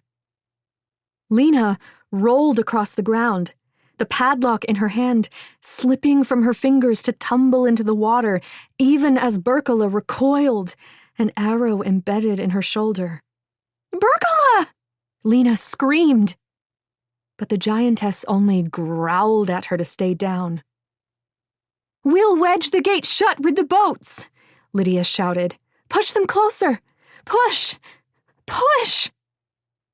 Together, they slid the heavy vessels against the gate, wedging it shut, while arrows flew through the bars. "There's more of them coming!" The words came out from between Berkula's teeth, her face lined with pain. "We need to backtrack, find somewhere to hide in the palace. Sonia, hold them off for as long as you can, then retreat." The Gamdeshian guardswoman's gaze was fixed on the inferno consuming the fleet of her countrymen. But at Berkula's order, she nodded. "Go." Her bow twanged over and over, providing the rest of them cover as they ran through the chamber and back into the tunnel. "The trapdoor leading back into the palace is solid steel set into rock," Berkula said. "They won't be able to get through it. We can hide in the storage rooms until the rioters get what they came for. Most of them are unarmed civilians. They won't trouble us. We'll wait for help to come." "And if it doesn't?" Hacken demanded. "Then we'll see what daylight brings and go from there." "That's not much of a plan." Berkula gave the High Lord a dark glare, the torch flames casting shadows on her face. "You come up with a better one. By all means, let me know." They were nearly back to the entrance to the palace, all of them breathing hard from the climb, when a shout echoed up from behind. Sonia's voice. "They're almost through!" "Get that trapdoor open!" Berkula bellowed. Bryn climbed the ladder and shoved a key in the lock, the mechanism releasing with a clunk. Her arms shuddering, she pushed, but the door didn't budge. "There's something on top," she muttered. "I can't lift it." "The gods spare me from you little weaklings," Berkula growled. "Let me do it." But as Berkula reached for the ladder, the trap snapped open, and two arms wearing rags reached down and jerked Bryn upward. A piercing shriek filled the air, and blood spattered down on the guardswomen below. "Bryn!" Berkula started to climb, but more rag-clad arms reached down, faces appearing in the opening as they fought against one another to get through the trapdoor. Their faces were an ashen gray, black veins running up the sides of their necks. But it wasn't until one of them twisted to look at the group with eyes devoid of humanity that Lydia knew what was wrong with them. "They're infected with blight!" "Pull back!" Berkula shouted, and then they were all running. Lydia looked over her shoulder as they rounded a bend, terror racing through her veins at the sight of infected civilians with blight toppling down into the tunnel, one after another, only to rise and give chase. Run! With Berkala in the lead, the group careened downwards, everyone tripping and stumbling. Lydia's elbow slammed against the wall of the tunnel, but the pain was inconsequential compared to her fear. Sonia appeared ahead, panting and wide-eyed. "They'll be through by now. We have to go." "Way back to the palace is blocked by the enemy."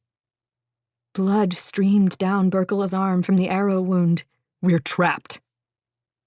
"We go down the other tunnels." Malahai's voice cut through the heavy, panicked breathing of the group. "I have no idea where they go," Berkala said.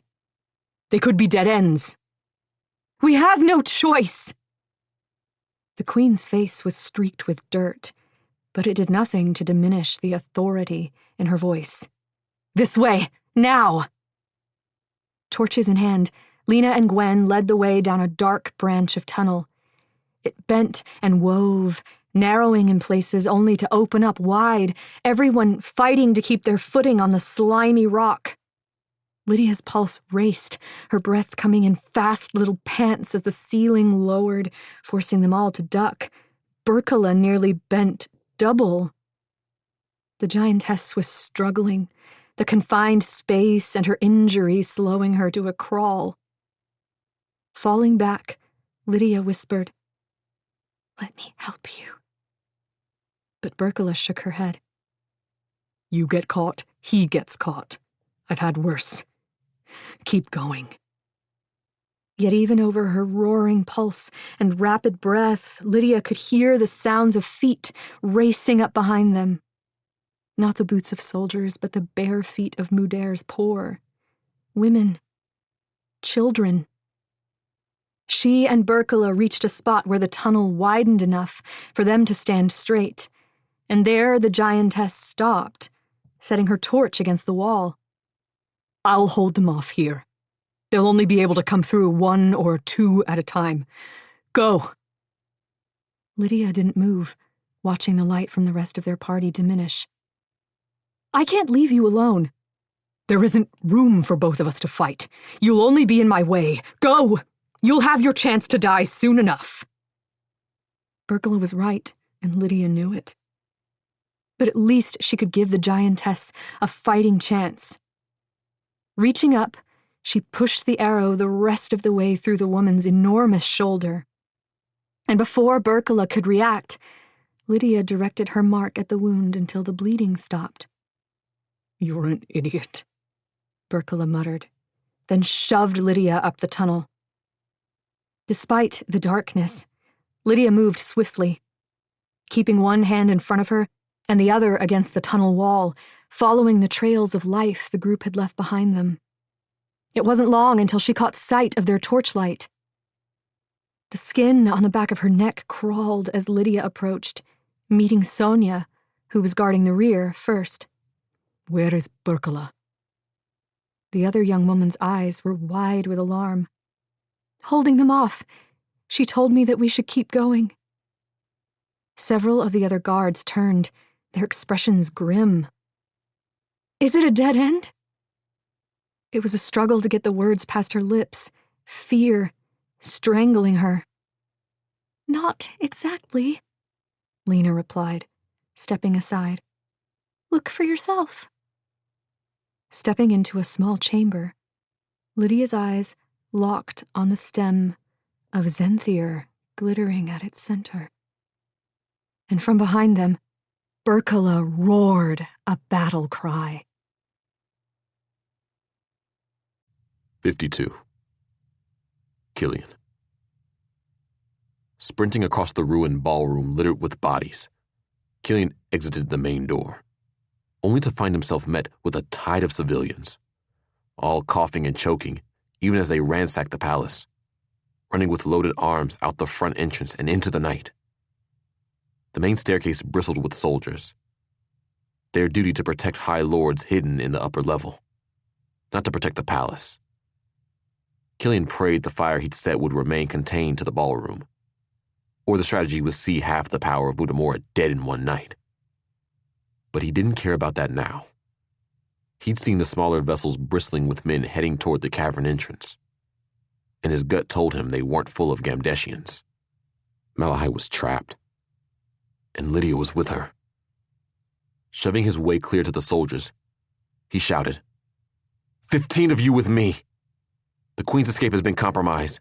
We need to get her upstairs. The soldiers the High Lords had brought with them were well trained, following him without argument as they pushed their way down the hall to the narrow stairs leading to the sublevel. Screams erupted in front of them, and suddenly people were running and pushing. Get out! Get out! Someone shouted. They're inside! They're in the palace! Corrupted? Muttered one of the soldiers. But Killian pressed onward, lifting his sword as the hallway cleared. There were bodies on the floor, some moaning, some still. But while most had been crushed, several of them were clawed up and scratched, their hands and arms covered with bite marks. Edging down the stairs, Killian picked up the sound of shuffling feet, of many mouths breathing, and in his nose, the awful stench of blight. Steeling himself, he stepped out of the stairwell, then found himself behind a horde of civilians, all of them fighting one another in an attempt to get into the room containing the trap door leading to the tunnels. None of them spoke, only pushed and strained against one another, bare feet crushing those who fell, and those who fell uttered not a sound of pain, only attempted to crawl through the legs of their companions toward the trap door. The Six protect us, one of the soldiers whispered. Some of them are children. And as one, the horde turned, revealing gray faces lined with blight, eyes reflecting the underworld that had stolen them. Killian lifted his sword. 53. Lydia. Everyone in the group jumped at Berkela's battle cry, Malahai and Hacken turning from their wary inspection of the Zenthier stem. Berkela's holding them off, Lydia repeated. She doesn't know it's a dead end. The Queen closed her eyes, grief passing over her face. Then she turned to Hacken. We don't know where it goes. It could take us to the bottom of the sea, or to a chamber a league beneath the ground, or to a terminus that's been entombed in rock, or somewhere far away from here. God's damned forlorns, Hacken muttered, running his hand through his hair in a gesture reminiscent of his brother. They built this castle. It's full of their secrets. Malahai turned away from the Zenthier. Sonia, how long can we hold them off? The small woman exhaled a long breath, then shook her head. Against those things, ours, I should think, they were unarmed, but if they keep coming... She trailed off, leaving much unsaid because everyone was thinking it. The guards would fall one by one to the onslaught, and if no help came, they might all die before Malahai and Hacken were driven to risk the Zenthier. But, Sonia added, breaking the silence, that's only if one of the corrupted doesn't arrive. I'm out of arrows, and no one here is fast or strong enough to defeat one of them, especially not in close quarters. There'd been one of the corrupted in the boat, and Lydia was sure everyone was thinking the same thing, that it was only a matter of time until it hunted them down. Faint grunts of effort echoed up the tunnel.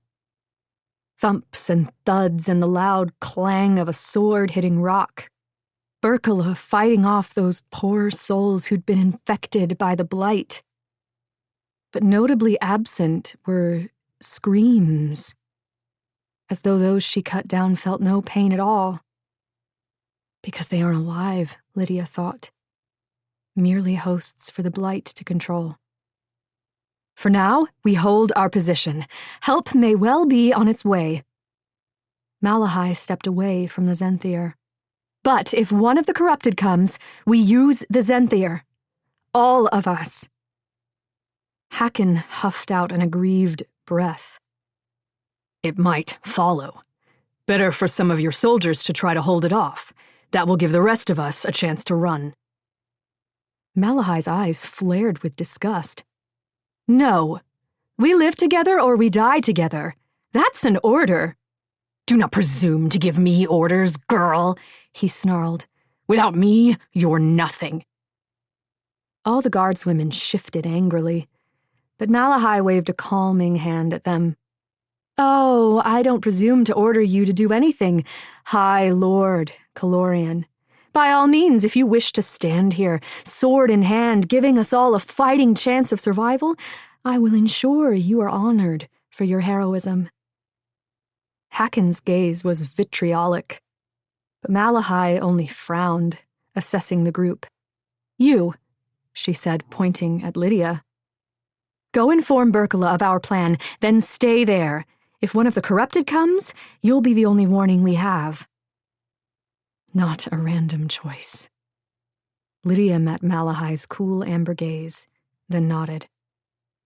She shouldn't go alone, Gwen protested. just in case. It only takes one person to shout a warning. Never mind that the person doing the shouting wasn't likely to make it back to the Zenthier before the corrupted caught up to her. To refuse to go and necessitate someone else doing it would be cowardice. And if it weren't for the fact that so many other lives depended on her, Lydia wouldn't have hesitated. But Tariana needed her. Her father needed her. The Marin needed her. Her mark made her stronger and faster. And it allowed her to endure and survive what others couldn't. Of anyone standing in this room, she was the one most likely to make it back to the Zenthier alive. I'll go. Before her courage could abandon her entirely, Lydia started up the tunnel, moving by feel as the light behind her faded. It was only when she was in the darkness entirely that Lydia realized the faint sounds of Berkala fighting weren't growing louder. They'd vanished entirely. What if Berkala had been overwhelmed? What if the horde of poisoned civilians was silently coming in her direction? What if their gray hands were reaching toward her? Every step was a force of will, Lydia peering into the blackness even as she listened for the sound of breathing, for the shuffle of bare feet. Then ahead, she made out the flickering glow of a torch. And faintly, almost so imperceptible that she wasn't certain what she was hearing, came the sound of weeping. Sword pointed ahead of her, Lydia crept down the tunnel. As she rounded the last bend, the stink of blood and blight hit her in the face, her eyes landing on Berkala's broad shadow, and beyond, the small chamber was painted with gore, bodies and body parts layered upon the floor. Not soldiers, but Mudomorian refugees. Women and children, all barefoot and clad in ragged clothing, their bodies emaciated from hunger. Lydia gagged, turning to press her forehead against the cool wall until she regained control. When she turned, Berkala was scrubbing tears from her cheeks. They wouldn't stop coming. The giantess's voice was hoarse, pleading.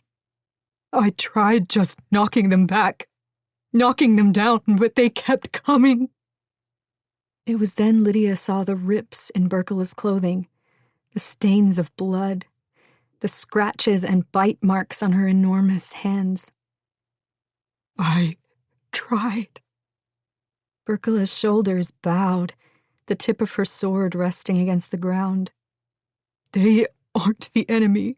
They were our people. This had broken her. Not physically, for Lydia knew the giantess's wounds weren't mortal. But her mind would never be the same. There was no coming back from this. Which was exactly what the corruptor wanted. Chaos, anger, fear. That was what the god desired, what fueled his power. He'd trapped all these thousands of people in the city they'd once called home, taught them to fear the dark, their empty stomachs, and now one another. They weren't themselves. She offered the words as sympathy, knowing they'd make little difference. It was the blight within them, and it knows only one master. The slow clap of hands made Lydia jump and Berkala whirl around, blade rising in defense. On the far side of the chamber stood a man dressed in black riding leathers. He was young, his skin the same dusky hue as Killian's, hair a dark brown, but the eyes regarding them were black voids rimmed with flame. "Poetics in such a dark hour," he said, nudging one of the corpses with his foot. "Not that this rabble deserves it." "Lydia," Berkala hissed, "run."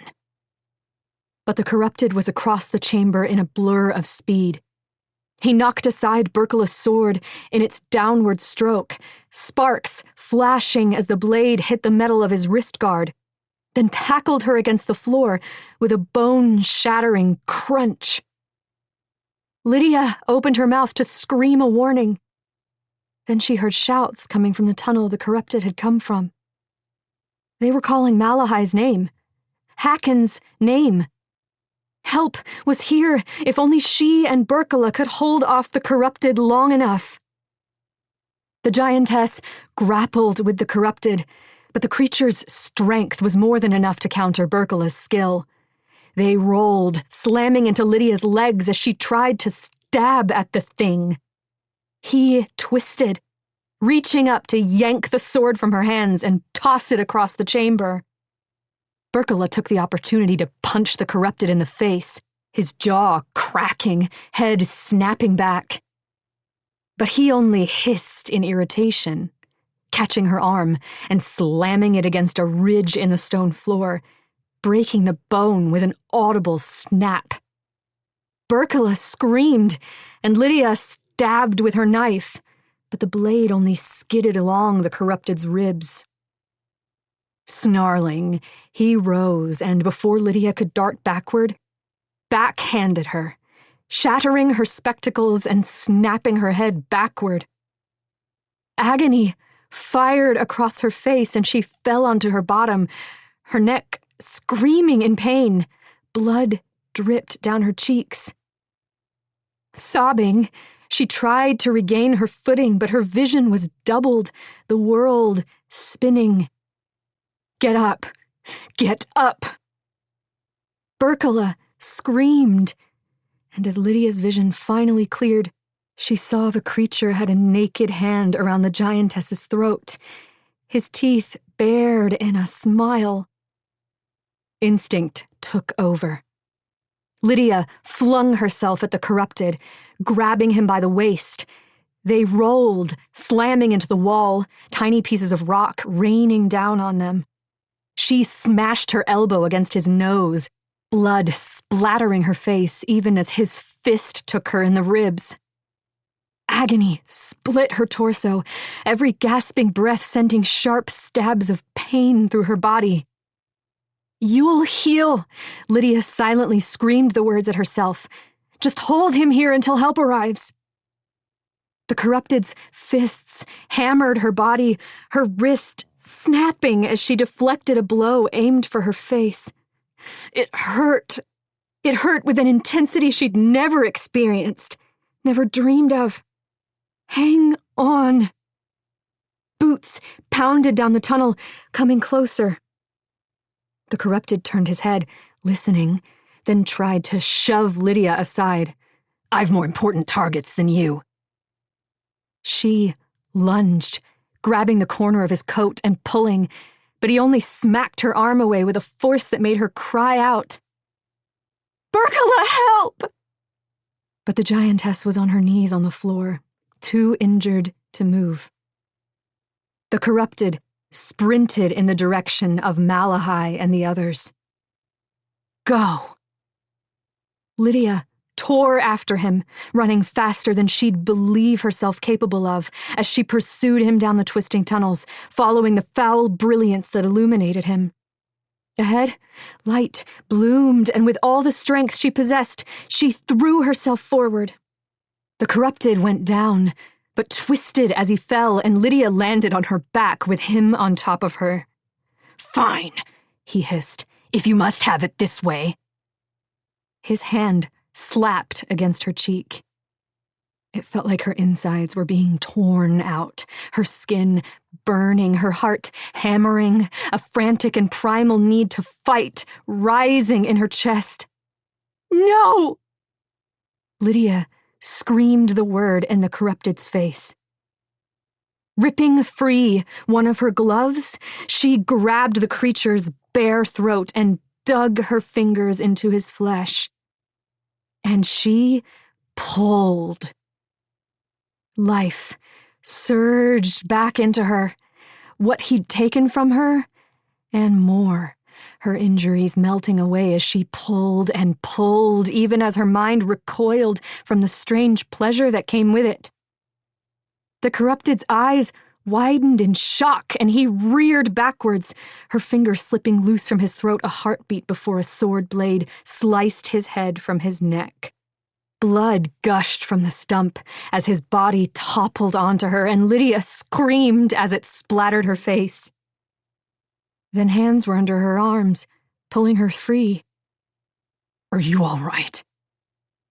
Killian's voice, wiping blood from her eyes, revealed his face. His left eye was swollen shut, a deep cut on his temple dripping blood down his cheek. His clothes were torn and covered with gore. But he was here and he was alive. "I'm fine." Her voice rasped, her throat dry as sand. "As are the rest of us, thanks to you, Lord Calorian." Twisting, Lydia looked over her shoulder to see the group standing next to the Zenthier, all eyes on her, including Malahai's. Killian let go of her shoulders, stepping past to Malahai's side, both the Queen and the High Lord immediately demanding answers as to what had happened. Had they seen what she'd done? Only Lena was watching her now. "Is Berkala?" "Injured. And badly. I'll go to her now." Lydia took Lena's torch and ran back into the chamber, hating how alive she felt, how good she felt in the face of what she'd done. The giantess lay on the floor, groaning but not fully conscious. Easing the woman onto her side, Lydia grimaced at the sight of the jagged split in her scalp and the fractured bone beneath. A mortal wound. 6 more soldiers ran into the chamber. "That way," Lydia gestured down the tunnel. She waited until they were gone, then pressed her hand to Berkala's head injury, pushing life into it. Bone solidified, and the bleeding of the brain ceased, the giantess's skin knitting beneath Lydia's hand. She gave Berkala all that she had taken from the corrupted. Only when she felt once again herself did she remove her hand and slump against the wall. There were bodies everywhere, all around her. Berkala lifted her head from the floor, eyes searching. "Where is it? The corrupted?" "Dead." And Lydia was covered in his blood, her skin coated with it. "Malahai." "Killian's with them." There was blood in her mouth. She could taste it. A soldier came back in their direction, his eyes landing on Berkala before moving to Lydia. "The Queen is safe. We'll secure the passage and get you all out of here." Then he nodded once. "Well done." It didn't feel well done. A rhythmic rattle caught Lydia's attention. Her scabbard tapping the stone floor. Only then did she realize she was shaking, crying. Her breath came in escalating pants, not enough air reaching her lungs. It's all right. Berkala eased upward, wrapping her unbroken arm around Lydia's shoulders and pulling her close. It's over. Deep breaths. It didn't feel over. Instead, waves of fear and remembered pain washed over Lydia, smothering her. Yet it was nothing compared to the panic that rose up like bile when she thought of what she'd done, the way it had felt, how some part of her deep, deep down wanted to feel that way again. Sonia appeared from around the corner, quickening her step at the sight of them. Gwen and Lena arrived on her heels. "How badly are you hurt?" "I'm fine," Lydia said. "Berkala needs to see a healer." Despite Lydia's protests, Lena hauled her up. Both Gwen and Sonia helped Berkala to stand. 2 more of the guards women appeared, then Killian and Malahai. The Queen's jaw tightened as she surveyed the dead civilians littering the chamber. Then she inclined her head to Berkala. "You saved our lives. Thank you." Without another word, she carried on. Hacken raised one eyebrow as he passed, murmuring, "I believe she's disappointed you survived." There was no answer to that, so Lydia kept silent, watching as the rest of the guards women and soldiers made their way through the gory chamber until only she and Lena remained. "Come on." Her friend tugged on her arm. "We'll get you cleaned up." "You go. I need a minute." Lena opened her mouth as though to protest, and then nodded. "I'll make sure they don't lock you down here, but don't take too long, all right?" "I won't." Picking up the flickering torch, which burned low, Lydia waited for the sound of footsteps to fade. And then she went in the opposite direction. The tunnel was a mess of bloody footprints from all who'd passed, the corpse of the corrupted shoved to one side. Lydia avoided looking at the dead man's face as she skirted around his decapitated head, her boots sticking in the pooled blood. The Zenthier stem was as thick as her wrist, jutting 3 feet out of the rocky floor, her face reflecting in its multitude of facets. "Where do you go?" she asked. Picking up a small stone, she tossed it at the stem. It disappeared, already somewhere far away. She knew the risks, knew that reaching out to grasp the Zenthier might result in her dying in an instant, in an hour, in a day. But it might also deliver her from the horrible trap that was the city. To stay meant death one way or another, and there was no chance Malahai would allow her on any ship she boarded. High Lord Calorian had ensured that. Terriana needs me. My father needs me. And if it came to pass that Lydia was too late to save them, then Lucius Cassius needed to be brought to justice for his crimes. "There's nothing for you here." Her eyes burning, Lydia tightened her grip on her sword. Then she reached out her fingers toward the Zenthier stem. 54. Killian. Lunging, Killian caught Lydia's wrist and hauled her backward with enough force that she crashed into him, the torch in her hand falling to the floor. She struggled, then realized it was him, her eyes widening. "What are you doing here?" It was more of an accusation than a question. "I've got good instincts, which is fortunate for you." She jerked her wrist out of his grasp, bowing her head even as she balled her hands into fists. "I need to get home, Killian. And that means getting free of this cursed city however I have to. With this," he jabbed a finger toward the Zenthier, wishing there was a way to smash it, to break it. to eliminate any chance she'd ever go near it. You have no idea where it goes. Anywhere is better than here. You bloody well know that's not true. Tariana needs me. Lydia screamed the words, her whole body shaking. Everything that happened to her people, it is my fault. There is no risk too great if it means I might have a chance to save her life. Then she dropped to her knees, sobbing. It's been a month. She's been a prisoner for a month.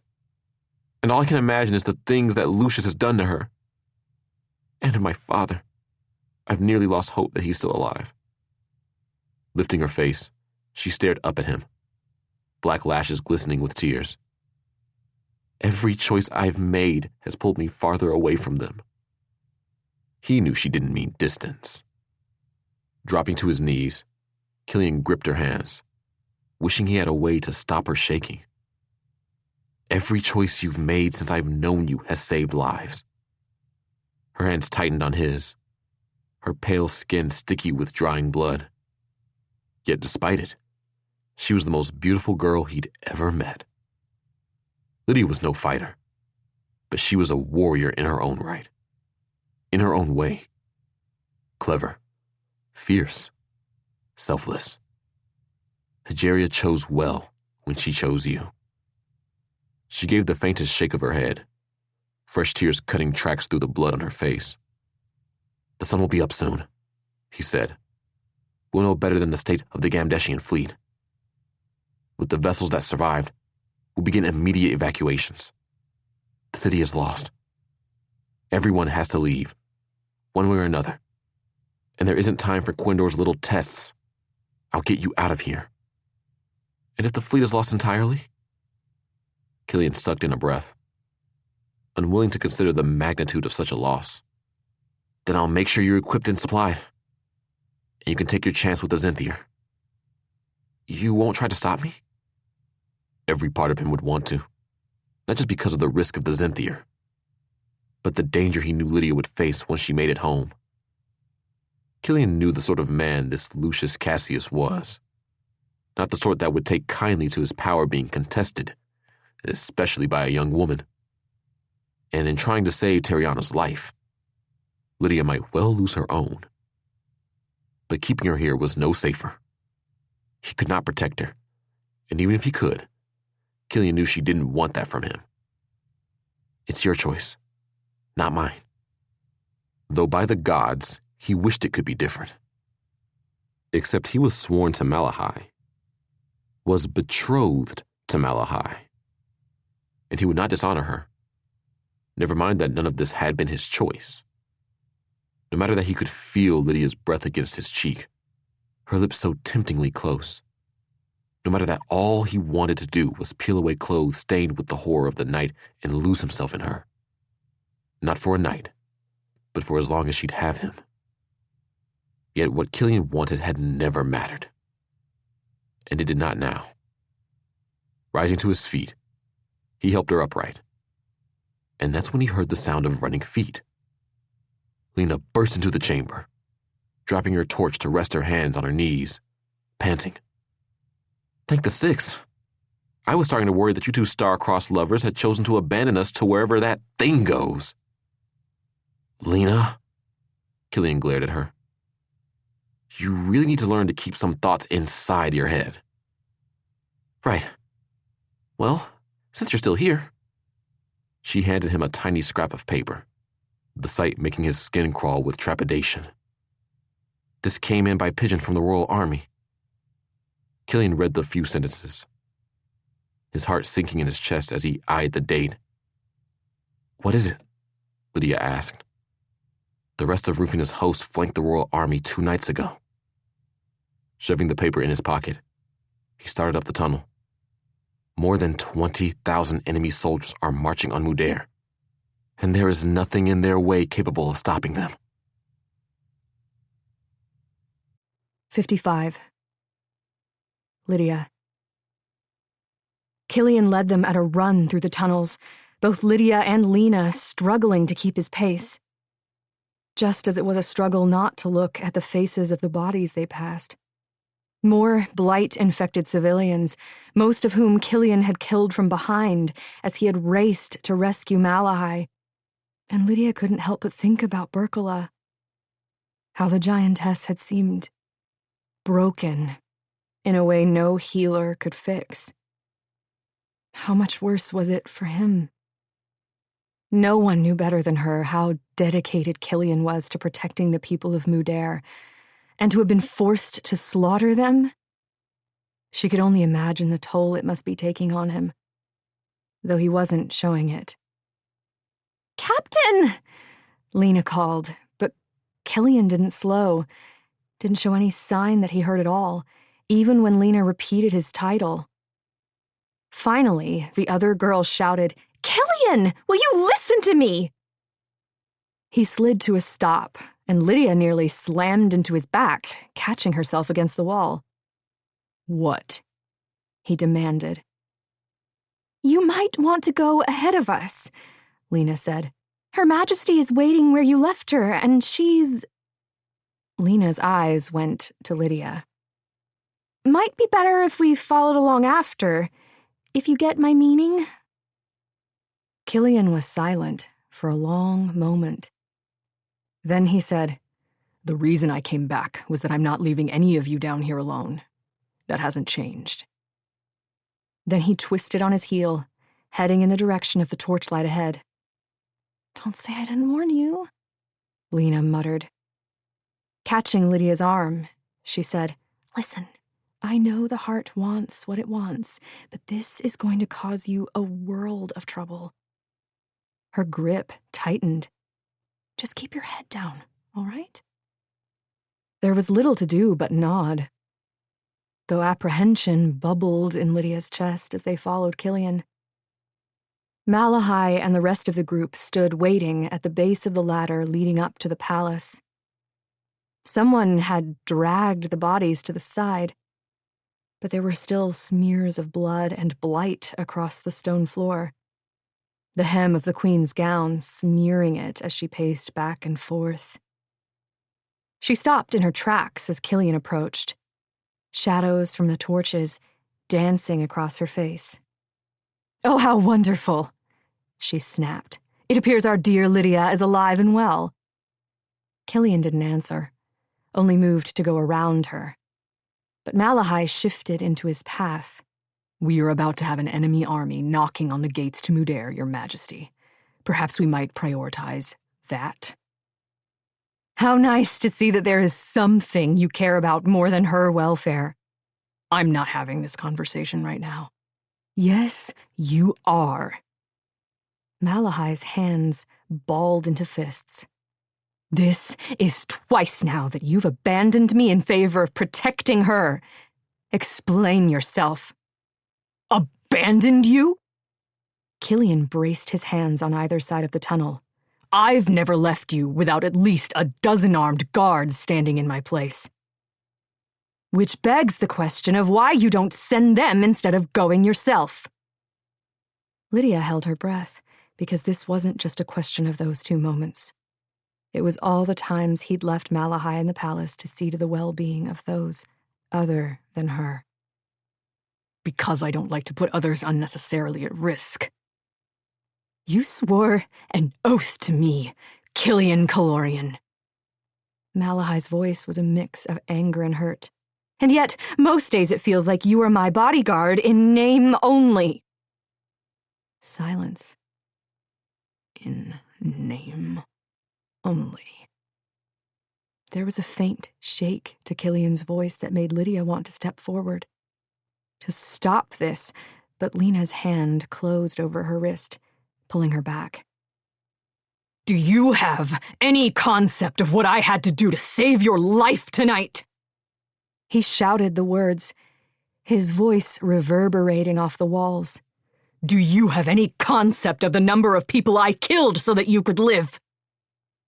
Reaching down into the shadows, he jerked up one of the corpses, the small and lifeless body hanging in his hands as he shoved it in Malahai's face.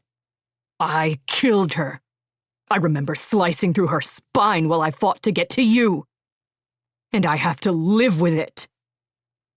Malahai recoiled from the corpse, and it was then that Hacken stepped out of the shadows. Enough, Killian. In a flash of motion, Killian dropped the corpse, slamming his brother against the wall once, twice, 3 times, all with a cold fury that rendered him nearly unrecognizable to Lydia. Always she'd known that he was dangerous, but never had he made her feel afraid. This wasn't him. Something wasn't right. Lydia tried to intervene, but Lena and some of the other girls held her back. Do you think I don't know you're the one behind all this? Killian shouted. Do you think I don't know that you're the one to blame? Blame for what? Hacken shouted back, struggling ineffectually. Putting you in the position you needed to be to win this war? You're a pair of children more concerned with your feelings than with doing whatever it takes to defeat our enemies, so I took matters into my own hands. Sonia chose that moment to shove between the pair of them, her face intent. But Lydia could already feel the rage fading from Killian, his grip on Hacken slackening. We are going to go upstairs and gather the High Lords, Hacken said, and then you're going to war against the Darren army, and you're going to win. Why? Killian whispered the word, but Lydia heard it. Knew the real question he was asking. Because, Hacken said, this is a war between the gods, and thus a war between the marked. It's not enough for you to just fight, Killian. You must lead us to our salvation. Every instinct in Lydia screamed that the High Lord's words were a lie buried in the truth. That despite war being at his doorstep, his ambitions for himself were what had motivated him to force this union between Killian and Malahai. And yet, Killian allowed Sonia to push him back. Saying nothing, he went to the ladder, climbing upward and disappearing from sight. After you, my lady. Hacken gestured for Malahai to climb, but the queen instead turned to Lydia. You are a liability, she said. Get out of my palace. Then she climbed in a swish of skirts and disappeared. The guardswomen followed at her heels, their faces full of apology as they left Lydia alone with High Lord Calorian. I'm sorry, he said to her, wincing as he rubbed what was likely a badly bruised shoulder. I don't use people lightly, but surely you see it was for the greater good. All I care about is getting to Serlania. She lied, her skin prickling. That's all this was ever about. He smiled. Smart girl. Lydia followed him up the ladder, her stomach twisting as the carnage filled her gaze. Bodies thick upon the floor. But the first face her gaze lighted upon was Bryn's, the dead guardswoman's eyes glassy and unseeing. Which was why Lydia didn't miss it when Hacken Calorian stepped square on the girl's back as he strode from the room. 56. Killian. Don't think about it. You've more pressing problems, Killian told himself. But repeating the order over and over in his head had little effect. Because it was impossible to forget the rage that had fallen over him in the tunnels. Impossible to forget how close he'd come to killing his own brother. The group climbed the stairs to the main level of the palace, stepping over bodies and avoiding pools of blood as they went. Spotting one of the men he'd put in charge of securing the High Lord's safety, Killian waved him over. We have control of the palace? Yes, sir, the man replied. We've swept all the rooms. Anyone who shouldn't be here is dead. Dead Mudamorians. People you were supposed to protect. Start clearing the bodies out front and then burn the lot. Use oil and make sure those doing the work wear gloves. Then burn the gloves. Yes, sir. But he hadn't protected them. Instead, he'd killed dozens of civilians who'd been infected by blight. Not that he'd had much of a choice. The blight turned them feral and vicious, attacking anyone they crossed paths with who wasn't likewise afflicted. They didn't speak, didn't seem to feel pain or any emotion beyond rage. But they'd still been his people. And every time he blinked, he saw another one fall beneath his sword. It hurt to breathe. We need to convene the High Lords. Hacken had come up from behind and was eyeing Killian warily. We don't have time to waste. As if Killian didn't know that. Have the High Lords assembled in the council chambers, he said to the soldier. Full escorts. May I change my clothes first? Malahai's face was drawn and pale. She hugged herself as though cold. Do what you want, Killian replied, not caring when she flinched, and then immediately feeling guilty for it. What's wrong with you? This is the girl you're going to marry. The reminder was jarring. The knowledge that he was betrothed still feeling like a bad dream from which he needed to wake. I'll meet you in the council chambers, Hacken said, then headed in that direction, stepping over bodies like they were nothing more than fallen branches on the ground. Anger bubbled up in Killian's chest, but he tamped it back down. Sonia, keep an eye on him. The rest of you with me and the Queen. They started up the main staircase, and his gaze went to Lydia, who trailed uncertainly at the rear. She was covered in blood and missing her spectacles, which he knew made her uneasy. You can't keep her here. You can't push Malahai any further than you already have. But that didn't stop his stomach from souring at the thought of Lydia being out of his sight. What if she ran afoul of some of the infected? Or worse, one of the corrupted? What if she tried to go back to the Zinthier? Your duty is to Malahai. That you're pissed off at her doesn't change that. Nothing changes that. So he fell back.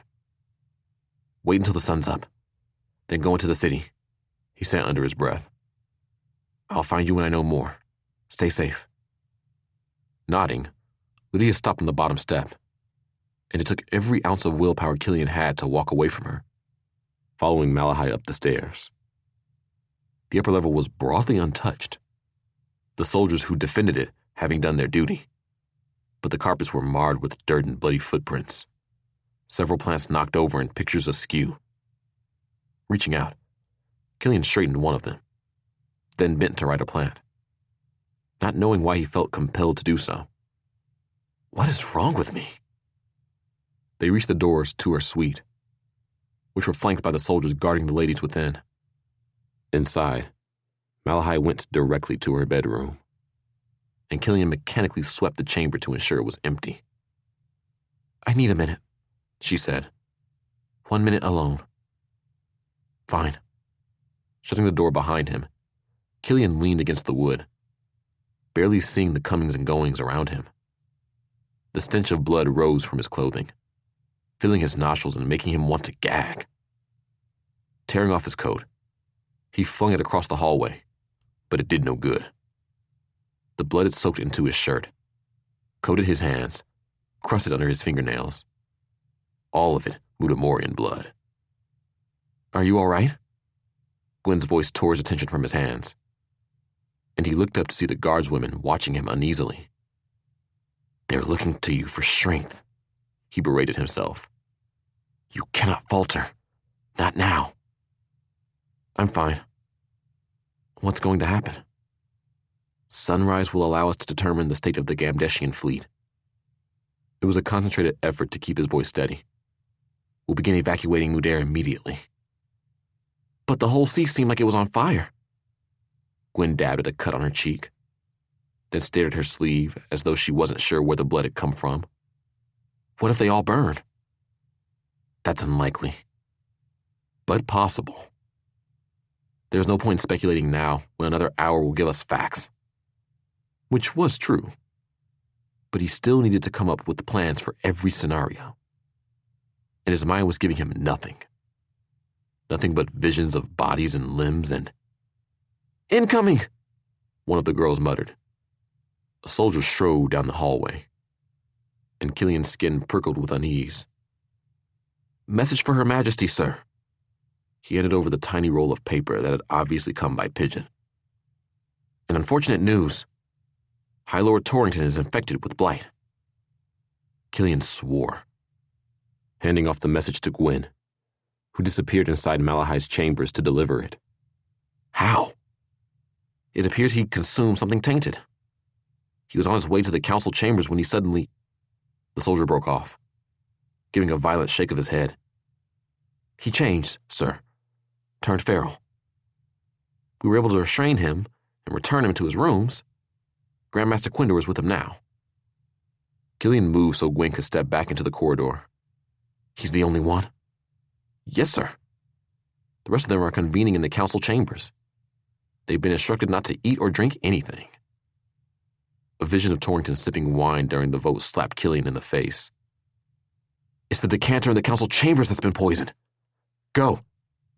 Ensure it's disposed of." Eyes wide, the man bolted in the direction of the council chambers. But the damage was done. High Lord Torrington was a dead man. It was only a matter of time.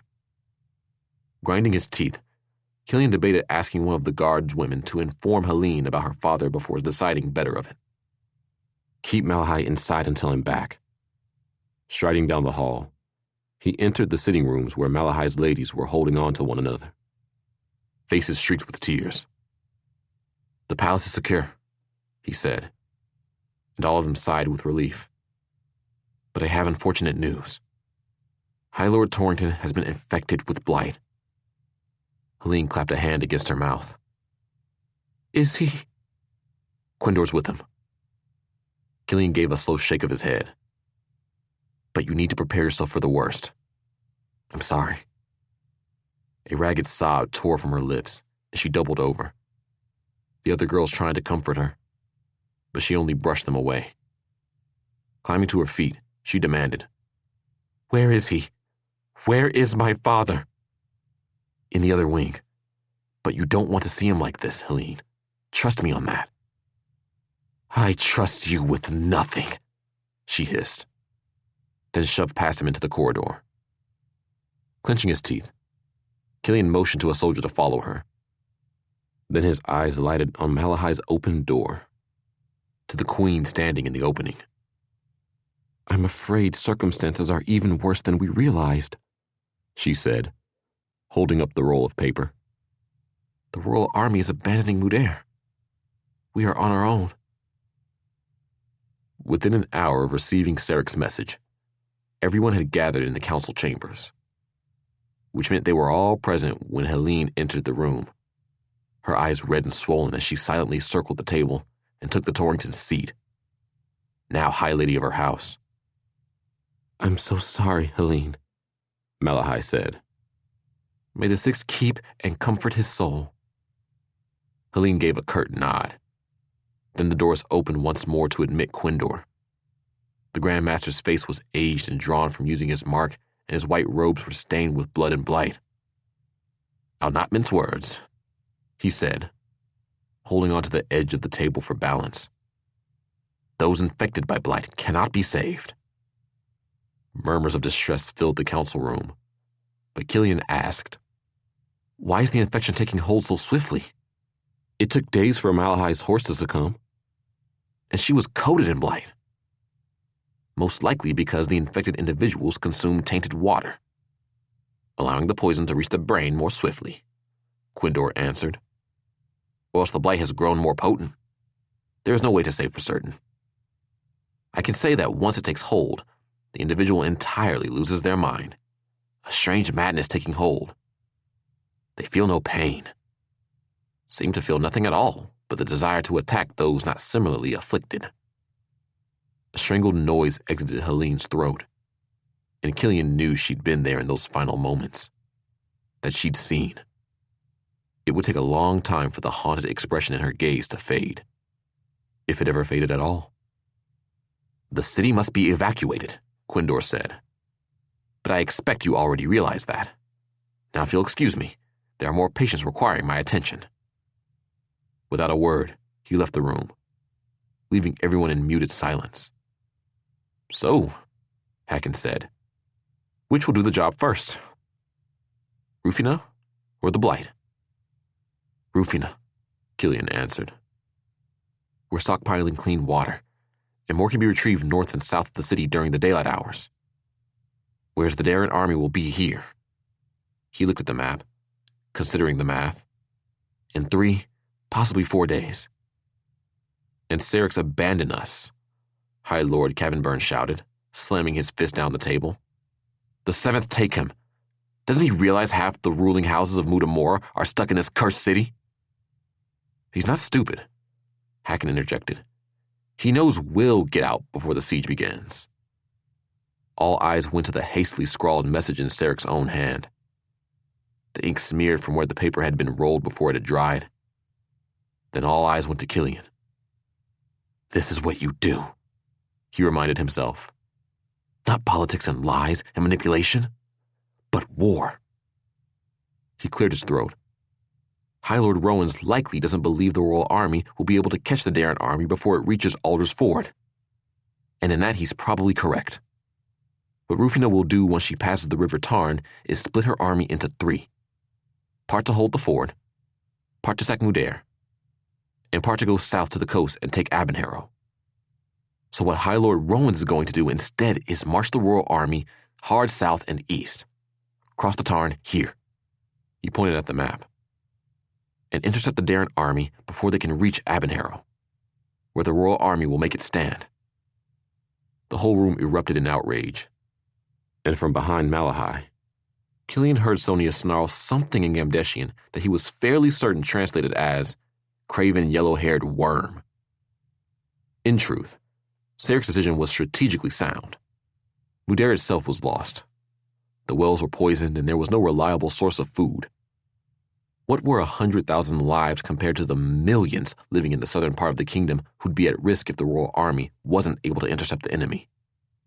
But just because something was strategically valid didn't mean it was right. "What is our strategy, then?" Malahai asked. "I'll take all the soldiers at our disposal and try to cut Rufina's army off.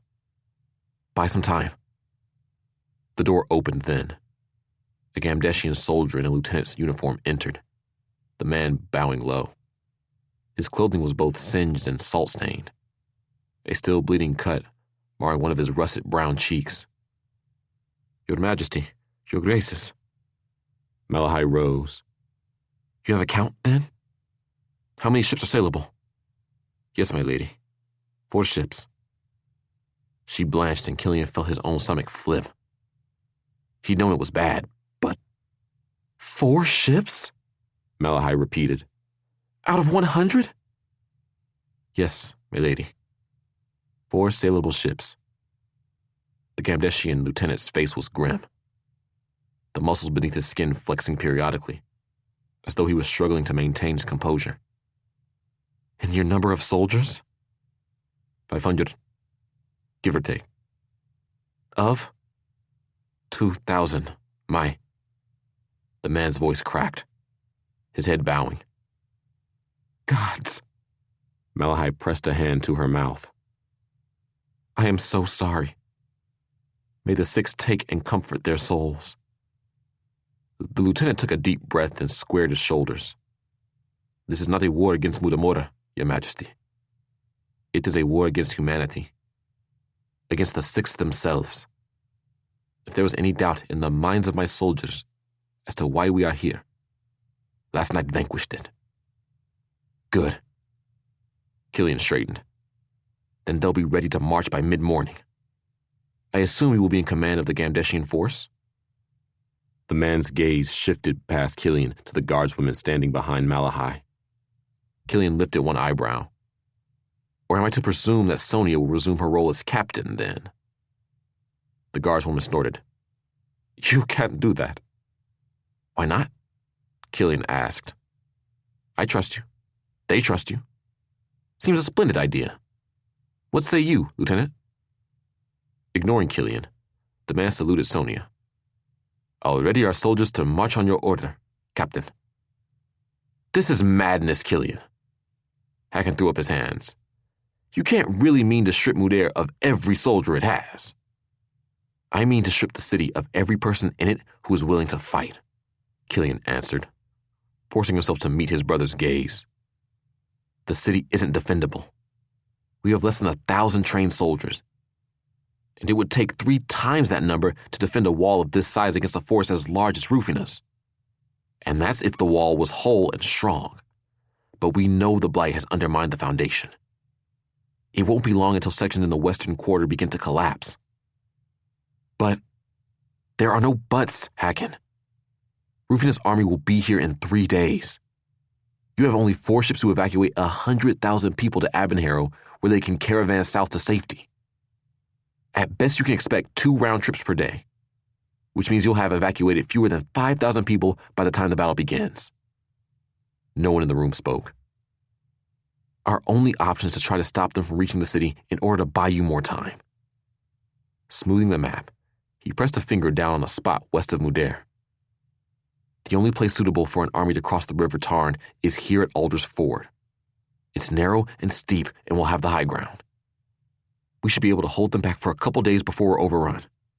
We should give you 5 days at least to evacuate. Not nearly enough time, and everyone knew it. I've drafted a document detailing that we voted to put Malahai on the throne. Hacken's voice cut through the noise. We'll sign it and have it dispatched immediately to the Royal Army. Picking up a pen, he signed his name, passing the document on to Cavenburn, who signed it as well. The document circled the table, finally landing in front of Helene Torrington, who sat silent and red-eyed at the far end of the table.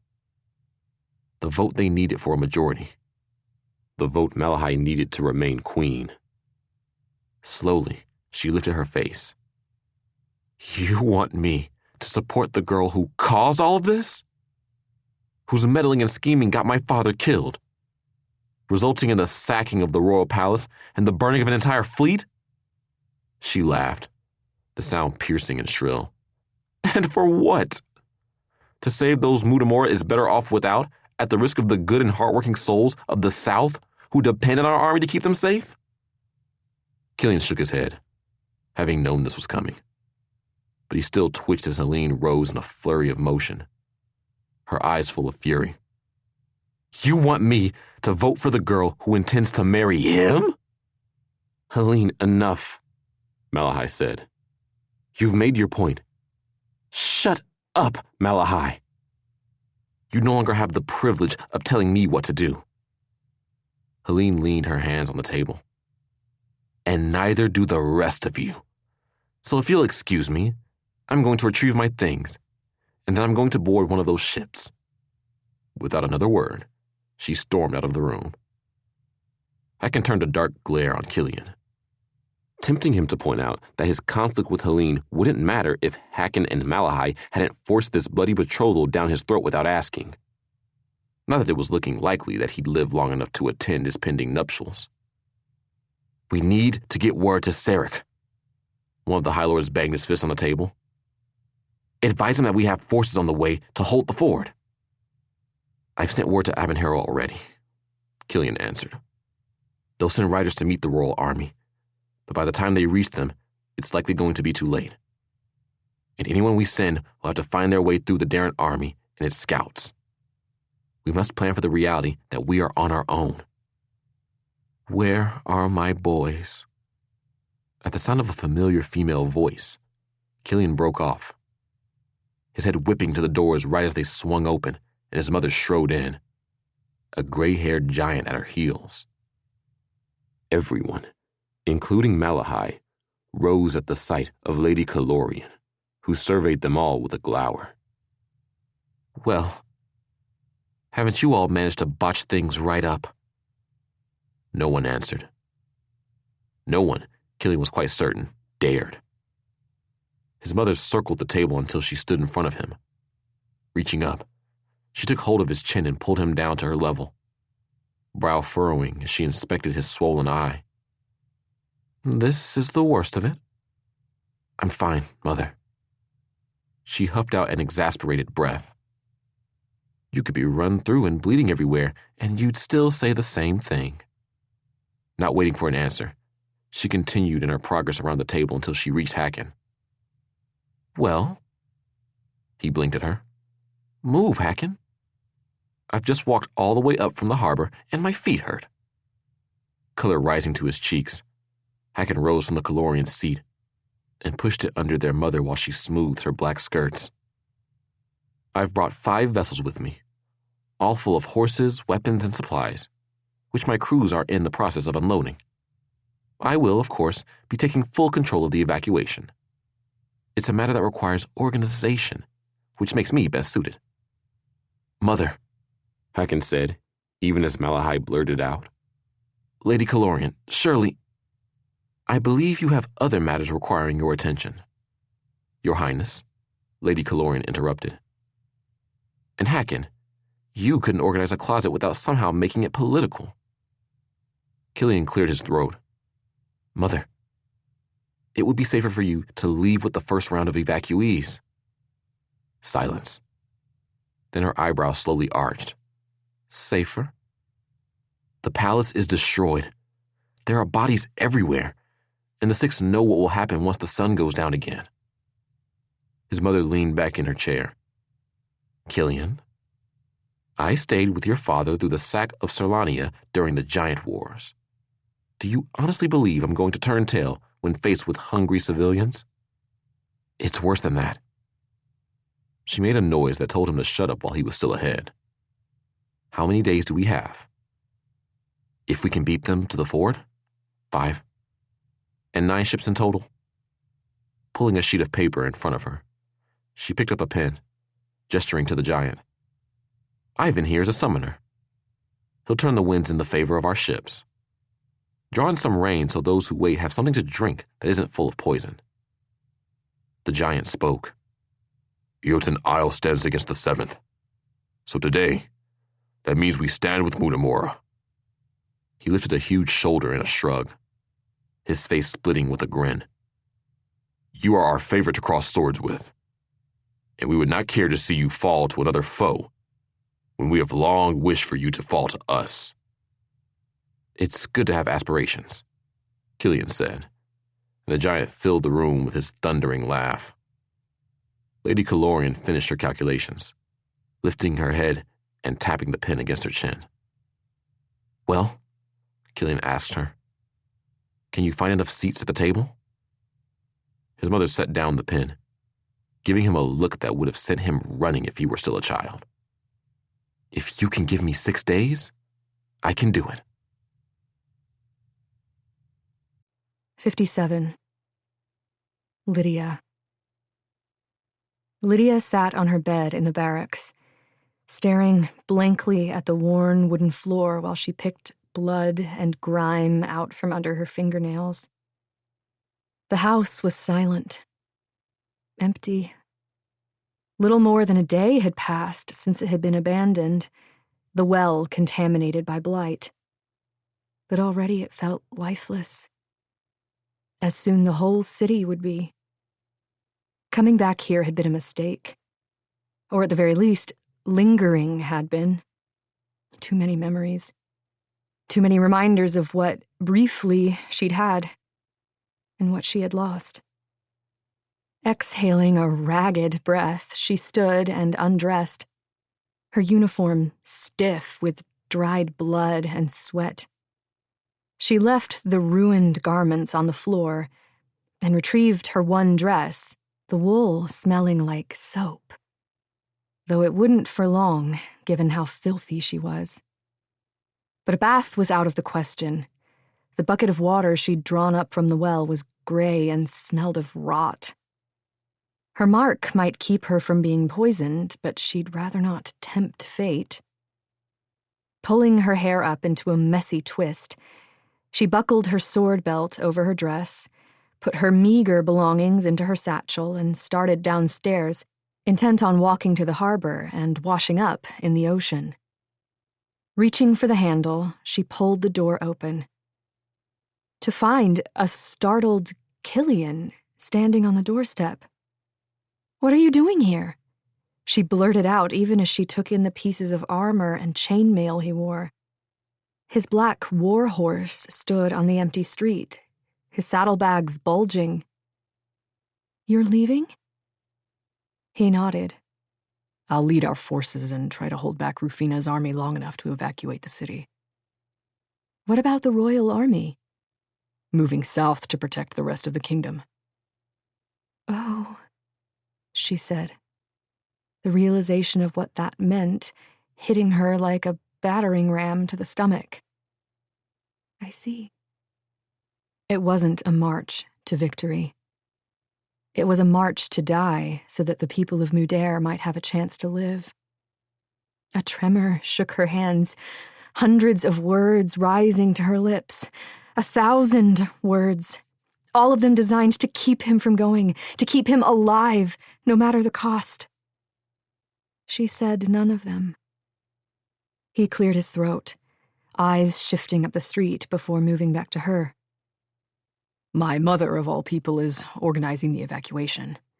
There's no reason you shouldn't be able to get on one of those ships, but if anyone gives you trouble, you find her and give her this." He handed her a letter. "They are going to be unloading the ships at Abinharrow, and from there people will travel to Serlania on foot. But you should be able to hire passage from another vessel in one of the port towns and get there sooner." She nodded, her eyes burning. "Once you're in Serlania, you need to get in touch with my brother, Seldred. Use my name if you need to. Then give him this." He handed her another letter. "Tell him about Terriana, her crew, the Empire. All of it. He'll get you in contact with Marin crews and make certain you have everything else you need. He's a good man. You can trust him." Her jaw was trembling. Speech was impossible, so she only nodded again. "You get back home, all right?" His hands caught her elbows, holding her steady. "You unseat that bastard, Cassius. You get Terriana and the rest of the Marin free. And if Higeria is still with you, use your mark to heal your father." "I will." A hot tear rolled down her cheek. "And you go with Terriana." His voice was hoarse. "Stay with the Marin or sail with them until you find somewhere you love. Then make a good life for yourself. Don't let those Cell bastards keep you." His grip on her arms was tight, and Lydia stepped forward, only inches separating them. "I could come back." Wind whistled down the street, an empty straw basket tumbling along with it. The warhorse pawed the ground, pinning his ears before trying to kick the basket.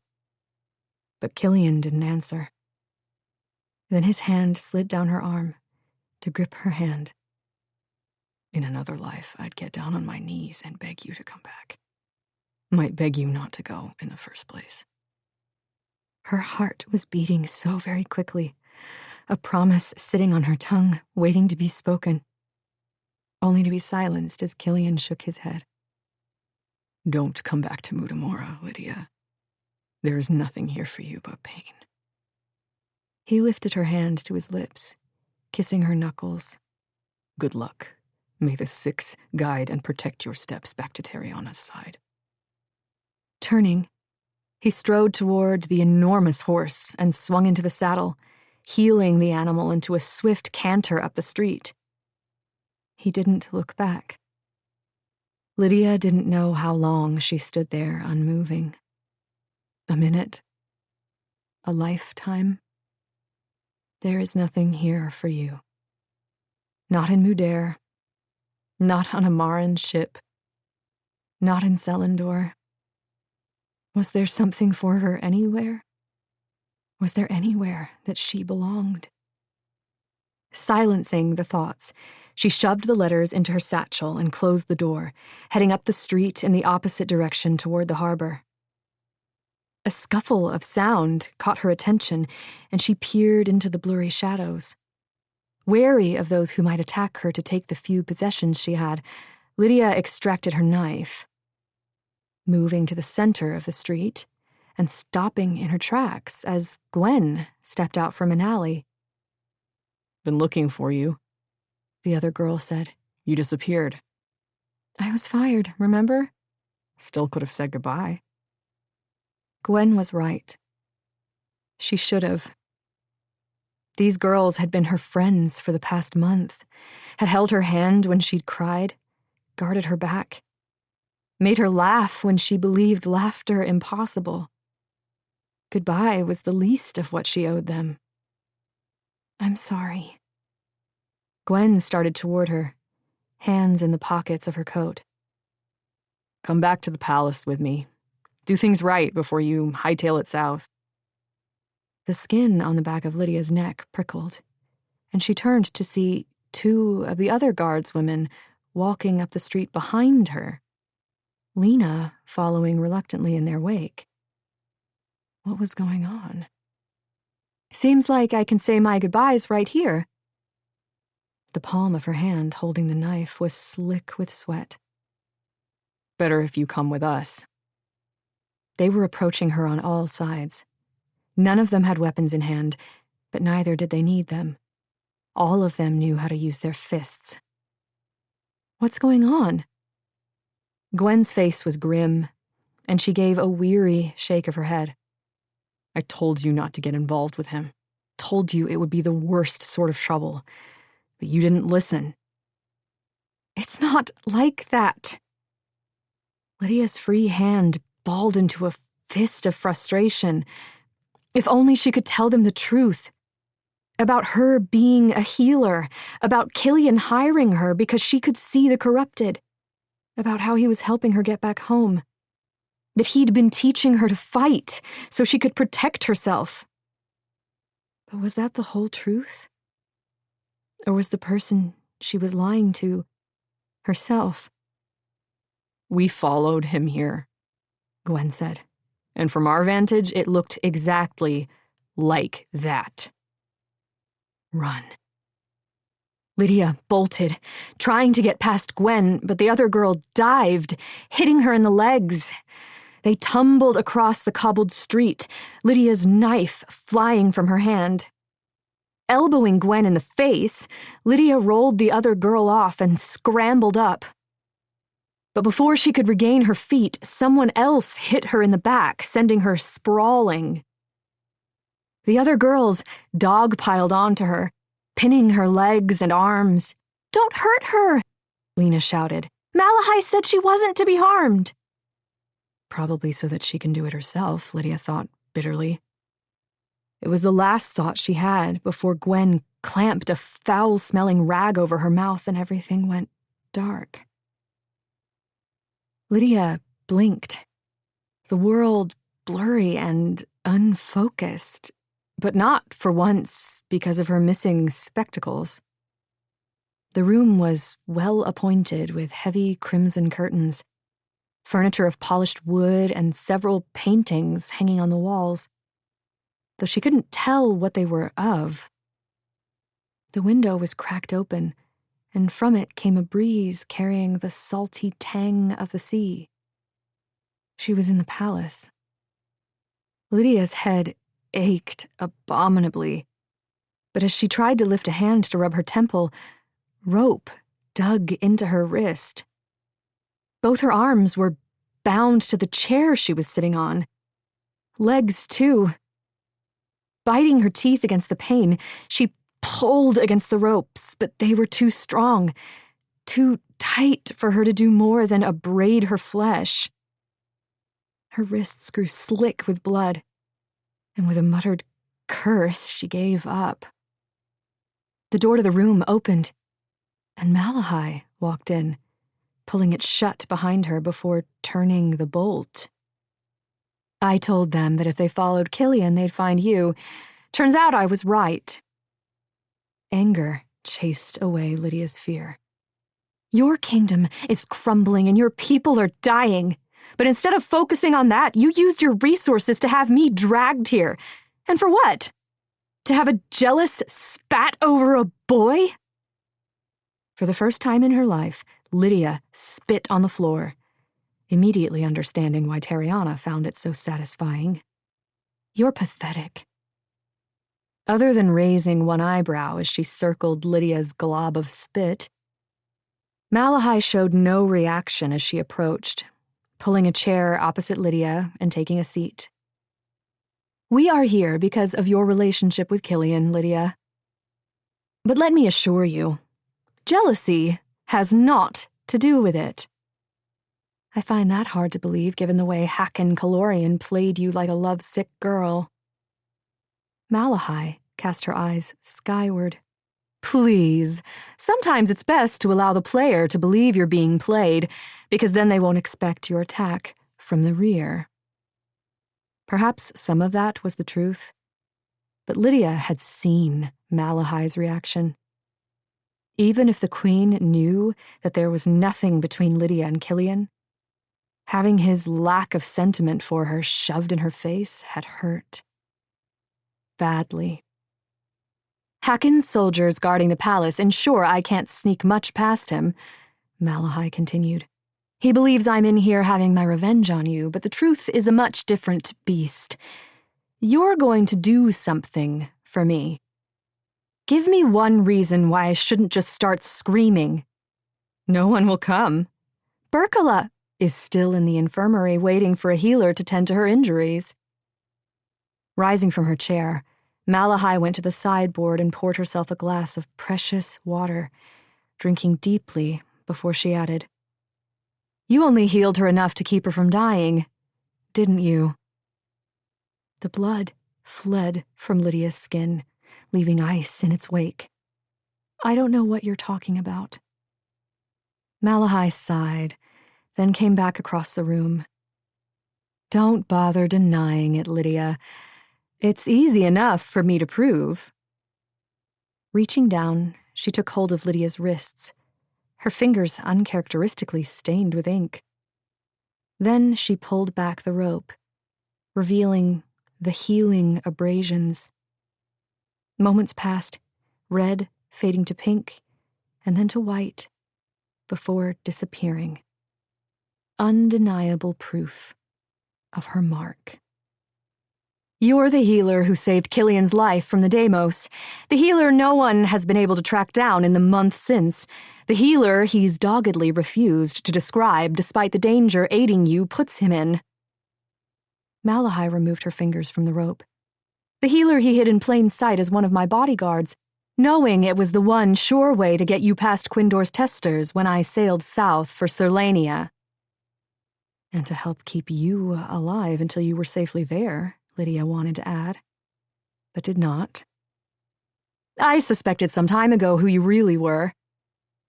Malahai pulled on the bit of string looped around Lydia's neck, extracting the ring. When he didn't give... She broke off, giving a sharp shake of her head.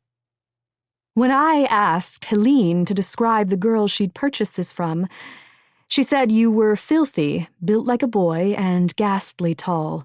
Probably northern, and lo and behold, the clean version of such a girl arrives in my employ not 2 days later.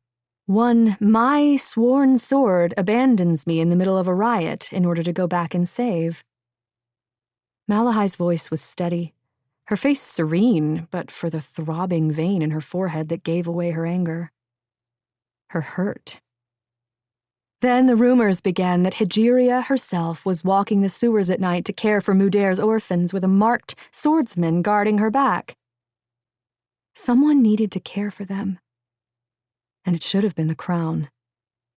Most were the children of men fighting in the king's army, and even if they weren't, they deserved better than sewers and scraps. Peas in a pod. Malahai gave a slight shake of her head.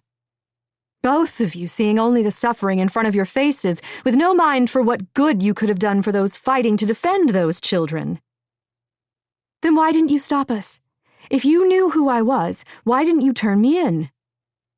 Because, Malahai said, what you two were doing in those sewers did more to bolster the people's faith in him than in anything I ever did. Your identity might have been a secret, but the whole city knew that the swordsman was Killian. Neither of them spoke. The only sound, the faint crash of the waves below. So now that I've done my part in rebuilding your future husband's credibility, am I to assume you intend to turn me over to Quindor? Lydia stared Malahai down, clenching the arms of the chair to hide the tremor in her hands. Once she was in the hands of the temple, there'd be no escape. Malahai gave a slight shake of her head. But instead of relief, Lydia felt trepidation as the other girl said, "I've different plans for you." Sitting back in the chair, Malahai smoothed her skirts. "Let me articulate our circumstances so that you understand my predicament. Rufina's army marches on Mudair. They will be here in 3 days' time unless Killian and those under his command are able to beat them to Alder's Ford, which is the only reasonably defensible position. If, by some act of the six, they make it in time, it will be Killian's 2,000 men and women, only half of whom are trained soldiers, against an enemy that numbers in the tens of thousands. There is no chance of them prevailing. They are sacrificing their lives to give us a chance at evacuating the city, and even then, there is a chance it won't be enough, that Rufina's army will arrive while Mudair is still full of innocent, undefended people, and that she'll slaughter every last one of them." All her life, Lydia had heard talk of military strategy.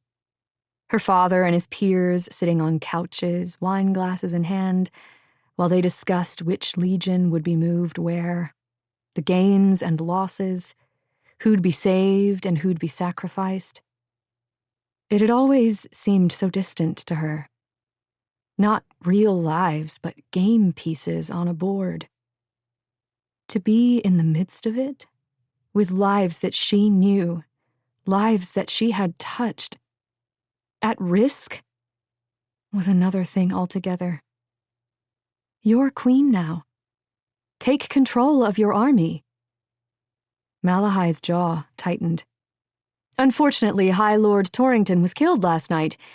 His heir is Helene, and she finds herself disinclined toward supporting my reign, particularly if it means a Calorian on the throne beside me.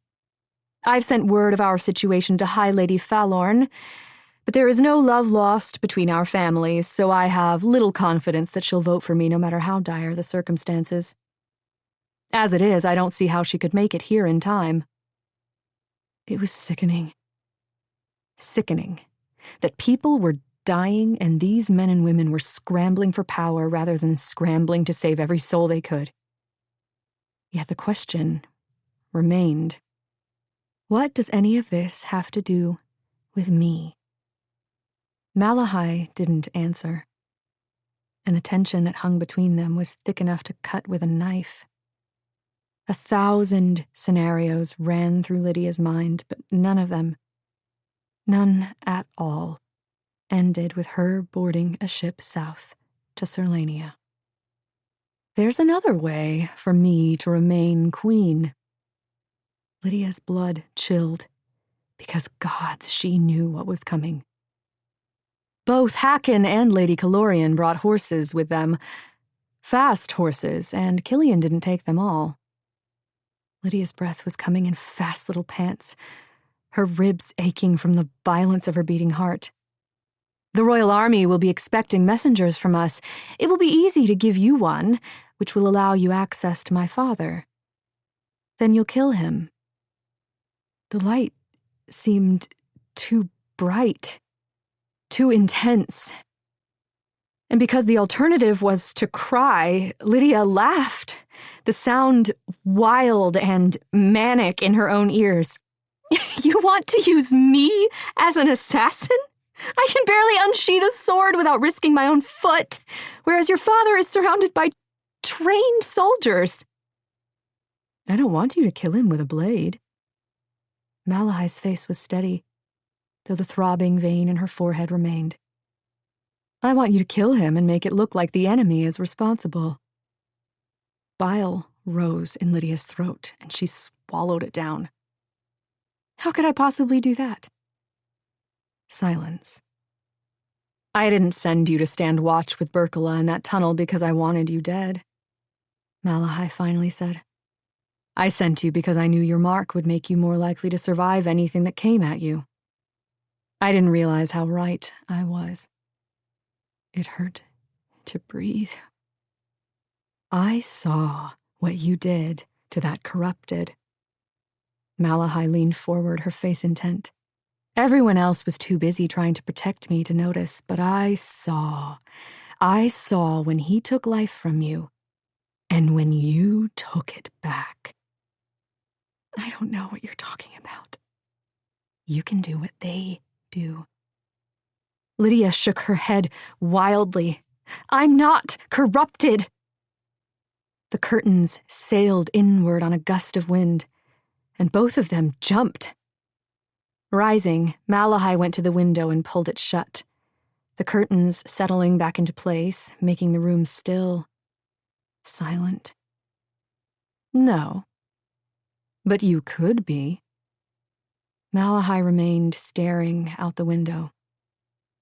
The same power, but turned to a different purpose. Two sides of the same coin. She turned back around. Do you think if Killian hadn't arrived and removed his head that you'd have killed that man? Yes. Lydia kept the thought to herself, straining against the ropes, binding her wrists, feeling blood trickle down her skin, the arms of the heavy wooden chair groaning. Her body screamed with the strain, sweat breaking out on her brow, but whoever had tied the ropes had known her business. You're my only hope. Mutamora's only hope. I am Tariana's only hope. My father's only hope. The only person who knows the truth about what Lucius has done. I can't help you. Can't or won't? Both. The other girl was across the room in an instant, Lydia's head cracking sideways as Malahai slapped her with surprising strength. You selfish bitch! People are going to die and you don't even care! The accusation couldn't be further from the truth, because the six knew she cared too much. The plight of this city, of its people, it was her plight. She'd felt the same hunger, the same exhaustion, the same fear, and she'd risked everyone she loved in order to help them. Night after night after night, she'd braved the darkness and the filth, giving up her life to those who needed it most, aging and nearly dying over and over and over. Yet never had she felt more alive. Never had Lydia felt more like she was in the place she needed to be. And to abandon them now cut her to the core. But not only was the cost of staying more than she wished to pay, what Malahai was asking her to do. I'm not a murderer. He's not a good man. Malahai hissed the words. And even if he was, what's one life compared to the lives of thousands? Nothing.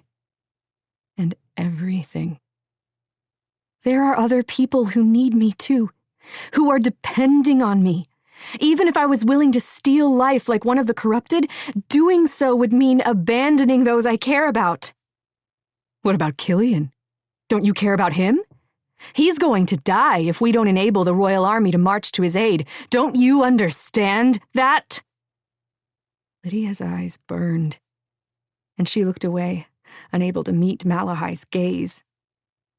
She knew the guilt he felt about not fighting to the death to hold the wall, that he blamed himself for every life that had been lost since, that he'd fight back the approaching enemy until they cut him down.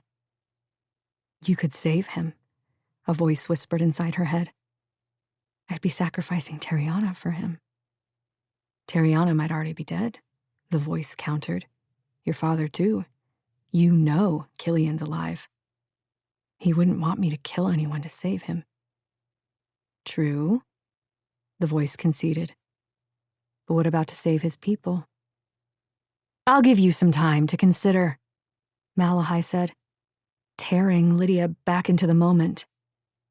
But know this. You getting on one of those ships isn't going to happen. You ride west and assassinate my father, or I hand you over to Quindor. Unless you think me a total fool, You take that horse and try to run, I'll use every resource at my disposal to hunt you down. There was no way out. No escape. Lifting the hem of her skirts, the other girl extracted a knife, slicing through the bindings on Lydia's wrists and ankles. "And if you don't like those options," she said, gesturing to the window, "you can always jump." Waiting until the door had slammed shut behind Malahai, an exterior bolt turning, Lydia tore around the room, searching for tools she might use, a weapon, something to pry the door open, anything. But there was nothing. Even if there were, she strongly suspected there were guards outside her door. The girls she'd called friends, but their loyalty was to Malahai. Never mind that they all believed the worst of her. Panic rose, hot and fierce, her heart threatening to tear out of her chest. Think! Sitting back on the chair, Lydia forced herself to consider her options. She could lie to Malahai and agree to the mission, then try to ride south until she reached a port. The risk was that both pigeons and ships would beat her there, and there was no chance that Malahai wouldn't send word ahead with her description and a reward for catching a rogue healer. Same if she rode north. The princess was too clever to be fooled by that. Be smarter than her. She needed to give Malahai a reason not to spend resources trying to hunt her down, and the only way that would happen was if she believed Lydia were dead. You can always jump. Her eyes flicked to the window. Walking over, Lydia flipped open the latch and swung in the pane of glass, the wind immediately sending the curtains billowing. Below, the ocean crashed against the cliffs, and in the distance she could vaguely make out the longboats ferrying evacuees to the ships anchored farther out. Even if she survived the fall and managed to swim to one of them, only children and their mothers were being evacuated today. They'd send her right back to shore. She could try to make it to the harbor, hide in the city for a few days, then try to board one of the ships. Except Malahai might not be so quick to believe the fall killed her and would have her description passed around. Would give it to Quindor, who was known for his talent in tracking down rogue healers. She needed another path. The Zenthier. The trapdoor to the tunnel had been locked and secured, but Lena had dropped the lock to the gate barring the ocean. It was possible that the lock had been replaced in the intervening hours, but in the chaos, it was just as possible the gate remained unlocked. If she could get inside, it would be easy to retrace her steps to the Zenthier stem. You have no supplies. You have no weapons. It might be my only chance, she answered the voice, climbing up onto the windowsill. Tariana's only chance. What about Killian? What about the people of Mudair? Jump, and you condemn them all. Lydia stared at the water, so very far below. I can't save them both. You know you can save Killian. You have no such certainty about Tariana. Closing her eyes, Lydia allowed her doubts and fears and hopes and desires to twist through her thoughts, to fight with one another as the wind buffeted her unfeeling body. It was Killian or Tariana. One or the other. A hot tear ran down her cheek. Choose. Lydia jumped. 58. Killian. Dread slammed into him like a battering ram, and Killian whirled his horse, staring back at the distant shadow of the city. Go back. His marching army parted to go around him, but he might as well have been alone on the plain. She's in danger. What's wrong? Sonia had circled Seahawk around next to him. Is it Malahai? Lydia, do you need to go back? Yes. Even as Killian thought the word, he turned his head back west, marching men and women flowing up the road. The only hope for saving an entire city. He felt torn in two separate directions, between the desire to protect two different things that mattered to him so very much. Choose. No, he finally answered. And nudging his horse into a canter, Killian rode toward war. 59. Lydia. The wind whistled past Lydia's ears, her arms flailing as she fell, the sea rushing up to meet her with impossible speed. But she still had time to regret her choice. The toes of her boots slammed into the water, and then she was plunging down and down. Bubbles rushed past her face, pressure building in her ears, and when she looked up, the surface seemed terribly far away. Kick, you fool! Her legs churned and she rose, only not fast enough. Her chest burned, the desperate need to breathe sending flashes of panic through her veins. Then her head broke the surface. She had the chance to suck in one breath before the waves slammed her against the cliff wall. Her wrist snapped, her forehead slicing open against the rocks. Then the water was dragging her backward. Frantically, she searched the cliff walls for the opening, but there was nothing. How was that possible? High tide. Her error slapped her in the face as the waves surged again, her feet slamming against the uneven rocks. Her ankle cracked, and she choked and floundered, trying to swim with two broken bones. Her mark was healing her, but not quickly enough. Swim! Body burning with pain and exertion, she dived, kicking as hard as she could in an attempt to get farther out to sea. The ocean flung her backward, the cliff rushing toward her. She was going to hit it again. Swim, gods damn you! Pain exploded across her body as she hit the rocks, her body breaking. The sea pulled her back again, though she barely had the strength to stay afloat. She'd made a mistake. She was going to drown. She'd failed Tariana. She'd sacrificed Killian for nothing. Water closed over her head, and she couldn't move, couldn't swim. Midoriya, help me. But blackness only filled her eyes as her consciousness slipped away. Then sunlight burned into them. Lydia choked and coughed, rolling on her side to throw up before resting her face against the gritty, damp sand. Her whole body was in agonizing pain, but she was healing. I was of a mind to let you drown, but Magnius thought otherwise. The familiar voice filled her ears, and still coughing and spluttering, she rolled onto her back and looked up. Fate? Hello, traitor, he said, resting a dagger against her throat. Fancy meeting you on this side of Wreath.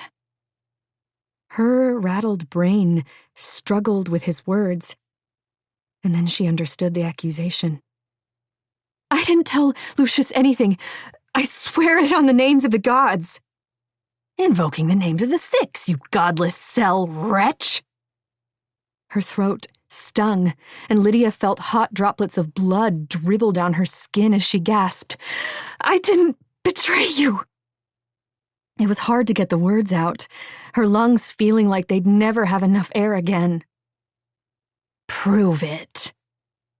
His eyes were black and stormy, and then water surged over her legs, and Magnius was in her mind.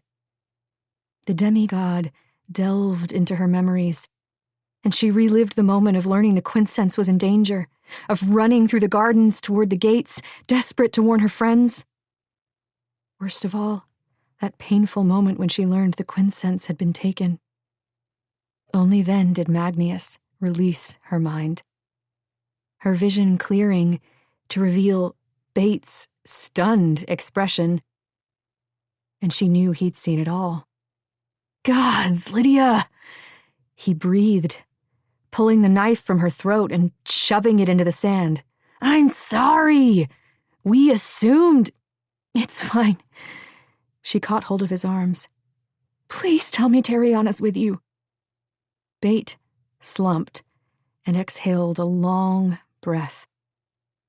Lydia's body turned icy cold, her heart beating like a drum. "Is she—" He shook his head. "She's alive. The Cell have landed on the southern continent, in Arenoquia, and they have her with them. Tessia is a hostage in Celendriel." Tariana wasn't in Celendor, and the Cell were here. Easing up, she sat in the wet sand, her head resting on her knees. Finding a way home to help her friend had been her goal, what had kept her focused through everything that had happened, and now— "She's alive," he repeated. "Magnius, at least, would know if she wasn't. But Lydia, how is it that you're here?" "Zenthier. There's a stem in the outtake tunnels of the baths in Celendriel." Bate whistled between his teeth. "And you took it, not knowing where it went?" "I didn't have a choice. Lucius tried to have me murdered." Bates' jaw dropped, and stayed that way as she told him the story. "Lucius is blackmailing the 37th Legion's legatus, and he ordered him to shove me into the drain so my body wouldn't be found and it would look like I'd made good on my attempt to escape." "Legatus Marcus of the 37th? She nodded, and Bate spit into the sand. "You know him?" she asked. Aye, I know him." Lydia's skin felt like ants were marching across it, her mouth turning sour as she listened to Bate tell her everything that happened in her absence. Though there was one detail that captured all of her attention. "Marcus has Tariana?" Bates' eyes were inky waves as he nodded. "Keeps her with him at all times, in his own God's damned tent. And Lydia, he's as clever as they say." She knew. But gods, all she could think of was that Tariana was the prisoner of a young man entirely under the control of Lucius. "Has he hurt her?" Bate shook his head. "I saw her a few nights ago and she was fine, but then again she hasn't given him reason to harm her. Yet." For several painful moments, neither of them spoke. Lydia coming to terms with the fact that Tariana was imprisoned by a man who had a secret he was willing to murder to protect. A secret that Lucius knew and had no compunctions against exploiting. Lifting her head, she said, "Whatever Lucius is blackmailing Marcus with has something to do with his family. His real family, not the Legion. He said he knew me, which—" "Makes sense," Bate interrupted, "because he's a Domitius." Domitius? Lydia stared at Bate in shock. The head of that family was not only her neighbor, he was the wealthiest man in the Empire. She'd grown up with Cordelia and Gaius, and— Gods, Bate! Senator Domitius had a second son named Marcus that went to the Legions. It's him! He was the one she'd played with in her father's library when they were small children. Except something about that truth jarred with her memory. Lydia rubbed her temples, trying to figure it out, but it had been so long ago. Bates' eyes had shifted into the brilliant blue waves of excitement. "Do you know what Cassius has against him? We could use it, force Marcus to give her back to us." He didn't say. It could be anything. The Domitius family has their fingers in politics and business across the entire empire. They sat in silence. Then Lydia finally said, "We have to rescue Tariana. We can't leave her with him." Bate rested his forehead against his knees. Then in one sudden move slammed his fist against the sand. "She doesn't want to be rescued." "But—" If she escapes, Tessia and the other Marin prisoners will suffer the consequences, he said. She thinks she can sabotage them. That's why I'm here. I heard the Gamdeshian fleet was on its way to assist Mutamora, so Magnius and I took a Zenthier stem north in hopes of sending them back. But he lifted a hand, gesturing at the harbor full of burned-out wrecks. It was no coincidence that the Cell had set their eyes on the west, right as the army of the 7th had marched to war. Everyone believed the Gamdeshian fleet had been burned to prevent Mudair from being evacuated, but with this news from Bait, Lydia wondered if the corruptor had much more far-reaching plans. From the look on Bait's face, he was thinking the same. Lydia, if the legions can find land routes to and from the Empire, the West is going to be pinioned between two armies. And the legions would find the Zenthier paths. It was only a matter of time. The Senate would pay desperate men and women by the hundreds to travel through unmapped stems in the east in the hope one of them would get lucky. And the legions in Aranoquia would have the gold needed to do the same.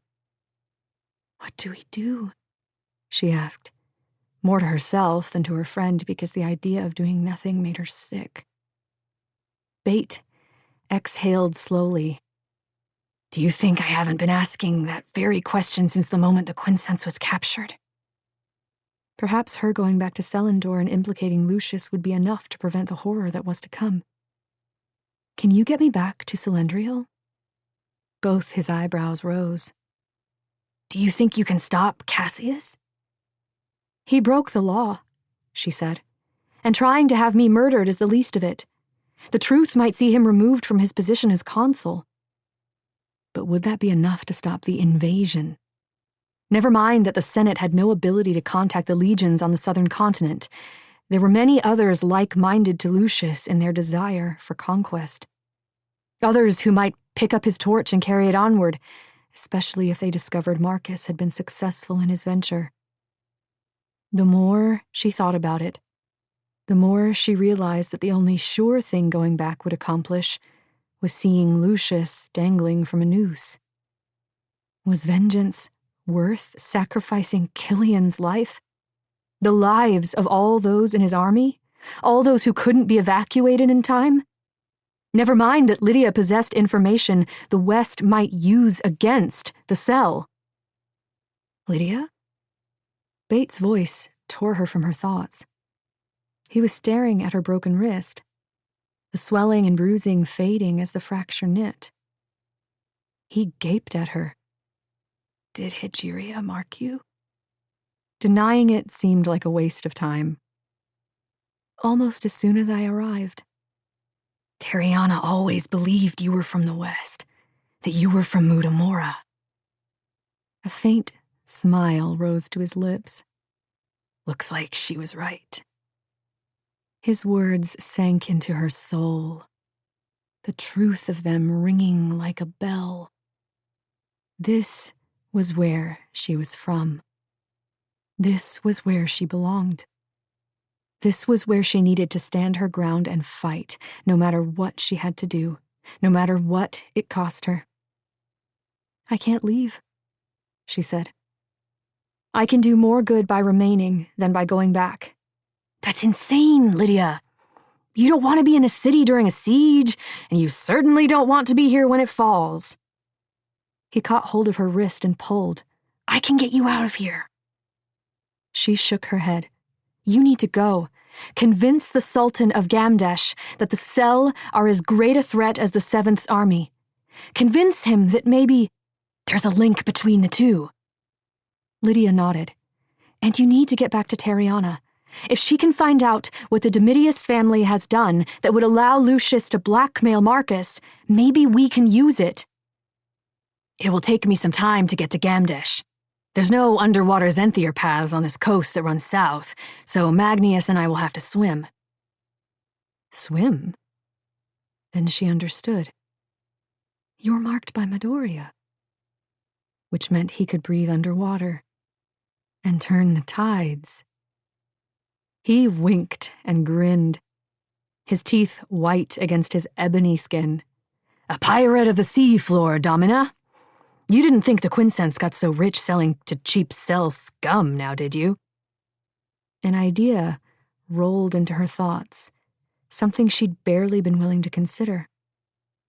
"Bait, does your mark work when you're in the East?" He nodded. "I don't play much with the currents and the tides while we're there, though. Too much chance of being caught." Clenching her teeth, Lydia dug deep for the courage to ask her next question, dreading the answer but needing to know.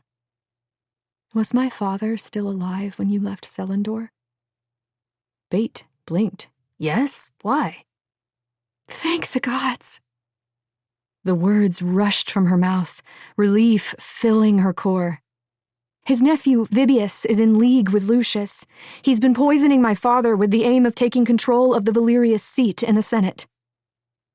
"And you're wondering if your mark will work if you go back?" Lydia gave a tight nod. "If it did, they'd know about us," Bates said slowly. "And that's a secret Terriana's fighting to keep. She's got the odds stacked against her enough without the cell discovering the truth about god marks." "He'd keep it a secret. I know he would." Exhaling slowly, Bate said, "I believe you, but the truth is, I'm not sure it would work. Egeria is not going to help someone who doesn't believe." And her father was cell to the core. There was no chance of that. "I'm sorry. But if it's any consolation, your father is the one keeping Captain Tessia. Terriana was none too happy about that, but given what you've told me, I think he's protecting her from Cassius. Which means he knows Cassius is up to no good." If Terriana was upset about Lydia's father keeping Tessia, then does Terriana believe that I betrayed her? Bate nodded, and Lydia's chest tightened. If her friend believed that, then she believed all that had happened, and all that would happen, was her fault. If you can get to her, make sure she knows the truth. That I love her, and that I'd never betray her. Her hand drifted to the scabbard at her waist, the blade in Malahai's possession. Even so, it reminded her that she was no longer quite the helpless girl she'd once been. And make sure she knows the truth about the man she's bargained with. 60. Killian. Icy water dripped down the back of Killian's neck, and he winced as a blast of sleet-filled wind hit him in the face.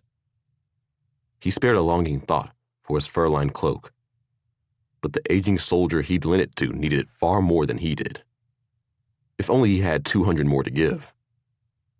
The weather had turned foul overnight, a blizzard of wind and sleet that was bound to turn to snow by nightfall, likely thanks to the summoners meddling with the winds on the coast. What was already a hard march delayed by the need to build bridges over streams of blight was made worse by a road now turned to muck, and his hopes of reaching the ford by nightfall were diminishing by the second. His warhorse's teeth snapped in his direction, but Killian only pushed the stallion's nose away before glancing up at the two exhausted graybeards perched on the black brute's back. The pair probably weighed less than Killian in armor, but the other horses were showing the strain of carrying two riders, heads hung low. The mules pulling the small catapults no better. There was no helping it. There was no time to stop, no time to rest. 2,000 men and women marched at his heels. 500 Gamdeshians. 300 old men who'd made up the city guard.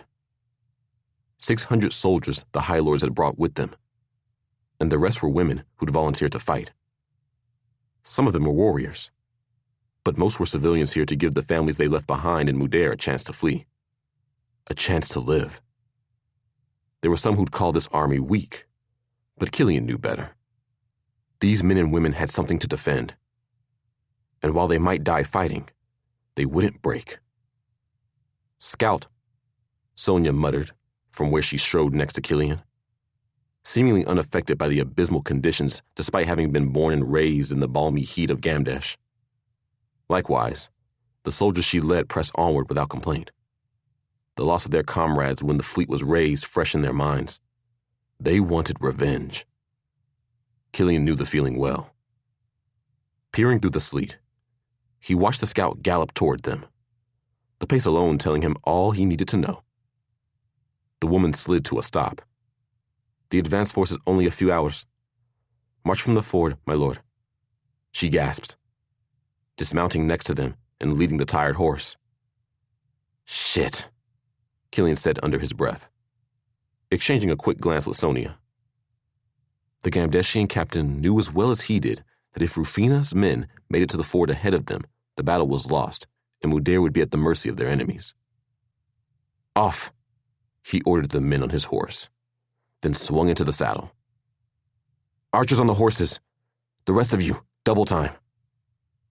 Sonia was already on Seahawk's back, organizing the archers with the ease of someone used to command, and within moments the force was rallied around them.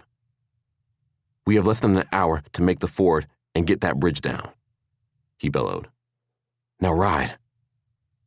Digging in his heels, he gave the stallion his head, mud splattering high as he tore down the road. It wasn't long until only Sonia kept pace, but that didn't matter.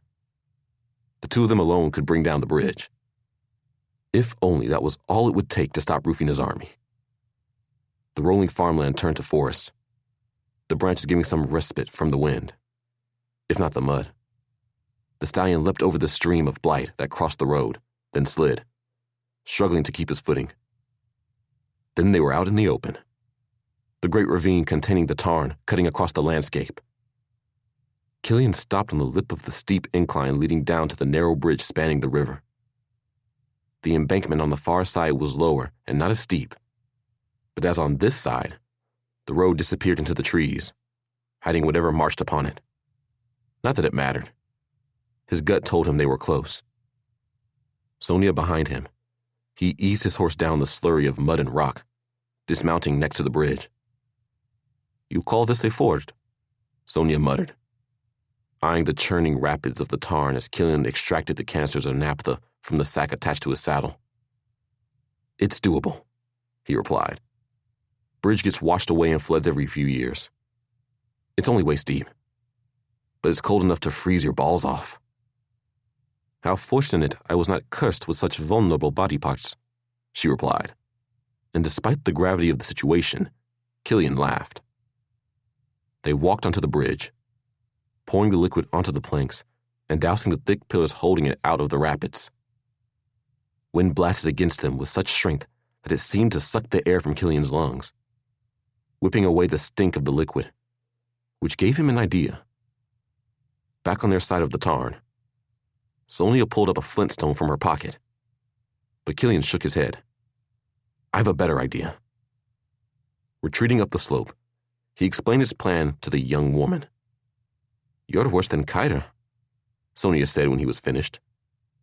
But she took the reins of both horses and led them back down the road to meet the rest of the archers. Crouching behind a boulder, Killian extracted a tinderbox and started a small blaze that would attract no notice. Then he settled down to wait. The setting sun was barely visible behind the haze of cloud when Sonia arrived with the archers, all of them creeping up to hide behind cover. Their arrival wasn't a moment too soon. Out of the trees came a line of riders moving at speed. Their mounts were scruffy ponies, the legs of the men atop them hanging almost to their knees. The soldiers themselves were dressed in furs, but Killian could make out the glint of metal. They were well armed, which was unsurprising.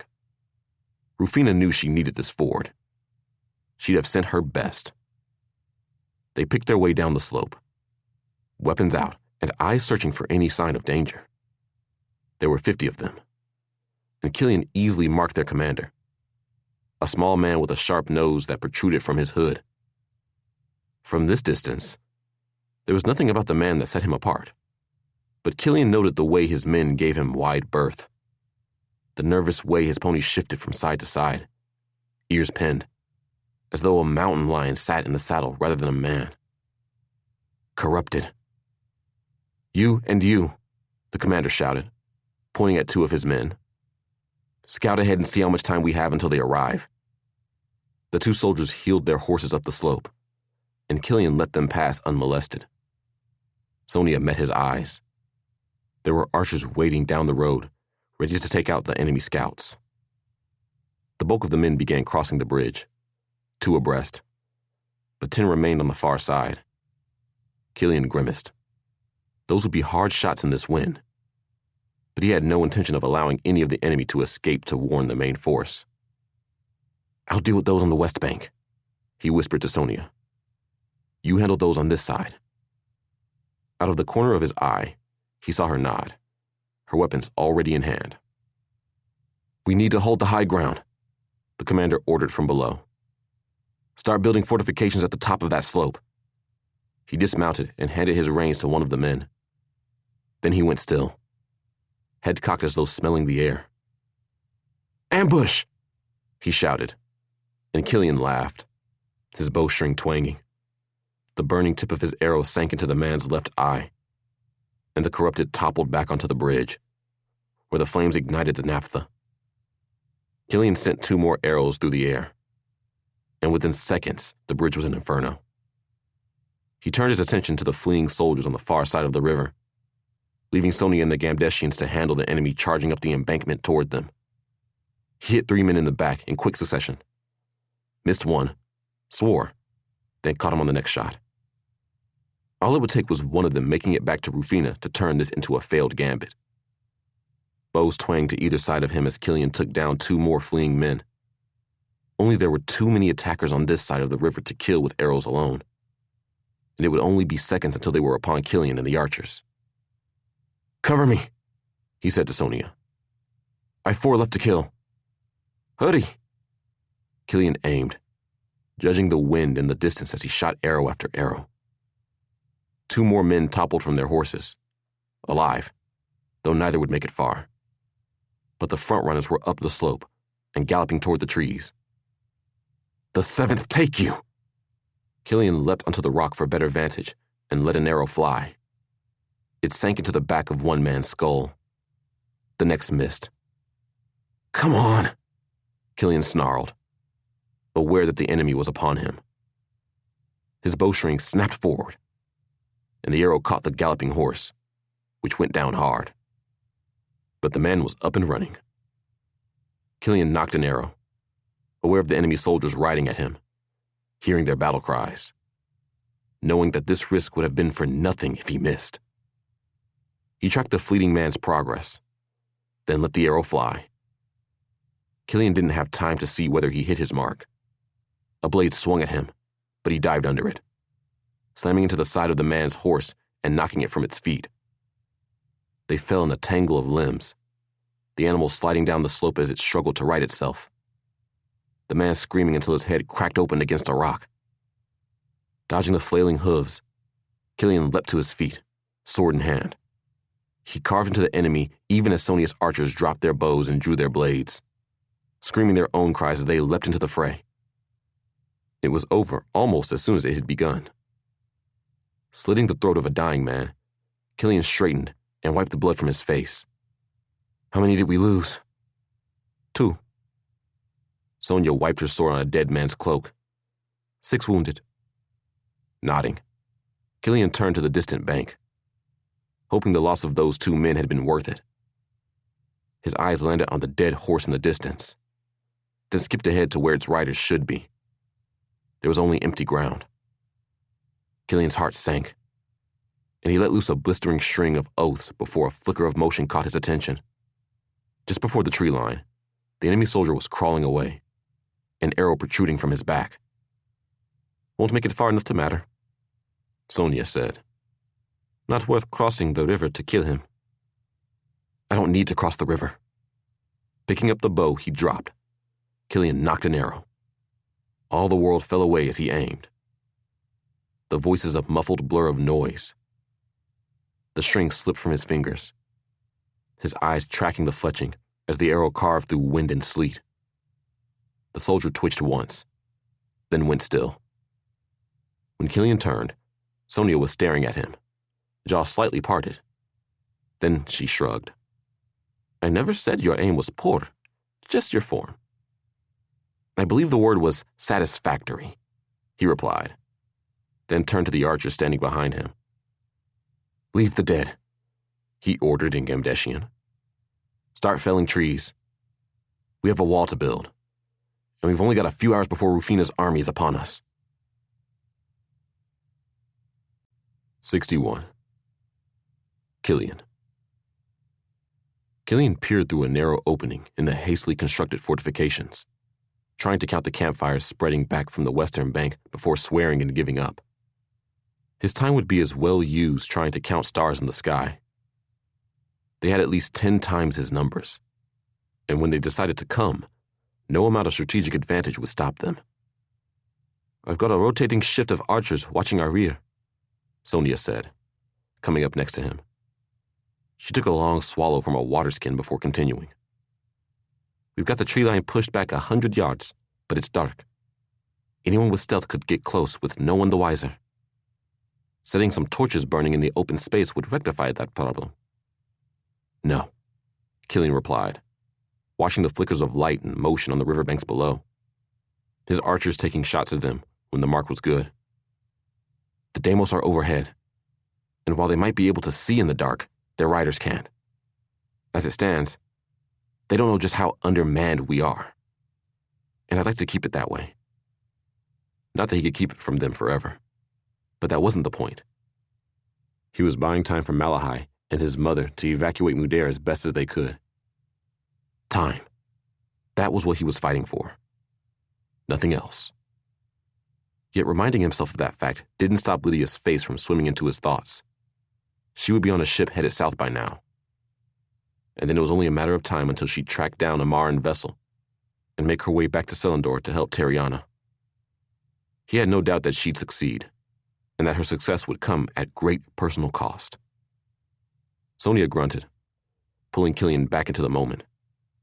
It's only another hour until dawn anyway. They'll attack at that point, and it won't take them long to figure out where we stand. They aren't going to wait until dawn. They have to. It would be suicide to try and cross that river in the dark. They'll lose countless men in the effort.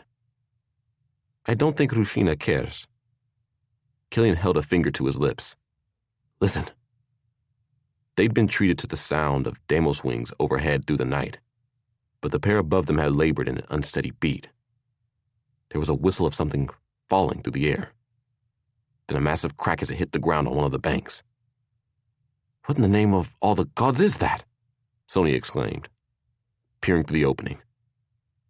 Another set of labored wing beats filled the night. Then another enormous crack split the air.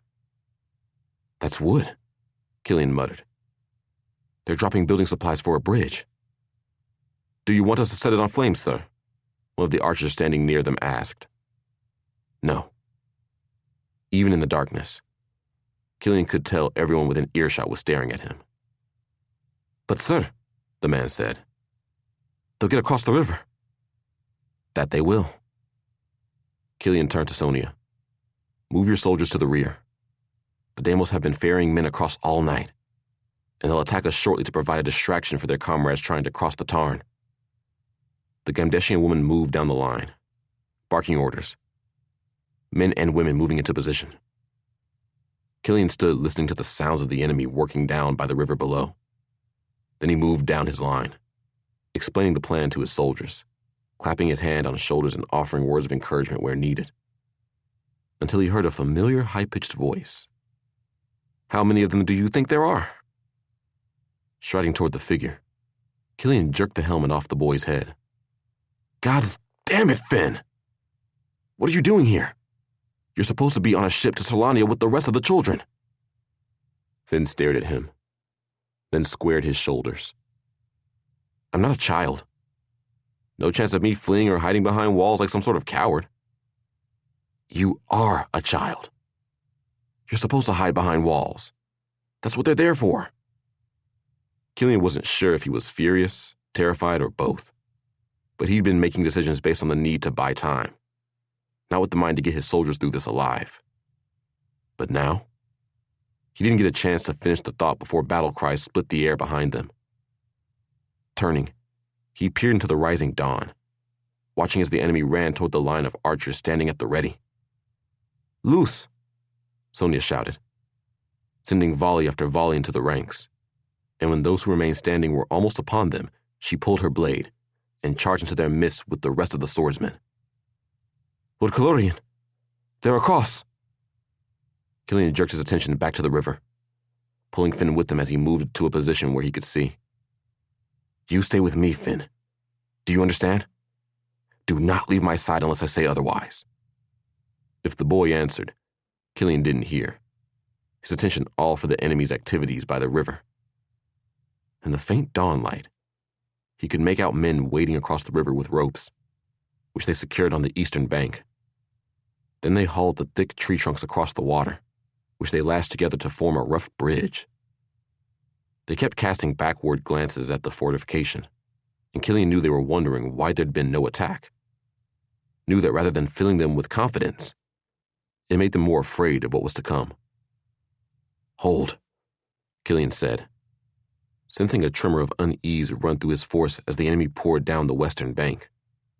To those manning the small catapults, he said, "Mark your distances. There's no room for error on this." Then he picked up his bow. As the enemy swarmed across the makeshift bridge, the catapults began to lose small, carefully weighted stones. Small or not, they killed those they struck, and bodies floated down the rapids or tangled up the limbs of their comrades. Still, they were crossing by the dozens, barely pausing to get their bearings before clambering up the steep slope toward Killian and his soldiers. The fortifications they'd built began to feel flimsy and insubstantial. "Hold!" he shouted, counting those crossing by the tens, then the hundreds, knowing he was dancing the fine line of making this gambit count and losing the battle. "Hold!" The men charging up the slope were close enough that he could see the sweat on their bearded faces, their eyes wild as they screamed. "Now!" The catapult snapped forward, launching the thin bladers of liquid toward the bridge. On his next breath, he shouted, "Rocks!"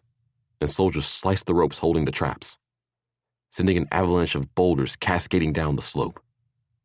One of the soldiers standing next to him handed him an arrow, flames flickering around its tip. Killian's ears filled with screams as stones smashed bone and tore into flesh, but his attention was for the bridge and the panic expressions of the men who'd realized the nature of the liquid they'd been drenched with. The catapult snapped forward again, splattering the horde on the opposite bank, and Killian fired. The arrow sank into the bridge, and within seconds it was engulfed. Men were on fire, diving into the waters and fleeing toward both banks. They crashed into the masses of their comrades who'd been waiting to cross, igniting them and sending flames chasing up the western slope. "Archers, loose!" Killian shouted, firing shot after shot of his own, keeping to targets on this side of the tarn in the hope the arrows could be retrieved later. He sent the Gamdeshians he deployed to the rear returning to bolster his ranks, the archers picking off those who remained alive below until there were no more screams, only the stink of scorched meat.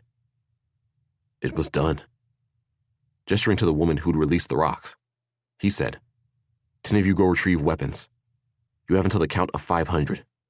Then I want you back on this side of the wall. Prioritize arrows that can be reused." One of the soldiers shouted the count while the woman dropped over the walls, knives clamped between their teeth. Anyone they found alive would not stay so for long. Killian tracked down Sonia, who was watching the men pilfer the dead for weapons. The stink of burning meat followed him, and he voiced a silent prayer to Gesburn to turn the wind in the other direction. "We lost 20 of their archers, and another 10 aren't likely to last until nightfall," she said. "You?" "None," Killian said, casting his gaze over the daring dead, noting that there were many different races among them. Faces that looked as though they hailed from Mutamora and Gendorn and Anukastre and even Gamdesh, though he wasn't certain how that could be. Bending down to look more closely at one of them, Killian frowned. The dead man was filthy and scrawny, with lice crawling in his hair and beard. "They all like this?" Sonia nodded. "The Daren army is as hungry as those we left behind in Mudair." and both of them knew that only made the enemy more dangerous. Guesses as to the number of casualties they took? Sonia asked. 500. He tried breathing through his mouth, but that only made it worse. Probably be 600 by nightfall, unless they have healers in their midst, which I doubt. Sonia whistled approvingly, but Killian only frowned something about how the battle had gone, troubling him. I don't think Rufina is with them. They gave up too easily. I'm not sure easily is the correct word. You burned them alive. His stomach flipped and he swallowed hard. Maybe. But you didn't see the way they fought at the wall. Like what stood behind them was more terrifying than anything we could throw at them. This was different. Not waiting for Sonia to answer, Killian started walking. His guts felt sour, and he needed to get away from the smell. He pushed through the lines of horses, inhaling their familiar scent, but it was no good. Dropping to his knees, he retched until his stomach had forgotten that it had ever known food. Something bumped against his arm and, turning his head, he saw Finn standing behind him holding out a water skin. His dirty face was streaked with the tracks made by tears, and he was shivering. You told me to stay close. I know. Accepting the water, he rinsed his mouth, then spit into the dirt before taking a long swallow. Finn crouched next to him, hooking his arms around his skinny knees, eyes haunted in a way that they hadn't been before. A dull ache filled Killian's chest, a useless wish that there was a way to wipe the memory from the boy's mind. They won't stop, will they? Killian shook his head. The enemy would attack again, and swiftly.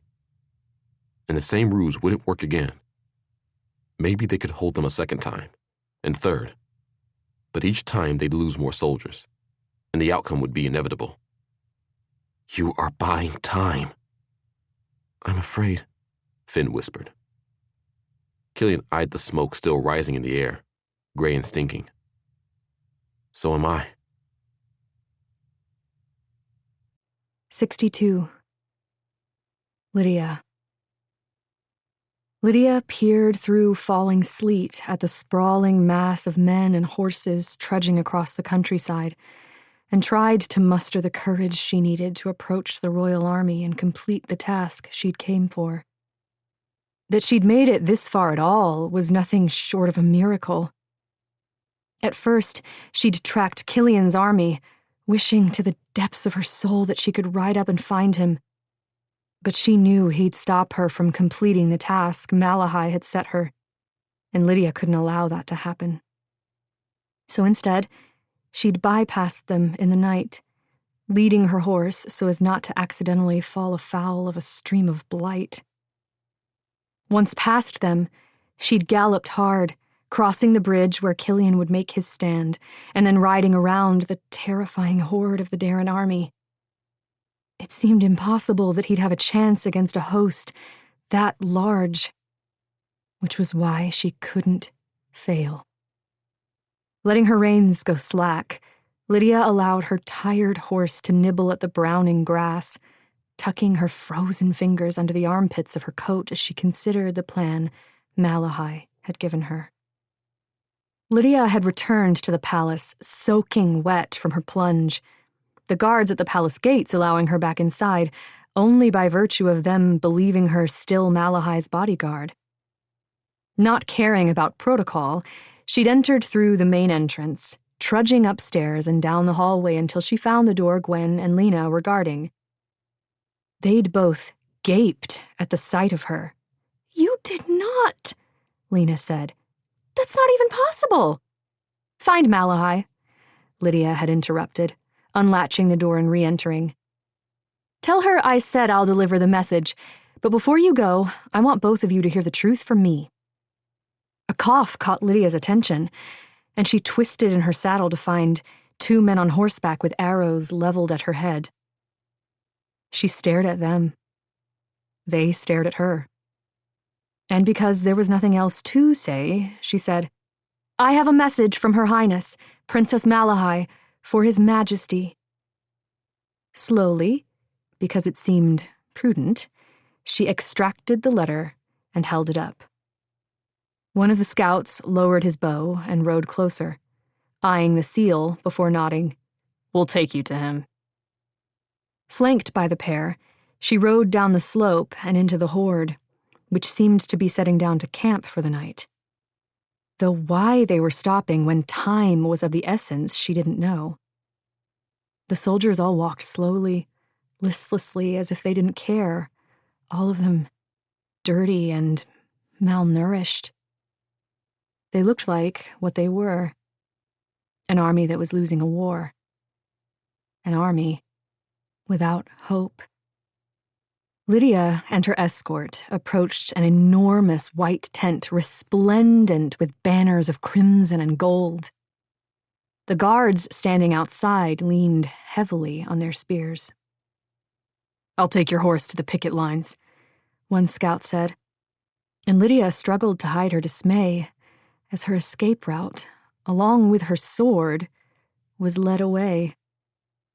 One of the guards checked her for weapons, and then a livery-clad servant escorted her inside the tent, through a series of antechambers, and into a high-ceilinged room lavish with plush carpets, overstuffed furniture, and a heavy map-inlaid table that must have required 4 to lift.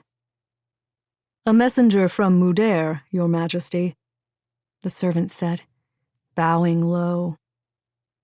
Lydia followed suit, then lifted her head to regard the man she'd been sent to murder. King Sarek Rowanus was a small, delicate man, with the same light brown skin as Malahai, his long blonde hair braided in a single plait down his back.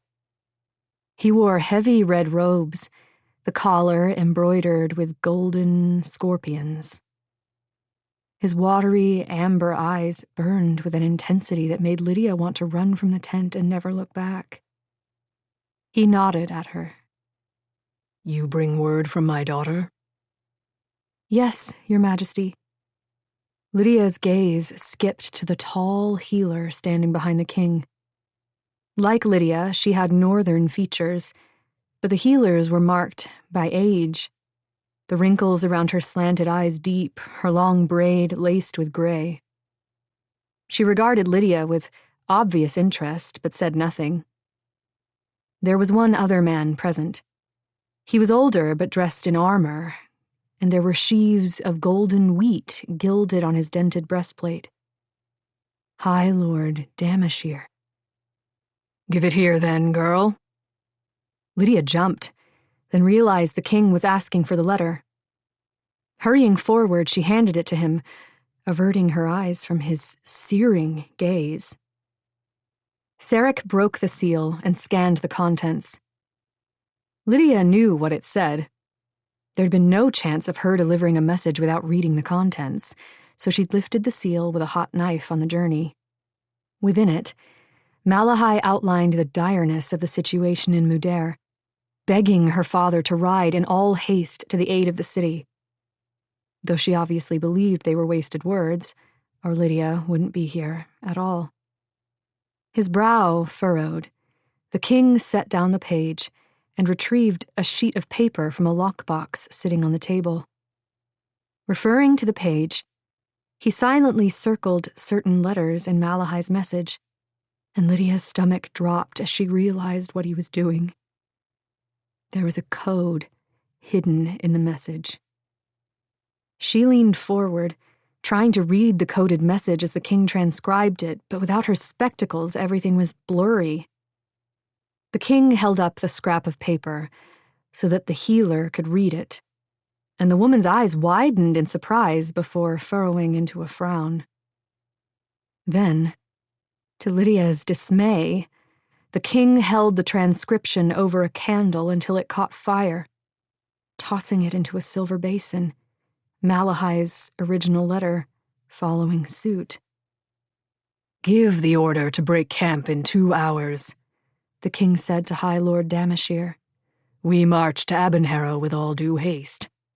But the scouts tell us that the forces from Mudair are successfully holding the ford, the High Lord protested. If we come up behind them, we can crush them and end this war today. And risk the ford falling while we are on the way to their aid? The king snapped. Once across, the Darren army will split their forces to hold us to this side of the ford, and we will have lost any chance of beating them to Abanharrow.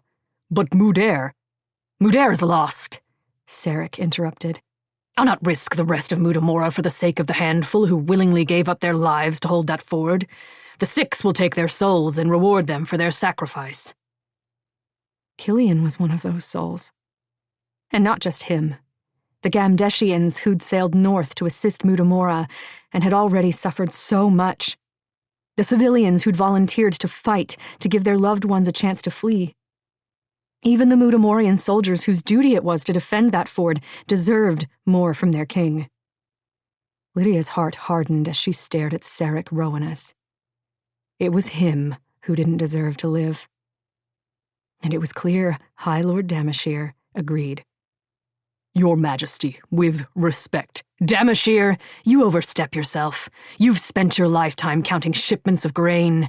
Who are you to contest my strategies? But the healer spoke, her voice raspy and strangely familiar. His Majesty was chosen by the gods for this task, Your Grace. When you question him, you question the Six. The High Lord paled. My apologies, Majesty. I let my sentiment overwhelm my good sense. Sarek gave the man a withering glare. As you so often do. Go give the order. We have no time to waste. Then he turned his head back to Lydia. You may go. She was dismissed. Stomach hollowing, Lydia grasped about for a reason to remain. For time to do what she came for a plan that would see this monstrosity dead without costing her own life. But her mind came up blank. Backing away, she retreated into an antechamber and, not knowing what possessed her to do so, she ducked behind one of the dangling tapestries. Idiot! She silently screamed. What sort of plan is this? Do you think no one will notice that you never left? Only before she could duck back out, the air filled with voices and the smell of food, servants coming and going. To appear from behind a tapestry would invite more questions, so she stood her ground, knees trembling, knowing the longer she remained, the more contested her exit would be, but not knowing what to do about it. Time passed. People came and went. Lydia did not move. She was ravenous and desperately had to relieve her bladder. But peeking under the edge of the tent canvas revealed a perimeter of guards, the ground illuminated by dozens of torches. There was no sneaking out. Darkness fell completely. The weather worsening, the wind shaking the tent. Lydia was almost glad of it because it hid her uncontrollable shivers. Do not faint, she told herself. Don't you dare. Consumed by her own discomfort, it took her longer than it should have to notice that silence had fallen over the tent. Peering around the tapestry to ensure no one was there, Lydia sank to her knees, fighting to regain her bearings after standing still for so long. Blood roared in her ears, but gradually the nausea faded and she picked up the faint sound of snoring. This was her chance. He was alone. No one knew she was here. But with the opportunity came 1,000 doubts she hadn't had before about whether she was capable of murder. Calculated and cold-blooded. And the means by which she was supposed to do it. She remembered the feel of the corrupted's life flooding into her in those dark tunnels beneath the palace, the pleasure of it, like a drug. What would it do to her to take a life in its entirety? Would it make her corrupted herself? Easing aside the drape, Lydia peered inside. The king rested on his side beneath a heavy blanket, barely visible in the dim light. Unarmed, unconscious, helpless. It's one life, she told herself. One life, and in exchange you will save so many. You'll save Killian. She hesitated, swaying on her feet, palms damp with sweat. He was a terrible man and a terrible ruler. That much was true. He needed to be replaced. And while Lydia had no fondness for Malahai, surely she'd be a better choice, especially with Killian at her side. The thought of it made her cringe, and Lydia took a step back, bumping against the desk, setting the lamp to rattling.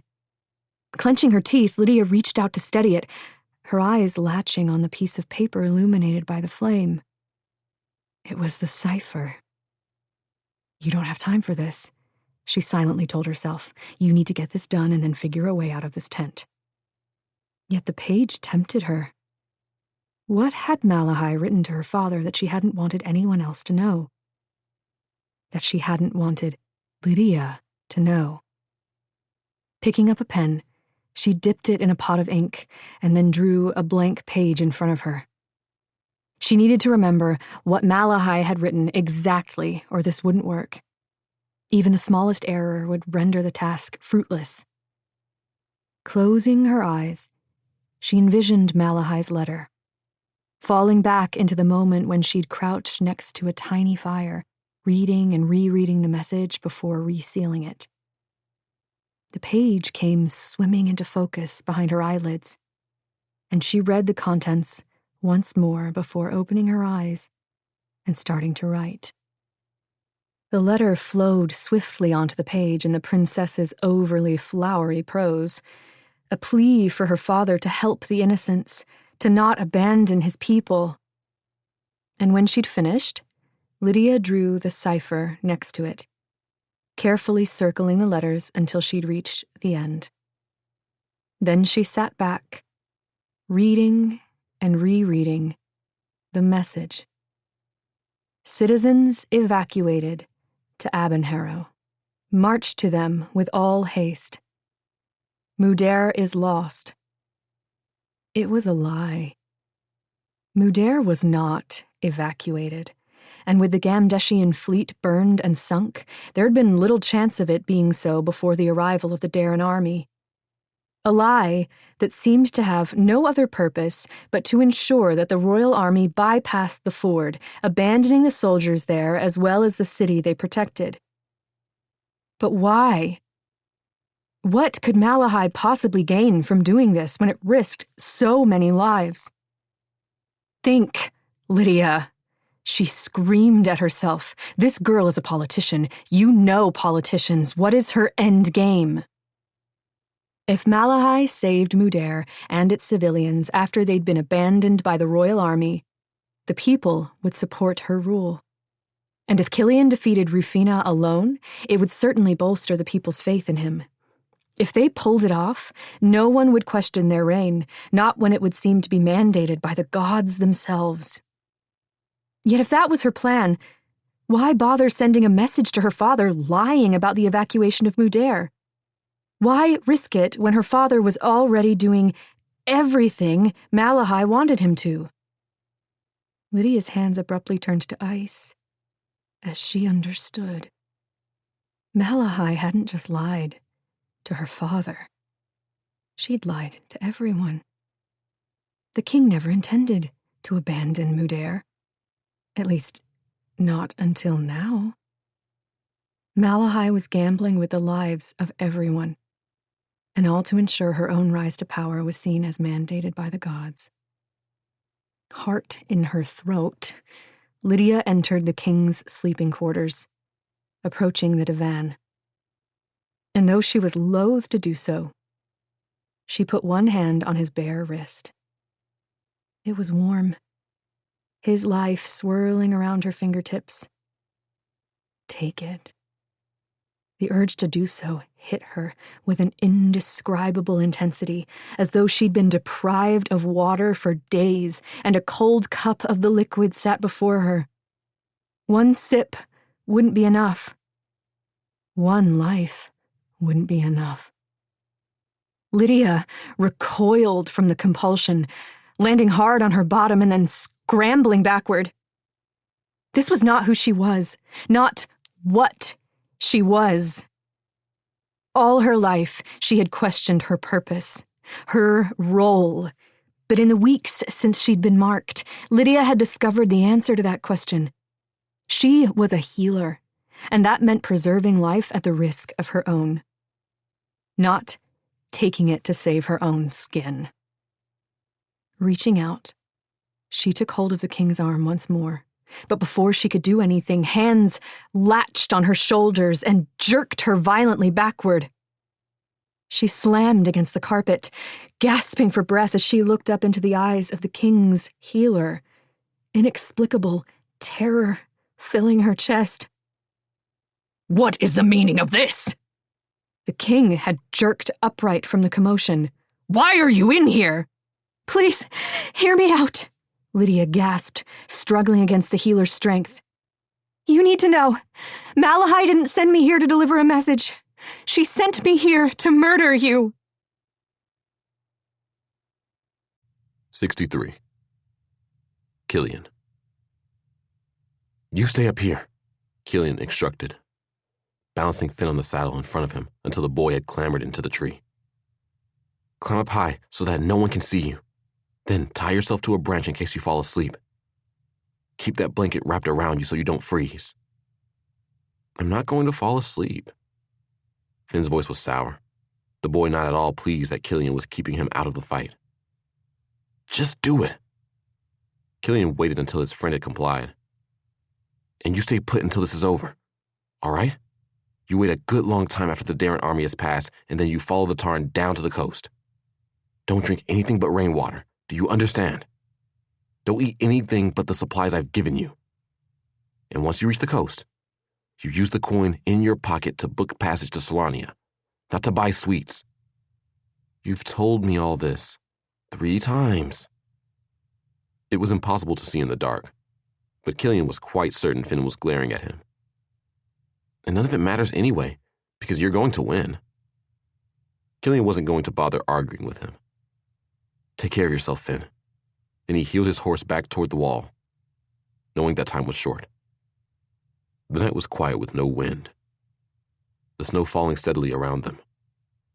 His soldiers stomped their feet and kept their hands shoved deep in their pockets, a nervous edge to the air keeping all of them silent, necessary words spoken at a whisper.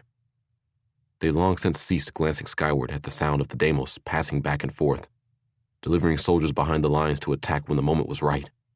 And there were sure to be corrupted among them this time. Killian rode the lines, his armor clinking with the motion of his horse. Waiting. Then there was a shift in the air, and he knew it was time. Clearing his throat, he waited until all eyes were on him, then shouted, Were I commanding a force of spineless cowards, I would stand before you and boldly sell you lies of your certain triumph. But the men and women I see are not weak. So instead I give you the truth. Tonight we fight not for glory, for victory, or even for our own lives. We fight for those we've left at home. We bleed in the hopes our families will be spared such a fate, that the gods will take our sacrifice and spare the lives of those we love most. Our dying cries will be but the first trumpets of a day that we will never see, but will be the first of many your children see without the dark shadow of war biting at their heels. Let us fight for that dawn, and all the dawns to come. Let us pay the price on behalf of those we leave behind, and march toward the gods' eternal embrace. The roar of approval was almost enough to drown the sounds of men on the move, flowing down the western bank. Faint splashes and muttered oaths echoing up as they waded through the Tarn. Hold them on the other side as long as possible, Killian said to Sonia. Then kill as many as you can when they get through. The woman nodded, seemingly unconcerned. It's been a privilege fighting for you, Lord Calorian. Likewise. Reaching down, he clasped her arm. May the gods fight long and hard over who gets the privilege of hosting your soul. Not too long, I hope, Sonia replied, I'm looking forward to some rest. Laughing, Killian trotted to the rear line, eyeing the raised and fortified platforms holding half of his archers, extracting his bow from the wrappings, keeping it dry. He knocked an arrow, holding it at the ready. The corrupted won't come first, he said, walking his horse behind the men and women, all of them tilting their heads to listen. They'll let us exhaust our supply of arrows on the unmarked soldiers. Then they'll move, which is why half the archers will hold back. It's up to the rest of you to keep the enemy off them. Once we put the lot of them down, you'll turn to reinforce the front. Then we'll make those bastards pay for this ford in blood. Dark horse, the men and women chanted, and it was picked up by the soldiers at the wall until the air shook with their voices. The stomp of their feet, the hammering of blades against shields. And Killian wondered, as he listened, when the moniker for his shame had turned into a symbol of his redemption. Holding up one hand, he silenced the line. They're coming! The enemy came as they had the prior night, the roaring wall of men charging out of the blackness of the trees. Shoot at will, he ordered those who'd been instructed to engage. Make them count. The air filled with the twang of bowstrings and the whistle of arrows. Then the screams of men. Killian picked off target after target until his quiver was exhausted. Then he pulled his sword and bellowed, Charge! The soldiers on horseback dug in their heels. Then they were flying forward. And there was nothing like it. The rush, the roar of blood in his ears, the echoing impact of two armies colliding. His warhorse slammed into the running men, crushing three beneath his hooves, teeth snapping at anyone in reach. As much a weapon as the blade in Killian's hand. He took the head off a man with the momentum of the charge, then an arm off another, who fell screaming. Then it was a blur, a bloody dance, as he carved through the ranks. Some landed blows on him, but his armor and adrenaline did their duty, and he barely noticed. Then he saw them. A blur of black sprinting out of the trees.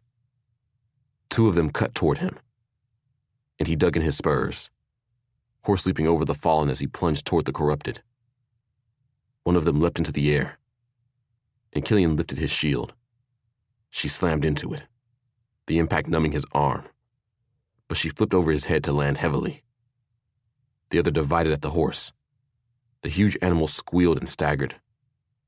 But before he fell, Killian flung himself free, dropping his shield and rolling to his feet, another blade in his free hand. The corrupted circled him warily, weapons out, though he knew they'd prefer to use their mark. Rufina has offered 1,000 gold pieces to whoever brings her your head, the man said. I'll give you 2,000 if you leave it where it is, Killian replied, slicing at the woman as she approached. I've been told I have a very nice neck. She danced back, grinning. I've heard the life of the god-marked tastes twice as sweet, Lord Calorian. I'll enjoy drinking yours. Hopefully I age gracefully, or your reward might be in jeopardy. She frowned, and he threw the knife at her face. When she reached for it, he struck, opening her from stem to stern, then twisted, slicing through her spine. The other corrupted shrieked and attacked. Killian turned, his sword taking the man in the chest. The corrupted kept coming, his naked hands reaching. They went over backward, Killian grabbing the man's wrist and forcing him away. But the corrupted was impossibly strong. Wedged against the corpse of the dead woman in a tree stump, Killian couldn't move, and the man's hands dropped lower and lower. Then Killian lost his grip, and the man had him by the throat. The corrupted's eyes filled with delight, and Killian felt the pull. He'd been healed more times than he cared to count, and while that felt like warmth and life, this was cold. This was death. Fight! The instinct that had been marked into his soul surged, and he smashed the bridge of his helmet against the man's face. The corrupted hissed and pulled back, and Killian reached between them, finding the hilt of his sword. He pulled, carving the blade through the man's guts until he let go of Killian's throat. He punched the man in the face, knocking him back enough that Killian was able to get out from under him. He clambered on hands and heels, trying to regain his feet when a massive shadow charged. His horse appeared out of the darkness, bleeding and angry, and his hooves slammed against the corrupted's back and neck until one steel-shod hoof crushed the man's skull. Easy. Killian caught hold of the reins. The horse was too injured to ride, so he added, "Stay out of trouble." Then he broke into a run across the field. His soldiers had held their own better than he expected, but they were still being pressed hard. One of the corrupted knelt over a dying Mutamorian woman, his expression filled with ecstasy as he drained her life. Killian took off his head, then threw himself into the battle. The enemy was flowing over the top of the wall. The Mutamorians and Gamdeshians struggled together to push them back, but there were too many. And he knew on the far side there were hundreds clambering their way up the slope, standing on one another's shoulders or pulling themselves up with rope or ladder. And beyond, thousands more ready to follow.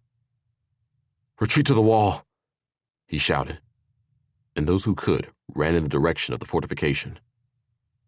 Killian cut down 2 more men, then followed at a sprint, but it was done. The wall was breached. His soldiers fighting on the ground rather than trying to hold them back to the far side. They were falling, dying, and the walls were shaking and swaying with the press of too many men. He fought alongside them, exhaustion slowing his arms, the blood of a dozen injuries slicking his skin as he tried to hold the line even as it fell back. Step by step, the battle moving past the wall and into the field. "Just kill as many as you can," he ordered himself. "Every minute you slow them down counts." But it was over. He knew it was over. Victory had never been in the cards. Then a low rumble filled the air, the ground trembling. "What is that?" someone screamed. But then a horn sounded over the field. Not the deep bellow of the Darren army, but a high, clear call that made Killian's heart skip. "Split the line," he roared. "Move to the flanks." Sonia echoed the order, and their soldiers scrambled to comply. The enemy flooding through the gap they'd formed, even as the rumble turned to thunder. Then cavalry burst from the tree line, hundreds of soldiers on horses caparisoned with fallow in black and green. They spread across the field, a wall of horseflesh and lances and steel, and at their head galloped a woman in shining armor. Darina's eyes latched on Killian as she lifted one hand in salute. Then she slapped her visor into place and lowered her lance. "For Mutamora," she shouted over the noise. "In the name of the Six, let's drive these bastards back." Mutamorians and Gamdeshians alike echoed her call, rallying as the Faloran cavalry hurtled toward the enemy. The Darren soldiers wavered, then broke, racing back toward the sagging wall. But it was too late. The collision was deafening, lances breaking, the screams of men and horses filling the air as the Darren soldiers tried to retreat through the gap, clambering over top only to be picked off by Faloran archers. When they tried running down the length of the wall to escape into the trees, Killian lifted his blade. "Show them no mercy," he roared. Then he led the charge back into the fray. 64. Killian. "Wake up, you idiot." Killian felt the impact of a palm against his cheek. He jerked upright, nearly colliding with the sturdy old woman leaning over him. Blinking, he stared at her before recognition set in. "Glinda?" "That's Counselor Glinda to you, Lord Calorian," she snapped, straightening her white robes. Pushing up onto one elbow, he took in the interior of the unfamiliar tent. "What's happened? Did we lose the fort?" "What's happened is that you were found half buried under corpses. Your skull split open and a dozen other wounds besides. You're lucky to be alive." She said the last bit rather pointedly and then strode off without another word. Killian slumped against the pillow. Lifting the blankets, he examined his naked skin, noting several stitched wounds and countless livid bruises. Trust Glenda not to waste her energy on something that wasn't life-threatening. His armor and mail lay scattered about the tent, obviously having been removed from him in great haste and left where it had fallen. The padding and undergarments he had worn beneath the steel lay in a blood-soaked pile on the floor. Climbing off the cot, he searched among them to see if anything was wearable. Sonia chose that moment to step into the tent, the freezing air from outside gusting against Killian's bare backside. "By the six, Sonia!" he snapped, snatching a blanket to make himself decent. One of her eyebrows rose as she looked him up and down. Then she shrugged. "You're not my type." "Noted." Finding his saddlebags, Killian dug out a pair of trousers and a wrinkled shirt, pulling them on. Then he rummaged about in a pile of armor and found his scabbard, empty. "Looking for this?" The pommel of a sword poked Killian in the back. "Left it on in the field along with most of your brains," Sonia added, handing the weapon over. "I don't remember." "I'm not surprised. You took a blade to the back of the head that split your helmet clean in two." Sonia nodded her head toward the cot, and when Killian turned, he saw the pillow where his head had lain was drenched with blood. He raised his hand to the back of his head. His hair was matted with gore. What happened? High Lady Forlorn arrived with 500 horse, followed shortly by Malahai and the High Lords, as well as Quindor and a handful of healers. It was short, bloody work, but we got them pushed back to their side of the river. And our losses? Sonia sighed. We have maybe 300 left standing. 300 out of 2,000. Panic abruptly burned through his chest. Finn? Who do you think found you? It's thanks to him you're alive. I set him to taking care of your horse in order to keep him out of trouble. Thank the six. There's more news. The Royal Army is marching up on the heels of the Darren forces. Killian started to exhale a breath of relief when Sonia added, They've got the enemy hemmed in, with no avenue of escape. Their only way is to cut through us. Killian clenched his teeth, then let loose a string of profanities, seeing exactly how this would go. They're rallying for an attack. High Lady Forlorn expects it within the hour. And the Darren army was desperate. They were trapped between two forces, and they had to know that they'd been granted no mercy. So they'd strike against the force they perceived as weaker, and that was undoubtedly Killian's. And if the Darren army gained the eastern bank, they had the numbers to hold the Royal Army in check while still sending soldiers to sack Mudair. Sarek needs to back off. Give them a route of escape and then pursue. The High Lady has sent up signals, but she shows no inclination to listen. Shit. Fastening his belt, Killian shoved his sword into the scabbard. Where's Malahai now? Command tent. Killian strode through the camp toward the command tent, which was easily distinguishable by the dozens of Rowaness banners flapping in the breeze. Though the men standing guard bore the white horse of House Calorian, they saluted at the sight of him, moving aside so he could enter. Thank the gods you're alive.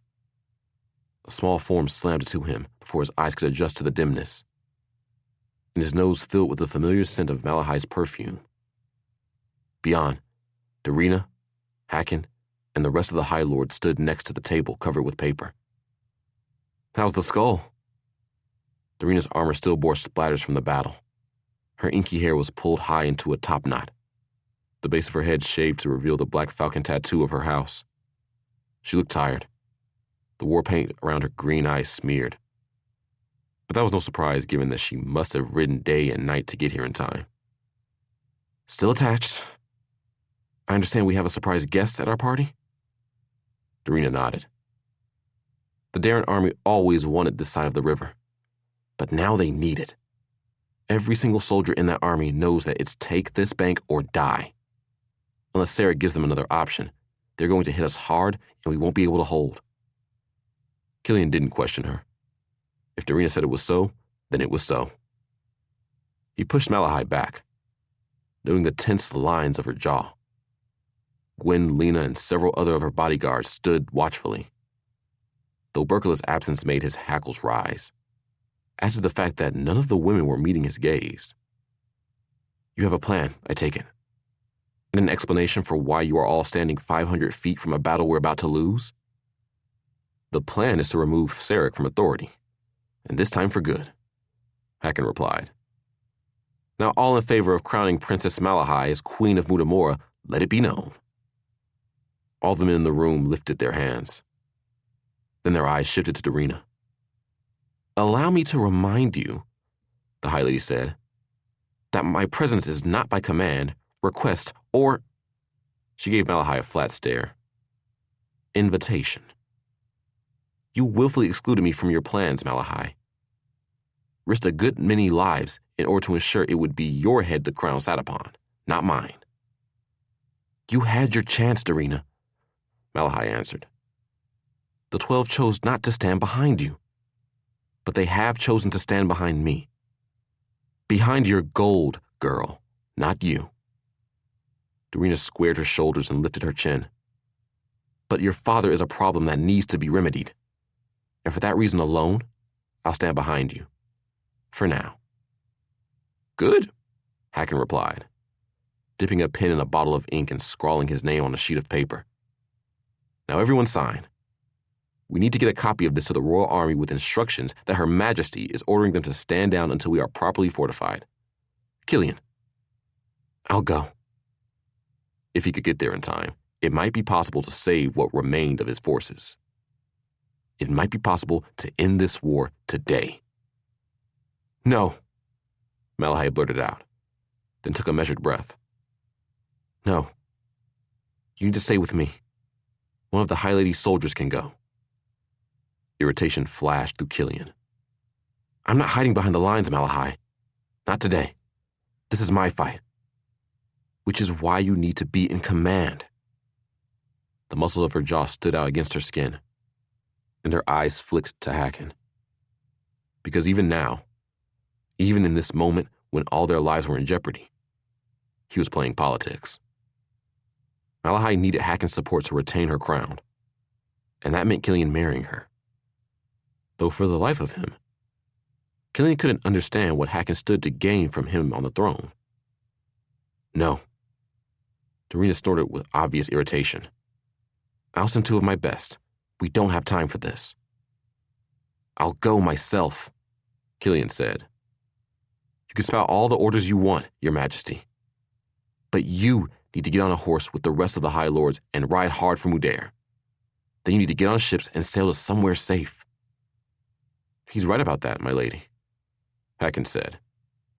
Even if the Royal Army stands down, we still might lose the ford. And when the enemy discovers you are here, you can bet they'll be in pursuit. But Killian, you are the commander. You've no business trying to cross enemy lines when you are needed here. Killian crossed his arms. High Lady Fallorn is just as capable as I am. More so, if he was being honest. You aren't thinking this through, Killian. Hacken's jaw tightened. You're too important to waste as a messenger. He knew why Hacken and Malahai were pushing this. They wanted the victory to be Killian's, not Darina's. And they were willing to risk it not being a victory at all in order to have their way. Not with the message this important. Picking up the letter, he shoved it deep in one of his pockets. Killian? Enough, both of you, Malahai interrupted. I need to speak with Lord Calorian in private. Everyone out. Be quick about it, Darina said to him as she headed outside. We're running out of time. Killian waited until they were gone before rounding on Malahai. Do you understand what's going to happen if we don't get word to the Royal Army to back off their advance? We're going to be overrun and slaughtered. Then the Darren army will hold this bank against your father while the rest of their force moves on to Sakmudair and down to Abenharrow to attack all those undefended civilians. Those are the stakes. Are you still willing to risk someone else carrying that message? Malahai's face was white as a sheet. I understand the stakes, but we are so close to achieving everything we wanted, Killian. So close. Please don't mess things up now because you're unwilling to delegate. So close to achieving what we want? Or what you want, Malahai? He stared at her, anger rising in his chest. What I want is to win this battle, to defeat Rufina and her army and drive them out of Mutamura. But it seems to me that you only care about winning this battle if it's on your terms. That's not true. Her eyes searched his. You know that everything I've done has been to save this kingdom. I used to think that. Now I wonder if you care more about putting the crown on your head than you do for the people you claim to serve, he said. I wonder if you know better than the rest of the High Lords after all. His cheek stung as the palm of her hand cracked against it. Killian had seen it coming and could have moved, but he'd chosen not to. Watching now as she curled her hand against her chest. I'm sorry, she whispered, lowering her head. I shouldn't have done that.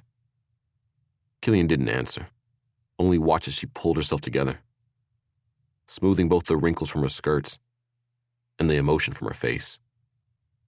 Please stay on this side of the wall, she finally said. Send someone else.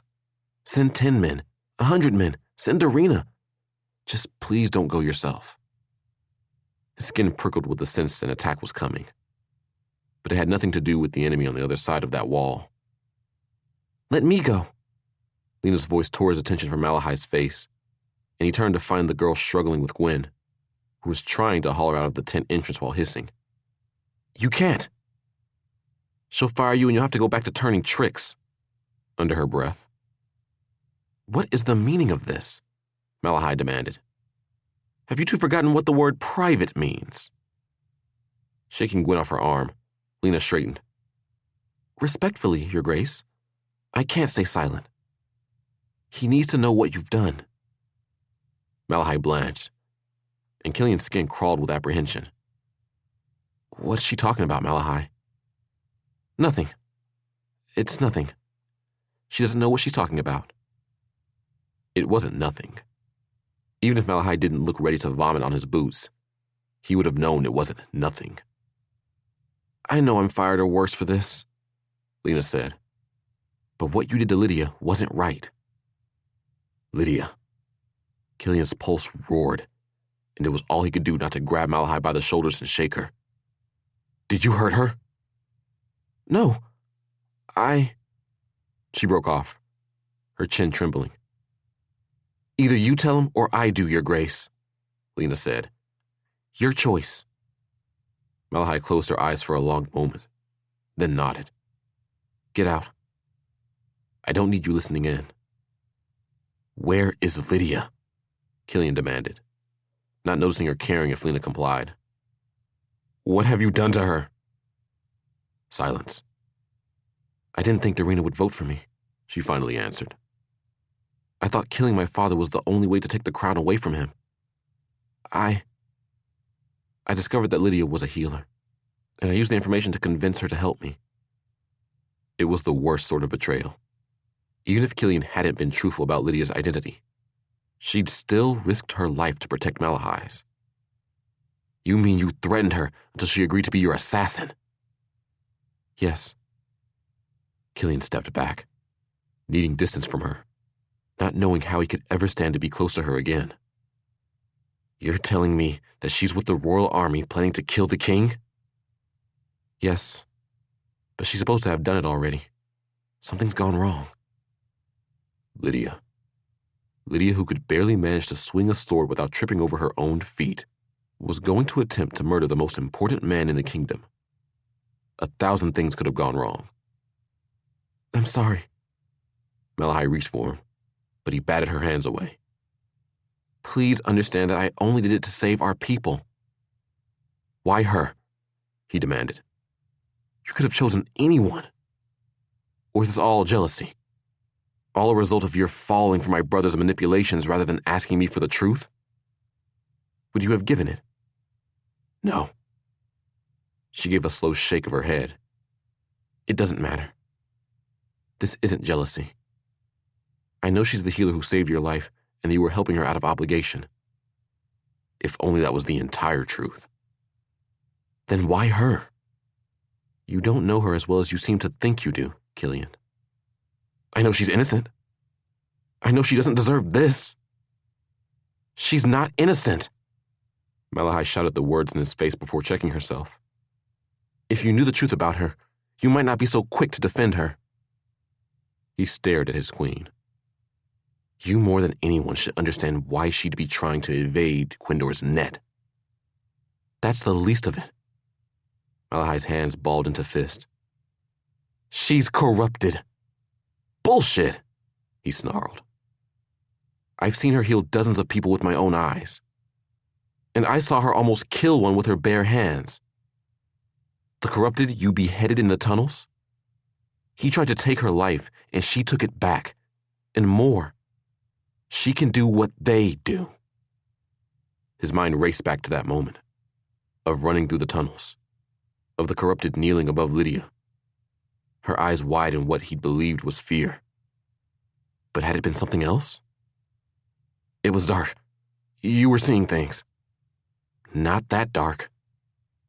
It doesn't make her corrupted. She was desperate. Except it did. That was exactly what it meant.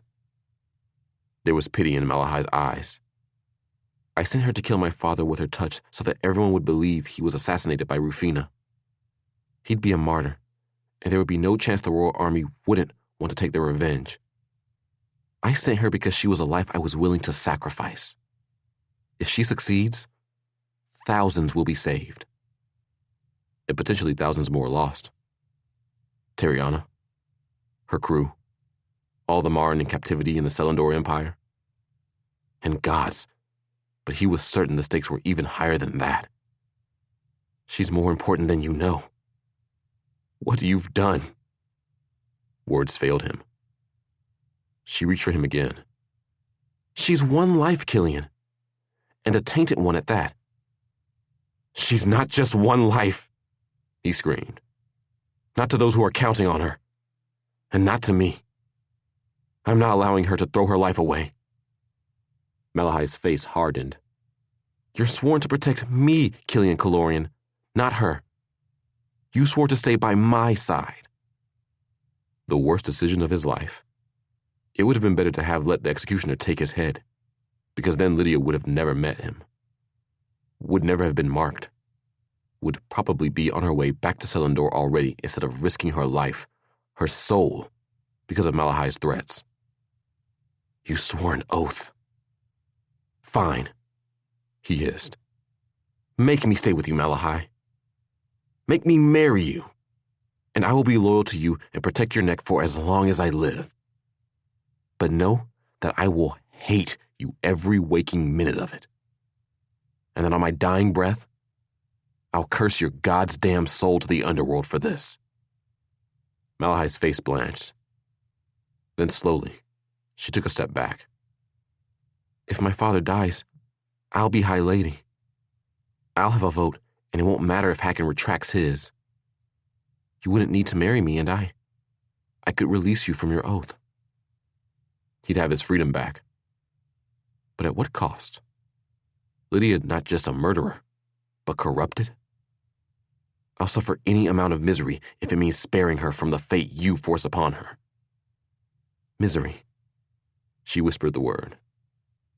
Neither of them spoke. But outside, shouts filled the air. The enemy was attacking again. But his mark was screaming that something else was wrong. That there was something he was missing. Then it struck him. Where is Berkala? Malahai bit her bottom lip. She's on the other side of the tarn behind the Darren lines. I couldn't risk Lydia failing and my father arriving at the head of... She broke off, clenching her teeth hard. Killian stared at her. Because it would have taken hours for Berkala to get into that position undetected. Until an hour ago, we all believed the Royal Army was marching to Abanarrow. How is it that you had cause to believe otherwise? I lied. The memory of the king's message arriving flashed through Killian's mind. Of Malahai being alone in her rooms when she received it. Of him being distracted by the infection of High Lord Torrington. Of the smeared ink on the tiny roll of paper, as though the message had been written in great haste. written by her. You forged a new message. You deceived everyone. You risked the lives of everyone. Can't you see that I didn't have a choice? She clenched handfuls of her own hair, her face twisting. Everything my father touches turns to rot. There is something wrong with him. I couldn't risk him arriving and losing this battle like he's lost every single one of them. So I did what the rest of you were too goddamned afraid to do. And yet, for all your plotting, here he is. Killian gestured west. And it's too late for us to do anything about.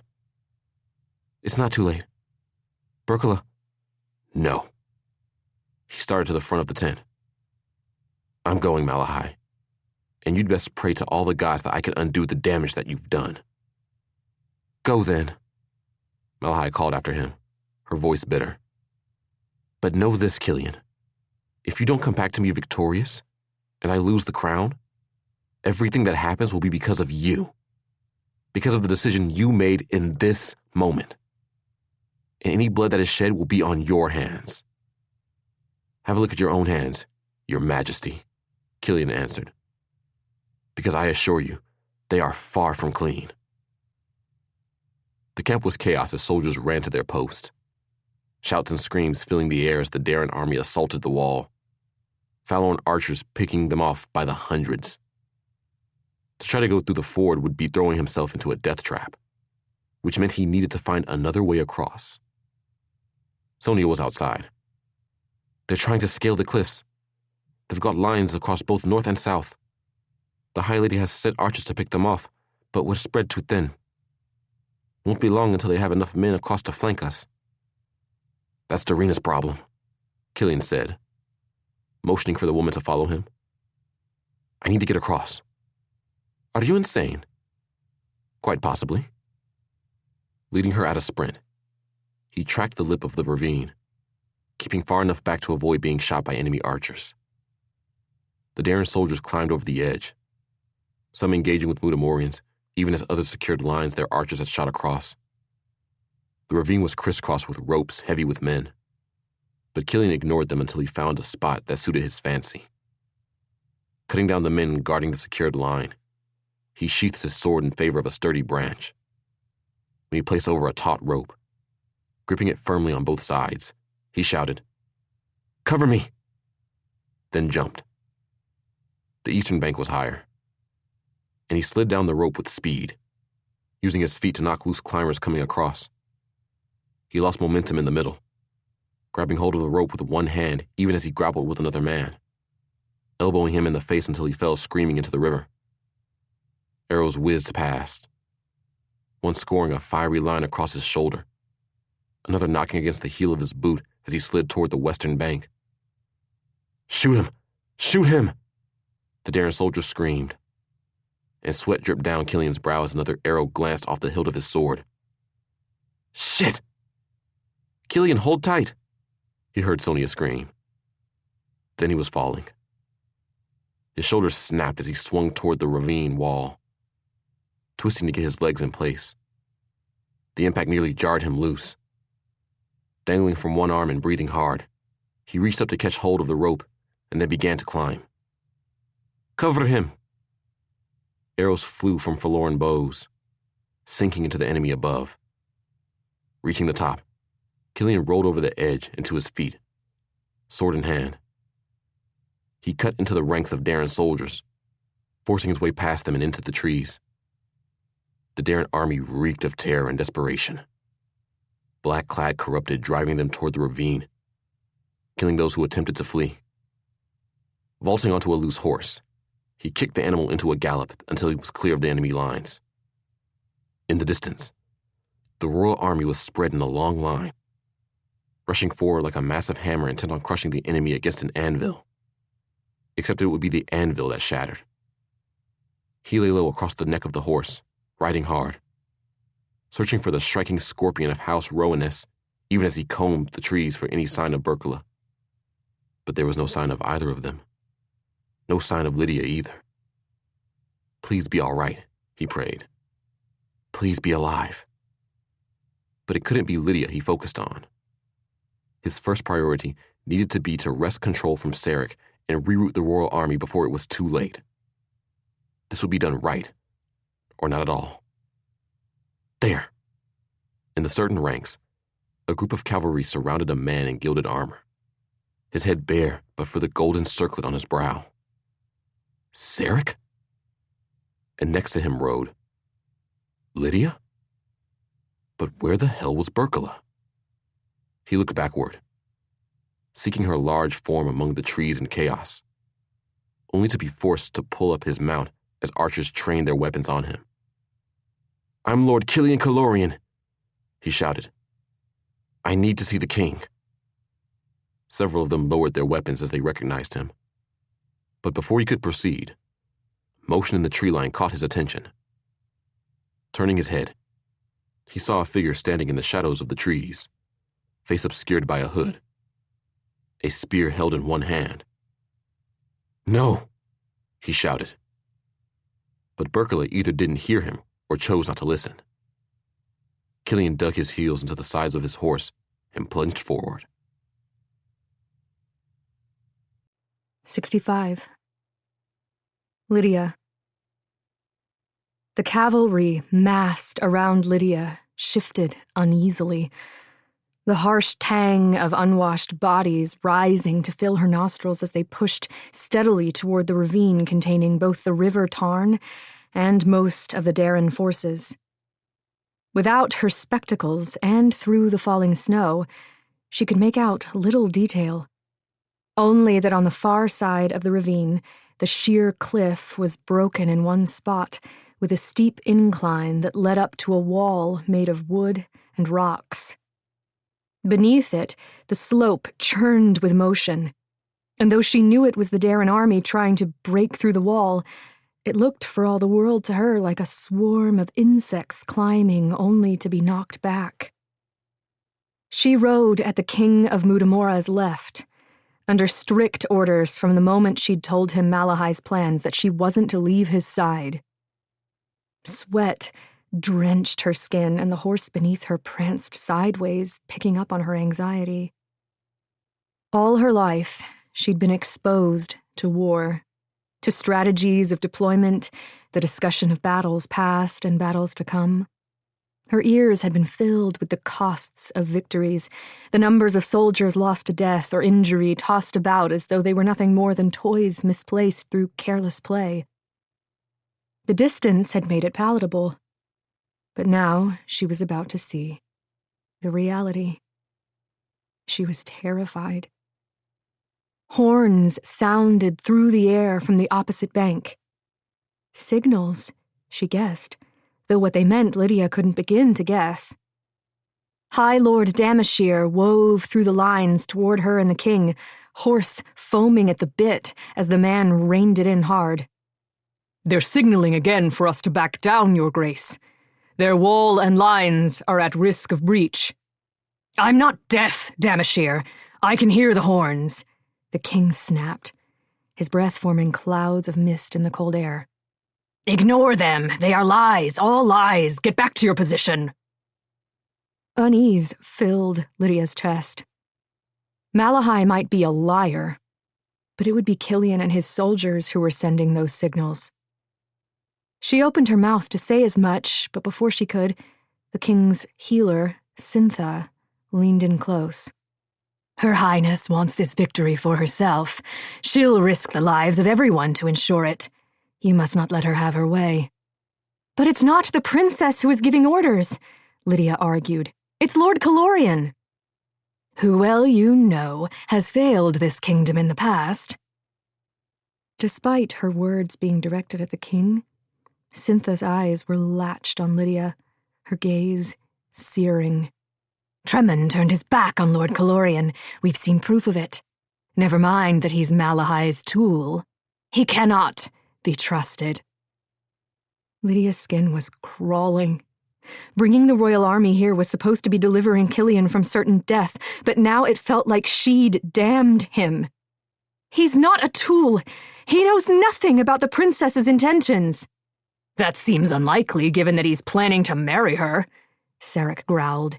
"He stands to gain as much as she does." He didn't ask for any of this. Terror was clawing at Lydia's insides now. It was forced upon him. You are the true protector of Mutamora, Your Grace, Cintha said, chosen by the gods to lead us. But part of that means bringing the marked who go astray back to heel.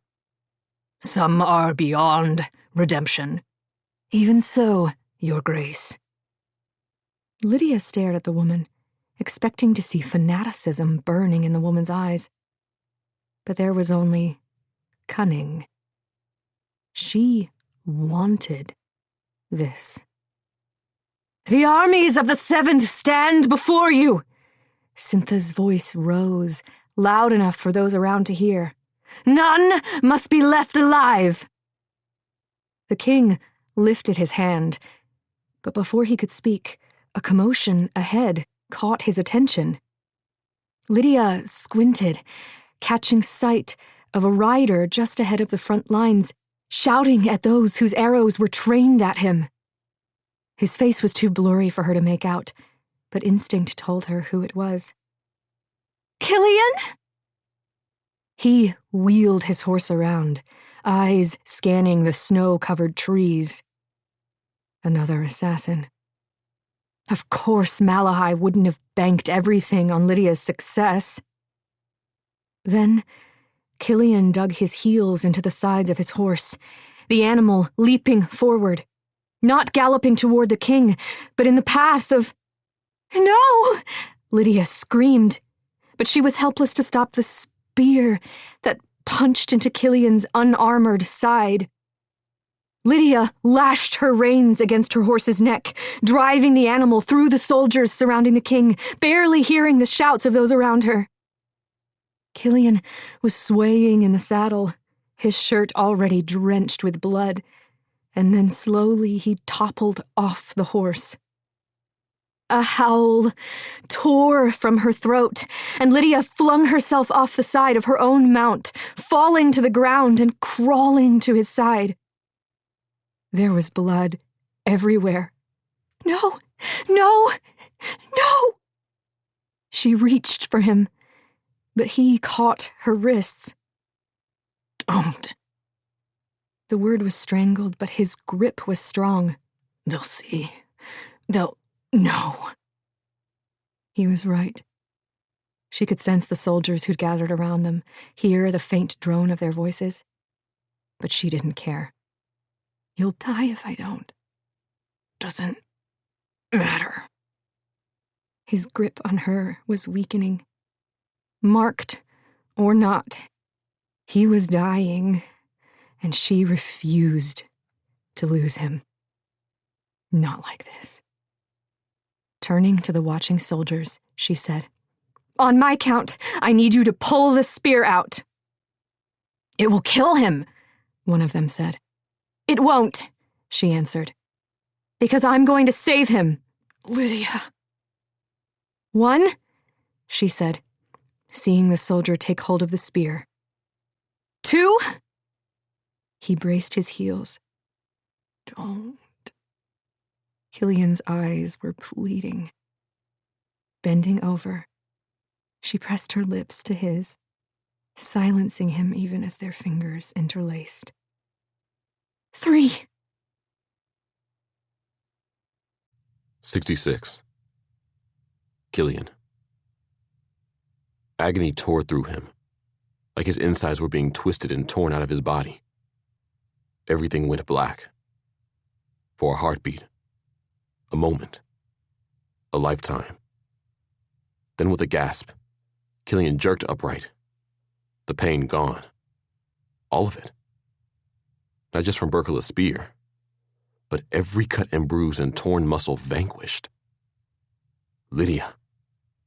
She was slumped next to him, fragile and ancient, her hair totally white. Please, no. With a shaking hand, he pressed fingers against her throat, relief filling his chest at the faint pulse he found there. Eastern Bank is signaling that they've been breached, someone shouted, cutting through the noise building around him. You have to go. Her voice was little more than a whisper, but her green eyes were steady. I'm not leaving you. He'd left her too many times. He wouldn't do it again. You have to. They need you. Her hand found his, gripping it hard. This was the chance you wanted. It was, but not like this. Go. It wasn't a request, but a command, and Killian's skin prickled. Get somewhere safe, he said. I'll find you. Accepting the reins of a horse, he mounted, riding out among the cavalry of the royal army, pulling the blood-smeared page full of the High Lord's signatures out of his pocket. 7 of the 12 houses of Mutamora have spoken, he shouted. It is their will that Sarek Rowanus be removed from the throne, and in his place, Malahai Rowanus to be crowned Queen of Mutamora. From across the masses of soldiers, he saw Sarek's glare. But Killian found his gaze drawn to the older woman in white robes at his side.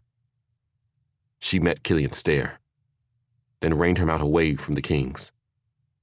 Riding hard in the opposite direction, Killian's skin burned like fire ants marched across it. But whatever she was up to, he didn't have time to deal with it now. On the far side of that river, he shouted to the mounted men. Stand not only soldiers, but your mothers, your wives, your sisters, all who have fought day and night to hold back our enemy so that your children have a chance to flee to safety. They have bled and died so those you love might live another day. Will you leave them to fight alone? Or will you ride with me now and send these bastards to the underworld? The army roared their answer, the sound growing as his words passed back through the ranks. His name repeated on a dozen lips, then on hundreds, then on thousands.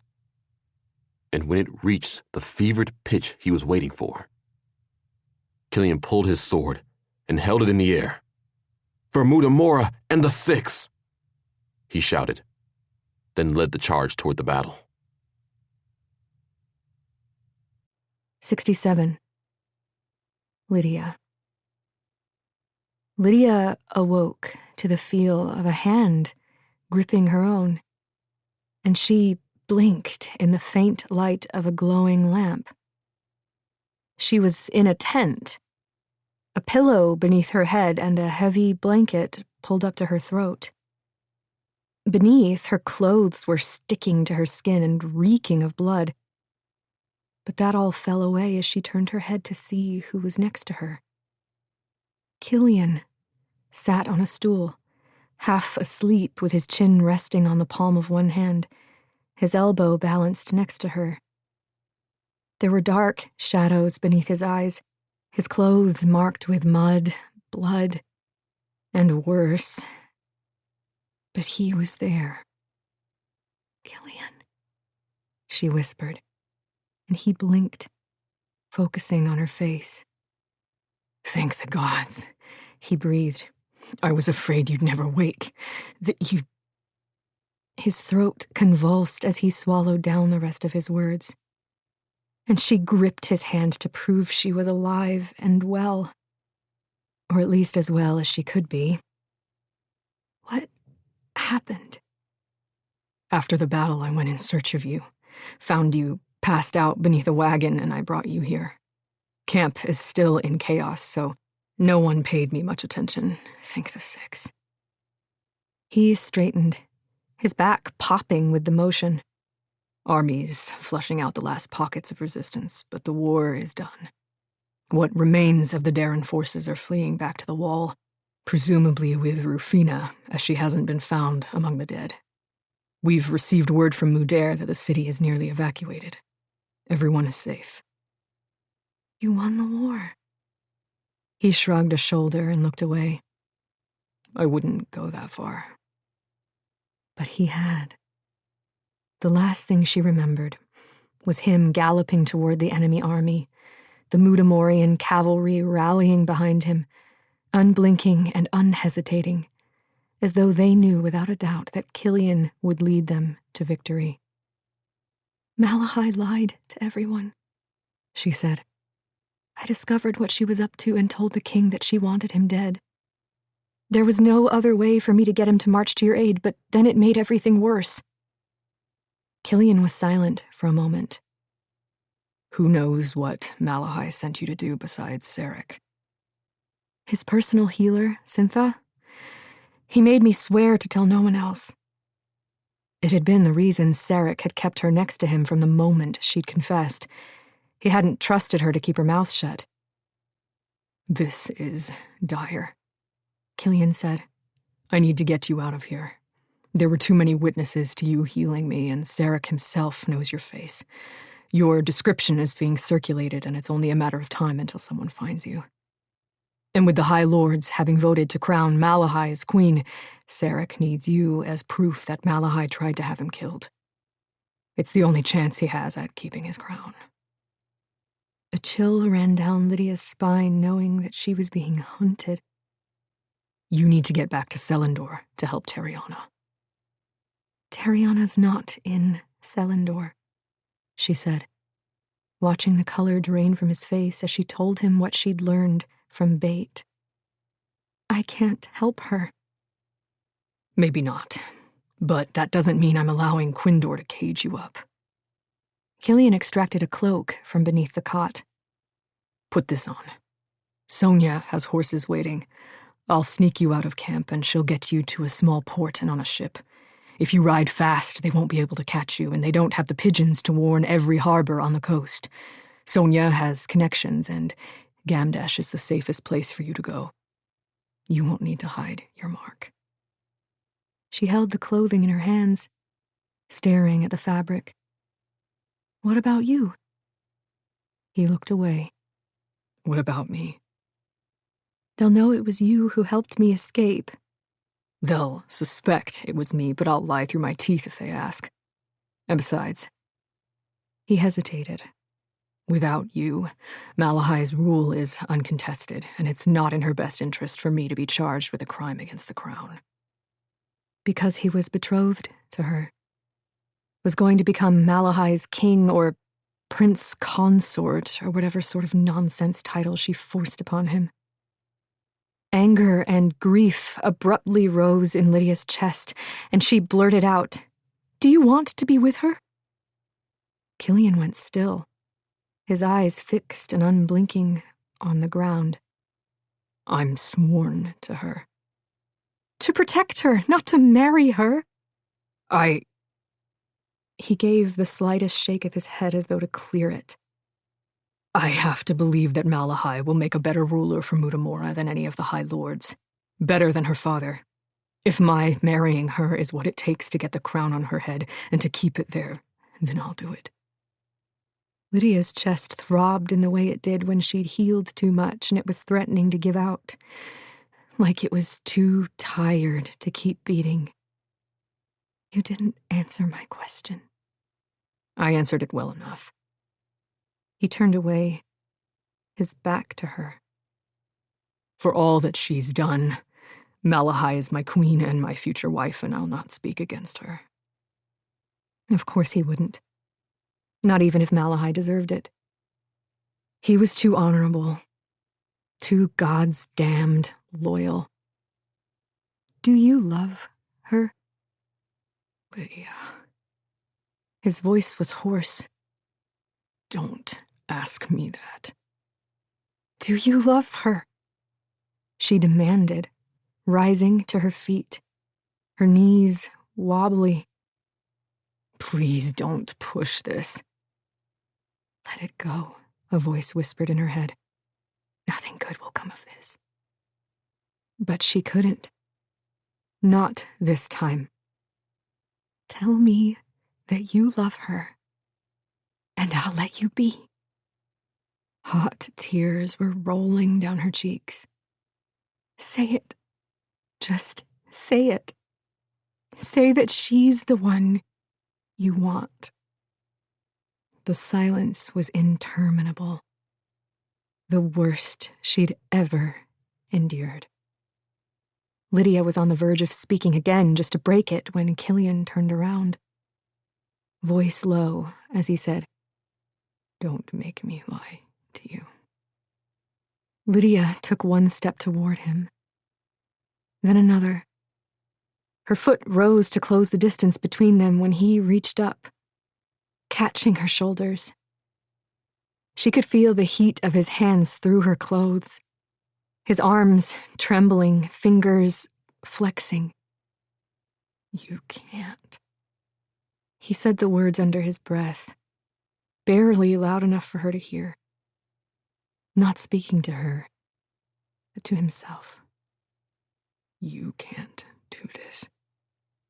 Why can't you? Why does it have to be this way?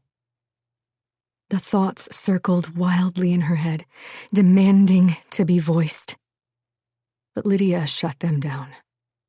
Because to ask him to betray his word to Malahai would be like asking him to betray who he was.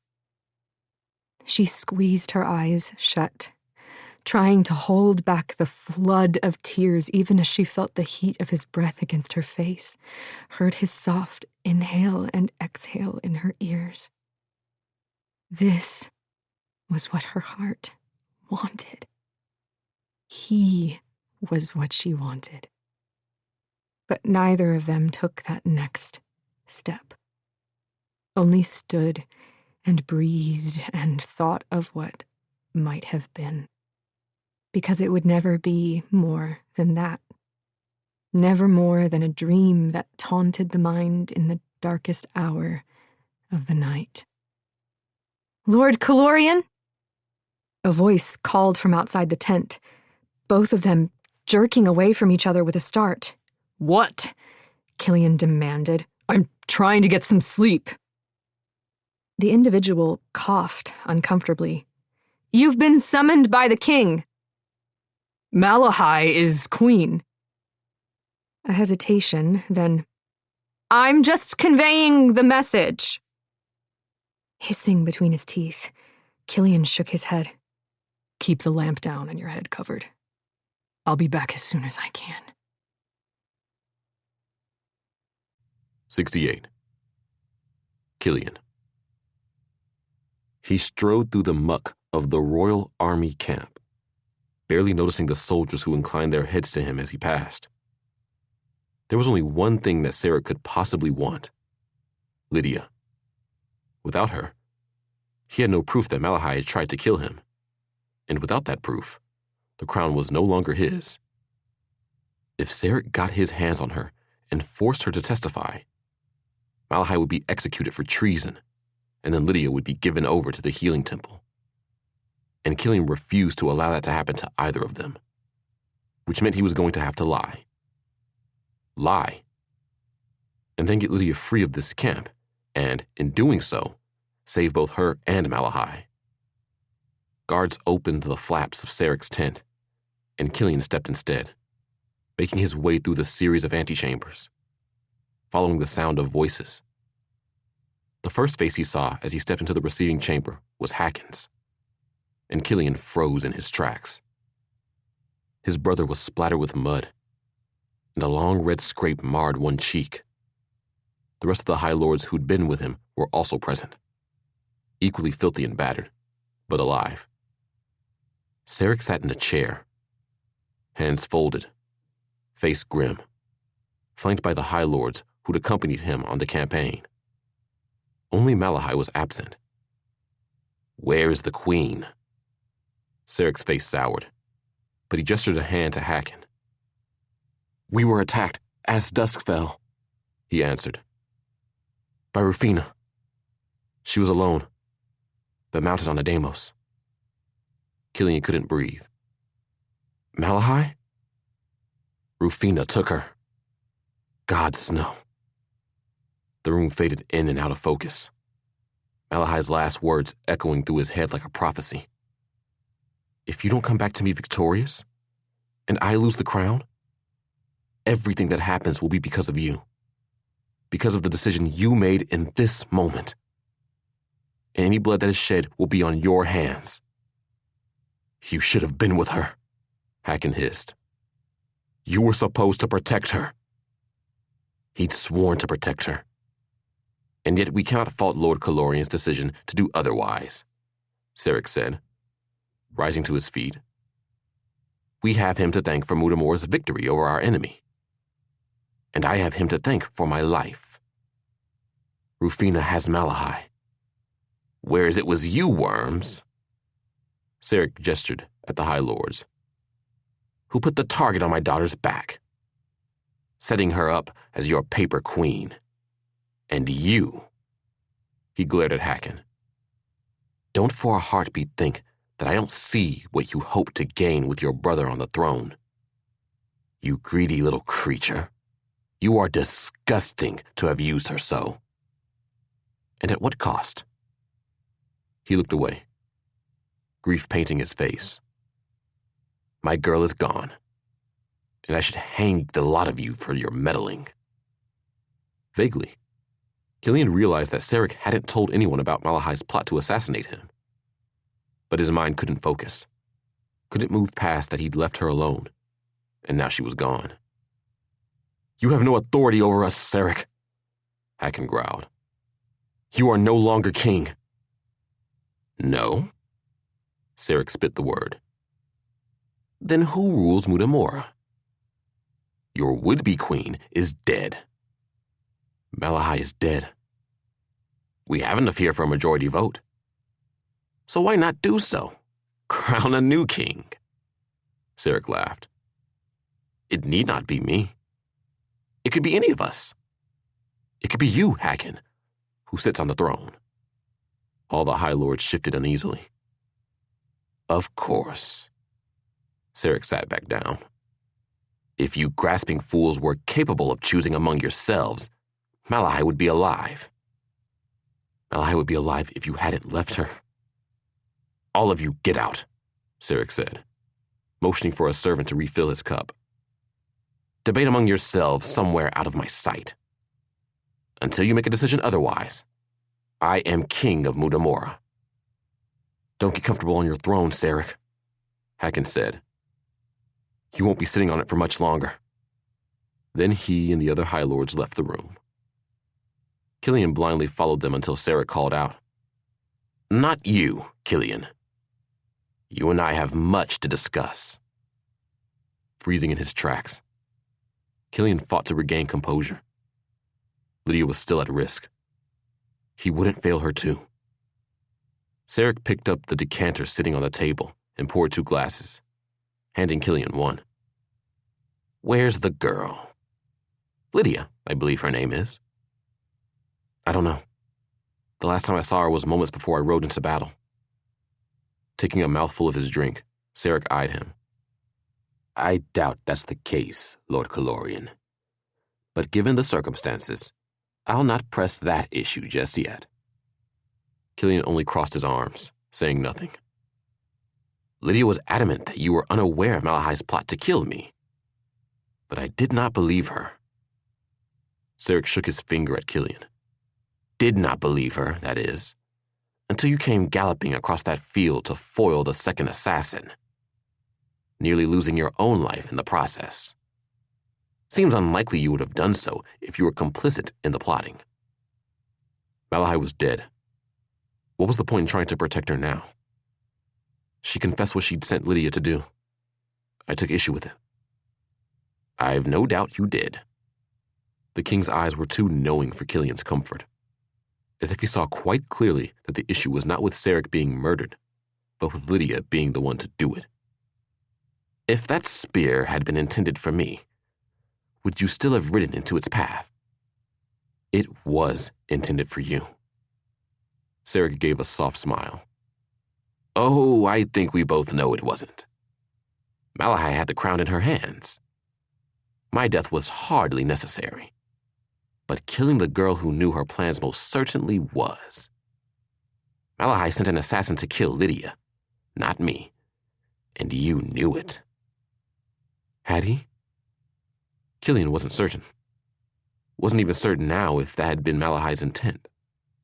And the only person who could confirm was Berkala, who was nowhere to be found. Either she was dead or had fled. But even given the circumstances, Killian struggled to believe Berkala's honor would allow for the latter. I know it is your instinct to grieve for her death, Sarek continued. Even though she conspired against me, She was still my daughter, and her loss pains me more than you can know. But she was a conniving, wicked thing who manipulated everyone around her to achieve her own ends, caring not who she hurt in the process. Malachi had made some unforgivable choices, but she used you, Killian. She knew what you cared about, what you wanted, and she exploited that information in her quest for the crown. Surely you see that now. In hindsight, it was impossible not to see how he'd been manipulated, how little what he wanted really mattered, how easily Malachi had risked everything and everyone Killian cared about in order to achieve her own ends. Yet despite my daughter's machinations, you have proven yourself, Killian Calorian. Proven that Trimmin still values your service. And Mudamore needs you now more than it ever has. Sarek took a step back. I would have you take command of my armies and see our kingdom put to rights. It was what he'd wanted. What he'd always wanted. But not like this. Not with this man as king. You were marked to protect the realm. Sarek inclined his head. And I intend to bestow upon you every resource in order to ensure that you can do so. Remind me your age, Killian. I've forgotten. He blinked. 19, Your Grace. Sarek chuckled. Such an enormous honor, especially for someone as young as yourself. But Trimmin clearly believes you're ready. Maybe this wasn't how he envisioned it, but this was his chance to atone, to give his people back their kingdom, to allow them to thrive. Is that even possible with Sarek as king? Killian didn't know. This was what you wanted, a voice screamed inside his head. The only thing you've ever wanted. Except that wasn't true anymore. There was someone else. And she was waiting for him. And for the first time since he'd met Lydia, he was free to do something about the way he felt. A freedom that came at the expense of Malachi's life. Guilt rose up in his core like bile. He had no right to be thinking such thoughts. Not now. Not ever. With Malachi gone, his duty needed to be to his country. And that meant serving whoever wore the crown. I accept. 69. Lydia. Lydia paced back and forth through the tent, her heart racing. What had the king wanted from Killian? Not the king, she reminded herself. Malachi is queen now. But that didn't mean Killian was beyond punishment. There were people in the camp searching for her, and given their connection, he could be in a great deal of trouble. You should go, she told herself. You should run. He'd said Sonia had horses waiting. All she needed to do was track down the young woman and she could be on her way. On your way... where? The thought stopped her in her tracks because she didn't have an answer. Part of her wanted to go to Terriana, but her friend had a plan and she didn't need Lydia interfering, especially given Marcus would probably kill her on sight. She knew far too much for him to leave alive. Bates could deliver the truth to Terriana with much less risk to either of them. Another part of her wanted to go back to Selindor, to see if her father was still alive and if her Mark would still be with her, allowing her to heal him. Then, together, they could pull Lucius from power. But another part of her, growing stronger and more insistent, was pushing her in an entirely different direction. A draft struck her in her back, and Lydia whirled around to find herself face to face with Hakon Calorian. Now what do we have here? He said, and she took several steps back at the fury burning in his eyes. His clothes were muddy and torn, a livid scrape marring one of his lovely cheeks. I've always had a knack for finding things that Killian doesn't want found, the High Lord said, coming fully into the tent. For a boy who is supposed to be such a strategic genius, he's never been very good at hiding things. What do you want? He barked out a humorless laugh. What I want is Malahai alive, but not even a healer can bring back the dead, especially when one doesn't even have a corpse to work with. Lydia pressed a hand to her stomach, her core hollowing despite everything the other girl had done to her. Malahai is dead? How? Rufina attacked us on the road and took her. Killian no doubt would have been able to fight her off, but he wasn't with Malahai like he was supposed to have been. He was busy chasing after you. Guilt flooded Lydia's veins, along with fear. Reaching up, Hakon caught hold of Lydia's face, his fingers snagging in her hair. And though she knew that she should fight him off, that she was strong and capable, her entire body froze. This is your fault as much as his, he hissed. Malahai's dead because of you. Don't think for a heartbeat that there won't be consequences. Another draft struck Lydia, and Hakon dropped his hand from her face. Turning, a rail-thin man stepped inside, and Lydia's stomach plummeted as she recognized him from the day she'd brought Gwen to Hejiria's temple. This is her, Grand Master, Hakon said to the healer. The girl who saved my brother's life. Thank you, High Lord. You've done us a great service in finding her for us. I serve the Six, Hakon said. But the look he cast Lydia before he left the tent was vicious in its triumph.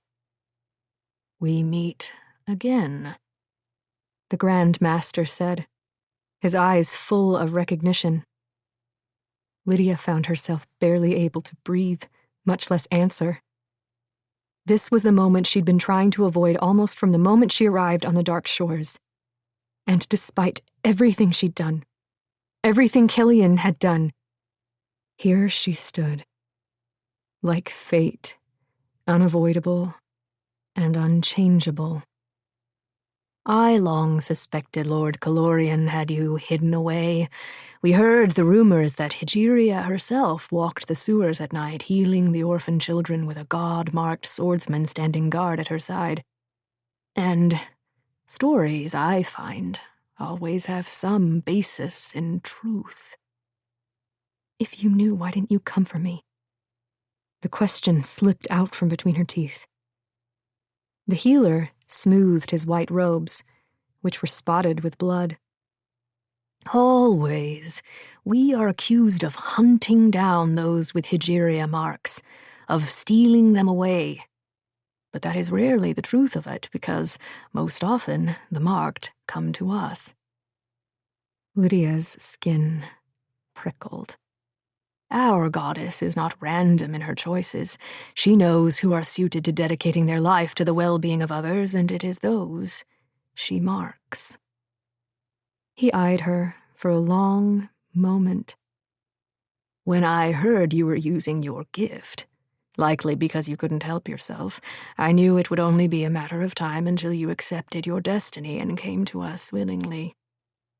Except I didn't come to you. Her voice was shaky. High Lord Calorian turned me in. True. But even if he hadn't, I think you would have arrived on our doorstep one way or another. It's where you are needed, where you are wanted, where you belong. You knew that the moment you stepped through the temple doors that day. A shiver stole along her spine, his words the answer to the question that had haunted her since she'd spoken to Bate on the beach. Still, she said.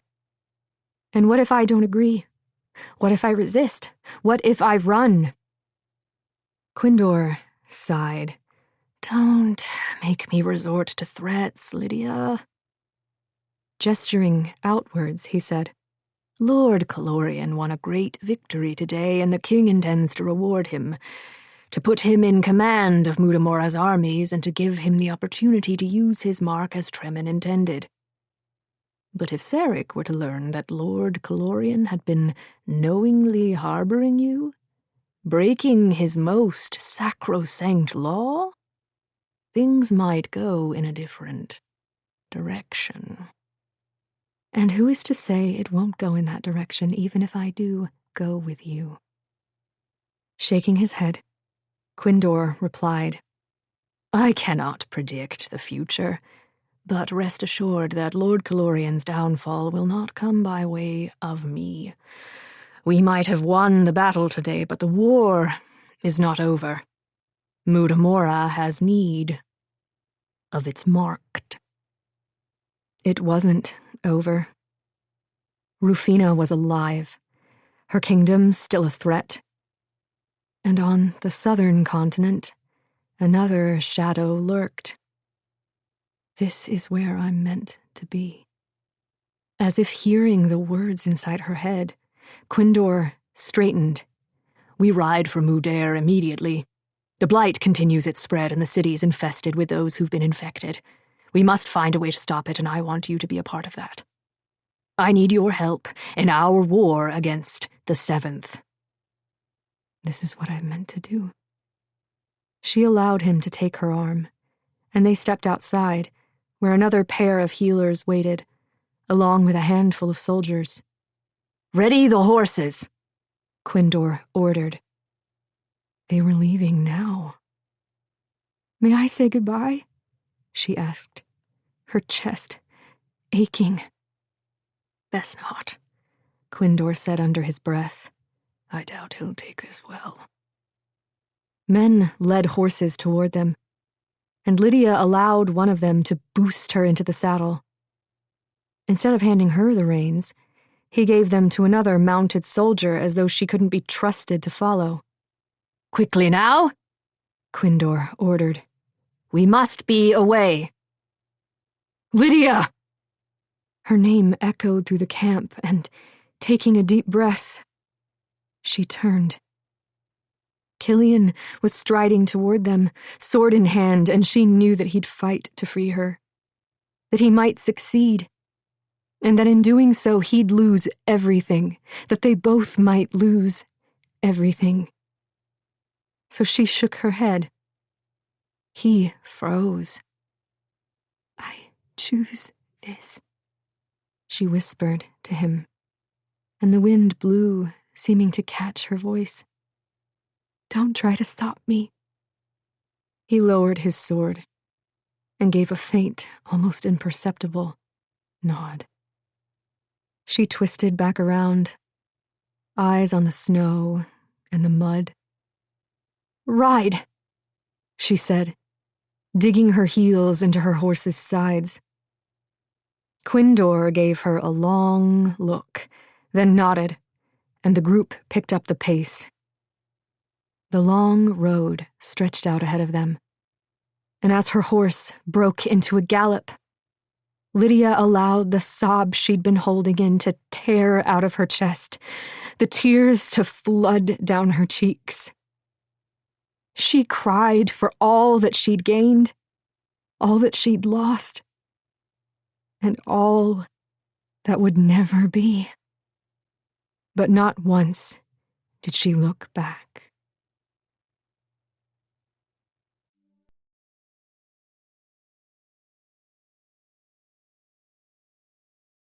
We hope you've enjoyed this production of Dark Skies, a Macmillan audio production for Tor Books. Text copyright 2020, Danielle L. Jensen.